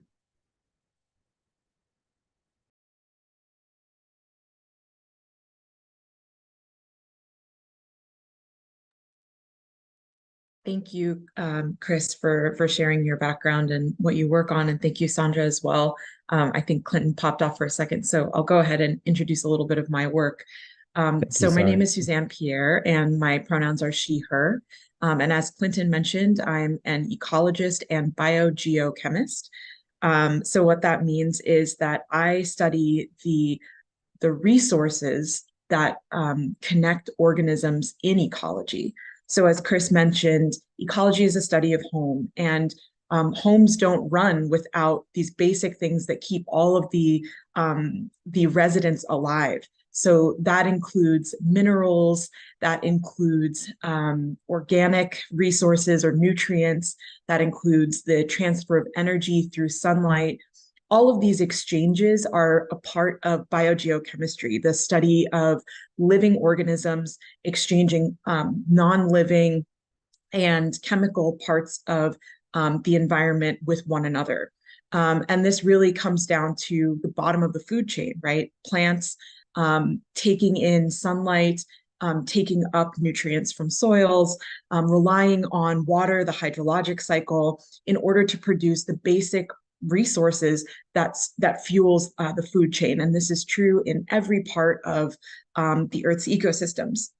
And I also am someone who's really keenly interested in the ways that human beings have changed these exchanges of nutrients, of resources, altering the very base of the food chain through our actions over time. And so as a biogeochemist and ecologist, I describe myself also as a critical ecologist. And I founded an organization called the Critical Ecology Lab as a way to address this particular area of human alterations to biogeochemical or elemental cycles. As we know, climate change is racking the earth and altering every aspect of biology, of climate, of all of the kind of core pieces of how ecosystems run. And they're profoundly affecting human beings and disproportionately affecting those who have racialized backgrounds and are of lower wealth status. So critical ecology is asking what types of human actions, patterns throughout society are directly changing the chemistry, the geology, and the biology of Earth systems, and how can we learn from those actions in order to start to build societies that operate differently in the future and actually regenerate and improve upon the degradation that we have done in the past.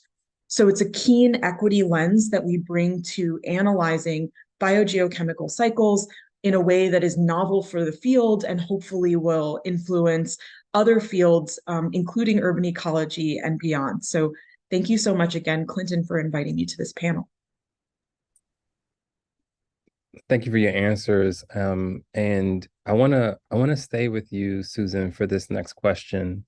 We'll ask everyone the same thing, but how do you see the teaching of geography and geographic approaches as crucial for supporting efforts to strengthen and grow capacity in communities of color, especially when you think about that in relation to your very specific work? Yeah.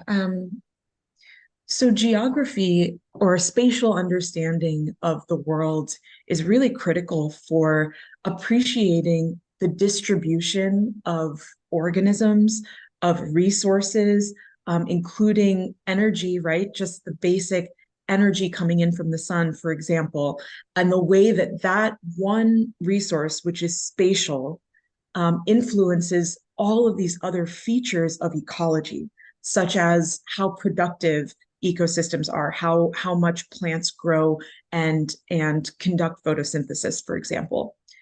And so on this basic ecological level, having a spatial understanding of a resource like sunlight is influential to understanding where plants grow and why they're able to succeed and reproduce there. Now, with relation to people of color and specifically Black and Brown people who are in marginalized positions in society, I believe that understanding how the spatial distribution of ecosystems can be influential in understanding where there are opportunities for resilience, but also where there have been past and ongoing exploitations. Resource availability is a key piece of where we see extractive and often exploitative behaviors happening on various scales in society. As Christopher mentioned, cities, for example, are often planned and sited upon areas of high biodiversity and high resource availability. And this is old cities historically, as well as newer emerging or expanding cities as well. Resource availability at the ecological level is a driver of what happens to our human communities, where those communities establish themselves and where disparities in opportunities, in amenities crop up and are enshrined in institutions and systems. So teaching a geographic understanding of ecosystems is actually directly tied to teaching a spatial understanding of where equality and justice and inequality and injustice become ingrained in social systems. And I think that's can be an abstract thought, but is actually a very revolutionary thought because it causes us to teach and cut across fields like geography, history, English, social studies, and ecology, biology, earth science.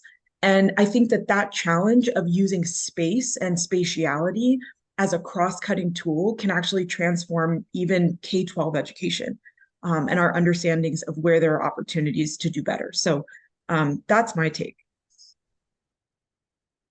Thank you for that. There's always a lot of power and meaning behind the work that you as you describe your work, as you describe the impact of systems on community. Every single time I engage with you, Susan, it really blows my mind. And I'm curious, Sandra, when you think about your work, how do you see the importance of teaching geography in a geographic approach? Mhm. Yes, thank you. I think from an educator's perspective, I think we first have to demystify what geography is. And I'm actually just seeing my screen. I look illuminated. So sorry about that. So again, I think we first have to demystify what geography is and who it's for. Too often when I meet and talk with students and I say, tell me what you know about geography, I get blank stares. Yeah. Those are, like I said, they happen too often, which tells me that we need to step backwards and,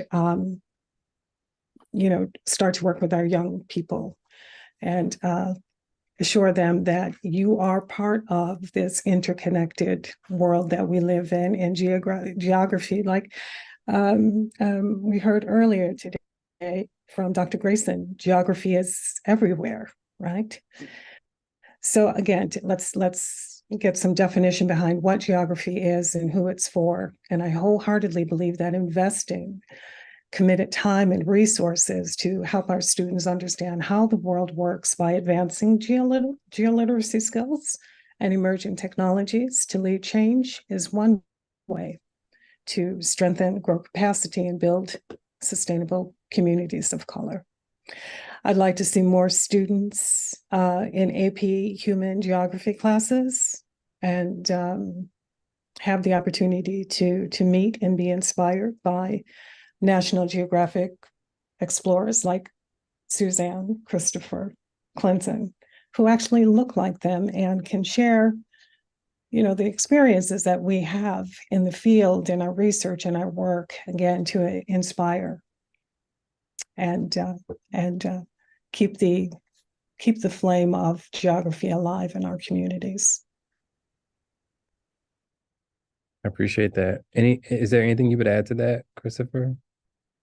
Yeah, I'll be brief and say, because Sue and Sandra added some excellent points. And just riffing off of what they had mentioned, thinking about how understanding space allows us to understand how we are connected and disconnected. And that if we understand that space, if we understand how distance kind of plays a role in our lives and where the distribution of, say, resources may lie, for whatever reason, social, ecological, or otherwise, then we can start to build a blueprint for how to improve it. So things as simple as nature. Where is nature? What do we consider to be nature? How is nature distributed across a landscape from an urban to a rural gradient and everything in between, right? And then layering on top of that, where do we see the distribution of certain plants, native or non-native? Where do we see the distribution of birds, of bees, of large mammals, like, say, predators that help to regulate many of the dynamics within the ecosystem, abiotic and biotic, right?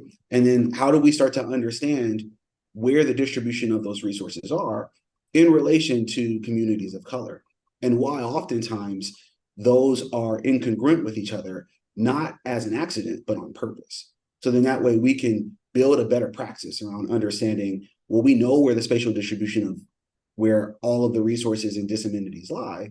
So we can start to build action plans. So we can start building grassroots movements that have the empirical knowledge, know-how to say, this is here for a reason. This was put here by design, and we can change it. In fact, I would imagine, right, that these geographic approaches, and this is what I oftentimes tell my students here at UC Berkeley is that when you have the ability to understand where things were placed across both space and time, then you realize that most of those placements, wherever they may be, whatever resources they were done largely by human influence. And because of that, that's incredibly empowering, because that gives us the hope to understand that we can change it. We have the power to make those changes, right? We have the power to say that the spatial distribution of certain amenities and disamenities, if informed by people, especially in cities, it can be changed. And that provides us the means, the roadmap to start seeing how we can not only better our communities, but then show said communities, if they don't already know, that you are connected to nature. You are connected to the environment, just like you are connected to your other human communities. We are all unified in that front. And using these geospatial techniques allows us to see what the distance is between us creating more connection. All of you shared things that really, really, really are obviously based in your knowledge and your expertise, and we really value that. But I also want to just add that they resonate. They resonate with the intent and the energy and the vision behind North Star. A part of why we believe that a racially just world can become the result of a racially just geography, meaning racially just geography related practices and a community of geography and geo practitioners that better reflects the Black African diaspora and other groups that might otherwise be marginalized. Is because we know that we live in a world that has experienced and continues to experience incidents and systems of bias, oppression, hate, and discrimination. And with that understanding, and recognizing that much of how those patterns show up is spatial. Much of how, from a policy perspective, those systems of oppression have become enforced and embedded in the fabric of our society, encoded in the very lines of our neighborhoods and communities, is through policy applied to geographies. And so that's not just historic redlining, but it's also historic redlining. It's not just historic covenants that focus on race and country of origin, but it is those things. It's also inequities in zoning policies and practices. It's also the reality that we vote based on geographies, and those elected officials apply their perspectives through policy and geographies on large and small scales and multiple scales, even in a local context. So we don't just believe or have hope that geography can help address these issues. We know it can, because geographic approaches have helped to get us here. And with that understanding, knowing that geographic approaches can have an impact, that will have an impact, they will either carry forward the existing discrimination and disparities encoded in our existing boundary lines of all kinds, or they can push back against them. And understanding that today geography is digital. It's data, it's technology, it's artificial intelligence, all scaling up and scaling out the impact of geographic approaches. Therefore, tools for GIS become important. Tools for collecting and managing and sharing geospatial data become important. And there are so many different options these days to empower people to collect information that's geospatial with survey tools, to make maps from the simple to the complex online without the need to download tools, to framing stories around stories that bring the social and the social context, the human lived experience as narrative into closer relationship with data. With all of these tools and capabilities available to us, GIS becomes that much more important to scale up our impact and to do so. And when we can teach people equitable approaches to their work, we can only imagine what comes next. And so I want you all to imagine a bit, maybe some of this is what you already know from what you've done, but feel free to imagine what geographic tools, particularly, digital tools, which ones do you think would be most impactful in your work in particular? And how could they be used to actively change our communities for the more equitable? And again, feel free to talk about things that you've done or things that you wish you could do. And I'll start with you, Sue. Yeah, I think my imagination is a little slow today, so I'm not going to think of or be able to come up with some new tools or tools yet to be created, but I can talk about some of the examples of geospatial tools that have been useful for the types of questions that I work on and that my organization works on. So I think one thing that we think a lot about is how to observe and predict patterns. Spatial patterns are really at the core of, I think, what everyone is really talking about, but are really these kind of subtle things that really depend on scale. When we are looking for a spatially based pattern, we need to be able to scale data, spatial data, from local to regional to even continental and global scales. And for me, GIS tools that actually that not only visualize spatial data, but also allow us to analyze spatial data sets that are georeferenced, allow us to kind of make these observations of what drives a spatial pattern and whether that driver is influential at local scales and also at these larger spatial scales. And what I think I should really give an example, because that would help everyone to really kind of imagine with me what we're talking about. So I'll use the example of something that we study in the critical ecology lab, which is very much related to and enabled by geospatial tools, including ArcGIS and ArcMap, which is looking at the spatial footprint of colonialism and specifically plantation, agriculture, and slavery.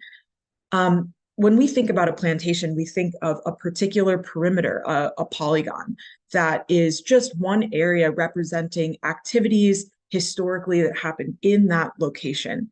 And in a lot of cases, because of the abolition of slavery and the decolonization of many lands, or so-called decolonization of many lands, we think of these activities happening on one polygon as being in the distant past. Now, it's very useful to think about how plantations themselves, these money-generating, cash crop producing land factories, actually occurred across very vast spatial scales. So when we are made to think about the plantation as just one unit, it's actually a way of distracting us, including distracting learners, from the vast spatial patterns that emerge when we look at something like the plantation landscape at the regional scale, perhaps, for example, within the Caribbean, as Critical Ecology Lab is currently working in the Caribbean, looking at sugarcane plantations, but we can also scale that up further to the region. So thinking about including the US Southeast and much of Latin America as also having had many plantations and systems of plantations. Now, when we're able to digitize historic data that remains in historical archives and doesn't exist in a digitized and georeferenced place, and when we can add archival data as numerical data, as quantitative data into those spatial representations and scale up, we go from just making point in time observations to being able to observe these bigger patterns. So I might have kind of provided a little TMI for that example, but I think that it's really important to think about the ways that spatial interpolation another tool within GIS, can allow us to understand how ecological patterns and these historic spatial patterns interact and predict what might have happened as a result of these activities that we usually are taught about on these unit-based scales, and we really want to be thinking about at regional scales and even at continental scales. So that's my example. What are your thoughts on that, Chris? Yeah, I mean, Sue, those were excellent examples. I think about scale a lot, and oftentimes sort of in the reverse, because a good chunk of the work that we do in the lab, we're thinking about individual animals as they navigate these kind of contested spaces between humans and non-humans.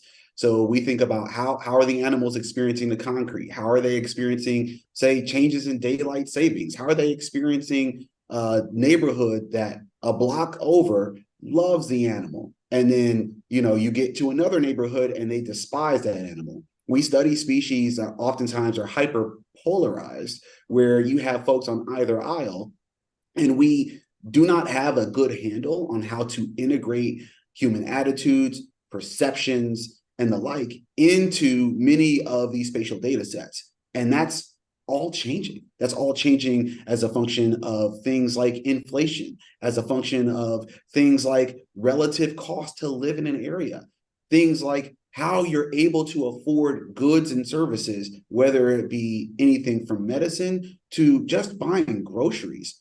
And all of that is both spatial and temporal, while at the same time adding in the level of complexity that exists within society. If there were tools that we could take that not only integrate kind of the spatial distribution of folks' perceptions and attitudes, but also have some plasticity, some flexibility in knowing that those changes will occur not just across space and not just across time, but even within people, right? Each individual person unto themselves is their own universe. And trying to understand how entropy within an individual changes over time, even in 5 years, let alone trying to understand that as a function of climate-induced changes to the environment, is something that I think we don't have a hold on. Sounds a lot like science fiction, and yet a lot of the techniques that we currently use sounded like science fiction in the past, right? So we have been able, for instance, to take these old school digitized maps of redlining, right? Redlining in cities that were for more than 230 plus cities across the United States, chopping up each of these cities, designating what areas folks of color could live relative to their white counterparts. And now we can overlay those maps with contemporary maps of the city and see, do they predict things like pollution burden? Are areas that are previously redlined more likely to experience more pollution? Do they predict the likelihood of a neighborhood being gentrified? Do they predict the likelihood of folks living today coming down with some type of illness or ailment, from breast cancer to low birth weights and everything in between? So thinking about what this is going to look like in the future, I think helps us to understand, how do we start to integrate more of the complex social components into the dialogue of how we understand space across time. And Sandra, what would you add to this discussion here?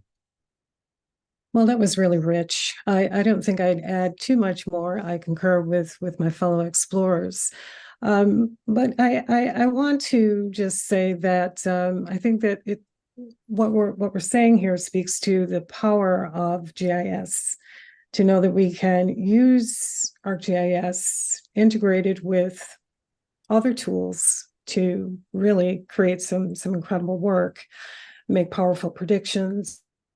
I particularly like the idea of its integration with photography, whether it be drone photography, also remote sensing, imagery. Those are a couple that come to mind. Other digital components as well. Going back to the students, there is ArcGIS story maps. I know that there was a session earlier today, but I want to speak on that as a powerful tool in the classroom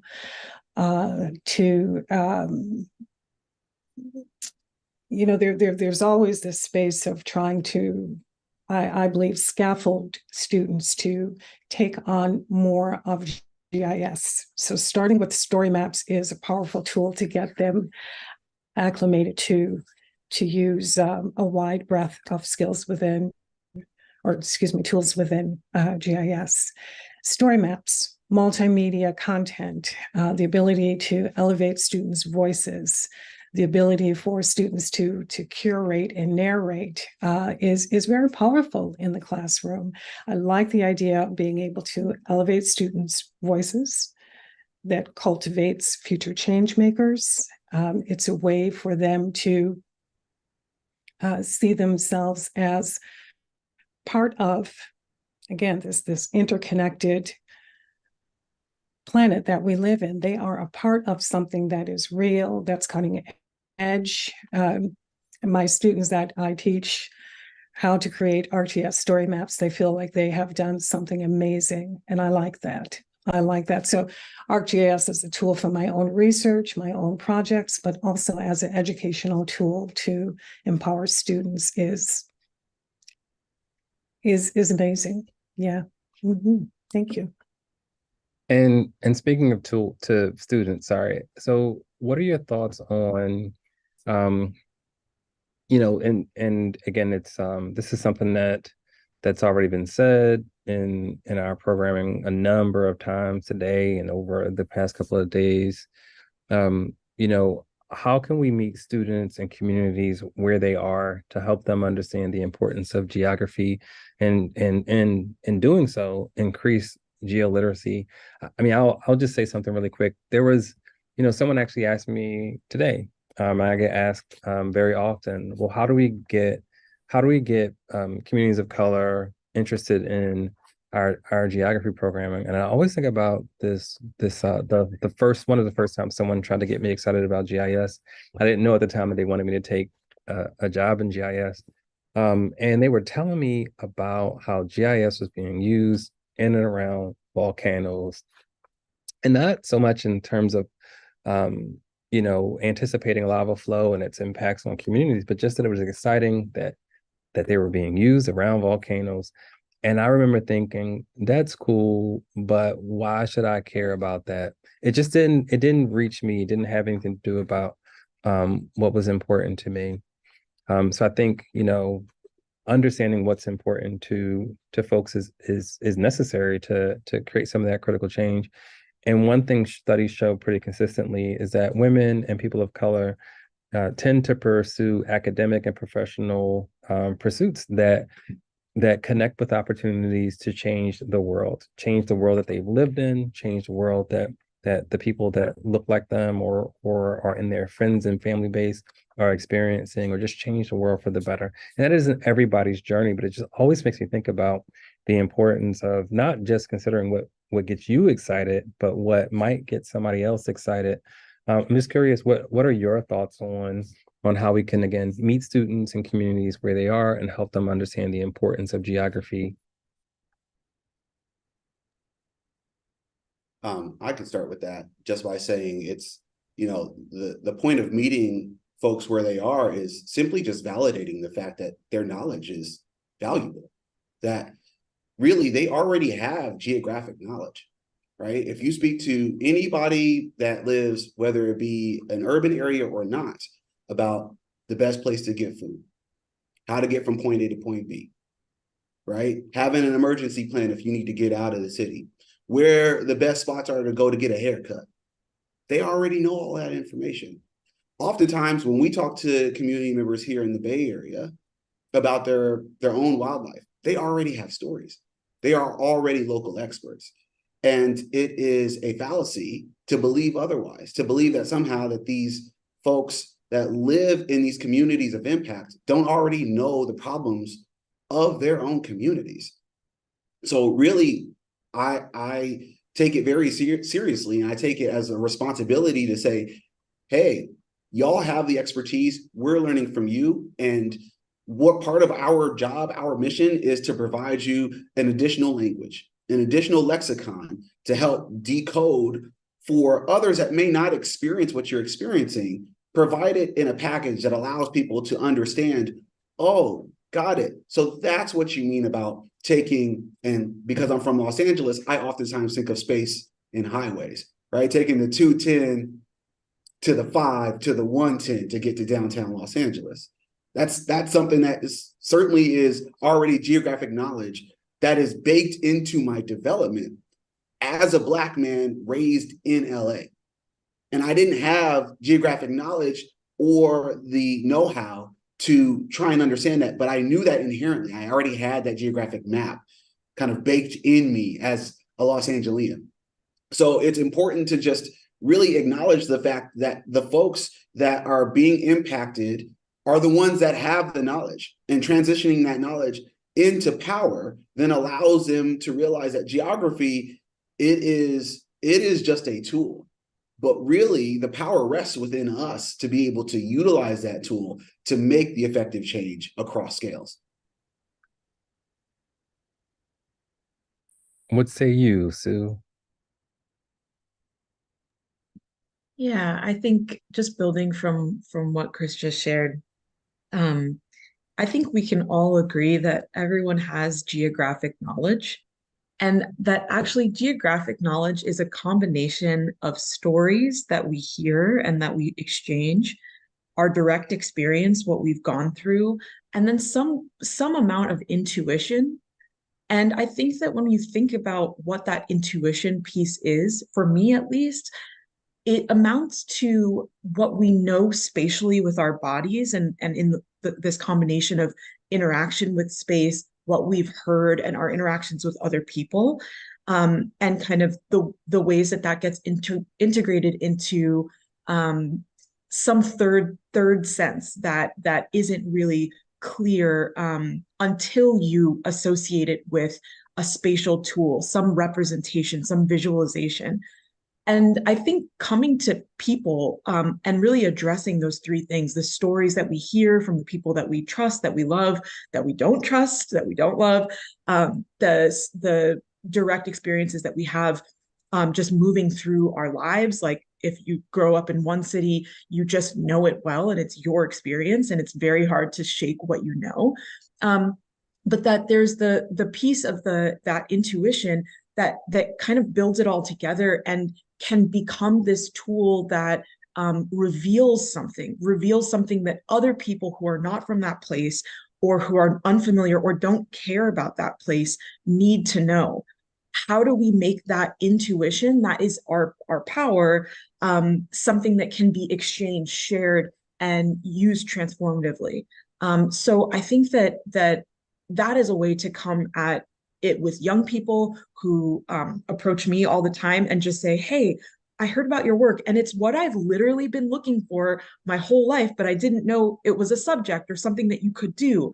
And so that intuition is already with these people. I don't have to go preach about doing this work. So trusting that our communities have that knowledge already is a form of respect. I think that's something that Chris just shared. Is a form of affirming our dignity and our wisdom, but also saying, what do you want to do with that knowledge and that wisdom? Thank you for that. And Sandra, this is your sweet spot. So what are your thoughts? Oh, it is my sweet spot. In fact, today I had the pleasure of working with 15 sixth graders at even though we're talking about geography, may not look the same for all people. It may mean the same, but it may not necessarily look the same. And what I mean by that is one of the activities we did, well, I'll back up a little bit. One way that I have used to cultivate geoliteracy skills in the classroom is by scaffolding and using lots of exploration-based activities like today, for example. Maybe that's why I'm so turned around here. So many young people to deal with, but we had a great time. And I asked them to describe to me how you get from home to school. And this was, again, I didn't come in saying we were going to talk about geography. We were just engaging. really just engaging. And the stories that I heard, their voices and how they described geography was simply amazing. One girl said, she said, well, Miss Turner, I passed by Miss Rosemary's house on my way to school. And I said, wow, okay, well, so where does Miss Rosemary live? And she says, well, she lives by the mailbox. I should know that, right? And it occurred to me that these were important markers to her and really helped her intuitively know her place, right? And where she is on the way to school. I know I have to pass Miss Rosemary's house. Miss Rosemary's house is by the mailbox. I'm going in the right direction. So from there, the students were able to tell me about, their sense of direction, their sense of where they are in their communities, and go on to illustrate beautiful maps of their communities and, their directionals, the east and west and north. And it was just an incredible time. And I like to say that this developing of geoliteracy skills in our communities is fundamental for young people to then go on to learn deeper or to be involved in deeper engagement with geography.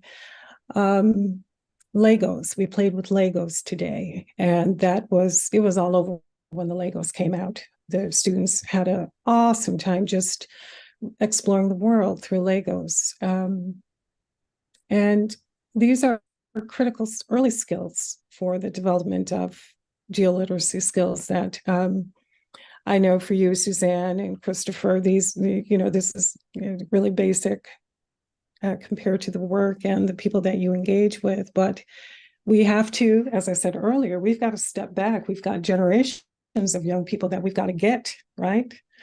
We've got to build that foundation, that understanding, so that they can go on and continue to develop this love and this passion for geography and for exploration. Another question I ask them is, where in the world do you see yourself? Where are you going? Where would you like to visit and why? It literally brought tears to my eyes. And then they had to go up to the map and point and show me where it is and read the coordinates. And at the end of the day, I said, we did geography. And they, oh, no way, Miss Turner, no. I said, yes, you did geography today. And they were like, and they felt so accomplished. Yeah, they felt so accomplished. And so a young boy, he said, am I an explorer now? And I said, absolutely. Absolutely, you are an explorer. And it was a really moving experience. And that's what I would like for our children to experience. And as I heard Dr. Grayson say earlier today, just expanding our explorer base, diversifying that explorer base so that more of us can go out into communities across the world to cultivate these geographical thinking skills so that they can go on and do map maker, GIS, and who knows, the world is open after that, right? So I like the idea of the intuitive nature of geography, that it's instilled in us, but it just needs to be cultivated. Just needs to be cultivated at an early age, I believe, at an early age. Yeah. It's like when we start to have those geographic thoughts as kids, when we see our kids or when we see kids doing that, start operating with that geographic intuition, calling it out and letting them know that they're geographers. And likewise, when kids are beginning to explore the world, making them feel good about being explorers. Now, unfortunately, we actually went over time, and we don't have time for questions. But it was great to be in conversation with you all today. Special thanks to our esteemed panelists here, Sandra, Christopher, Suzanne. Thank you for sharing your invaluable insights, your experiences. Your work really does embody the transformative power of geography and community engagement.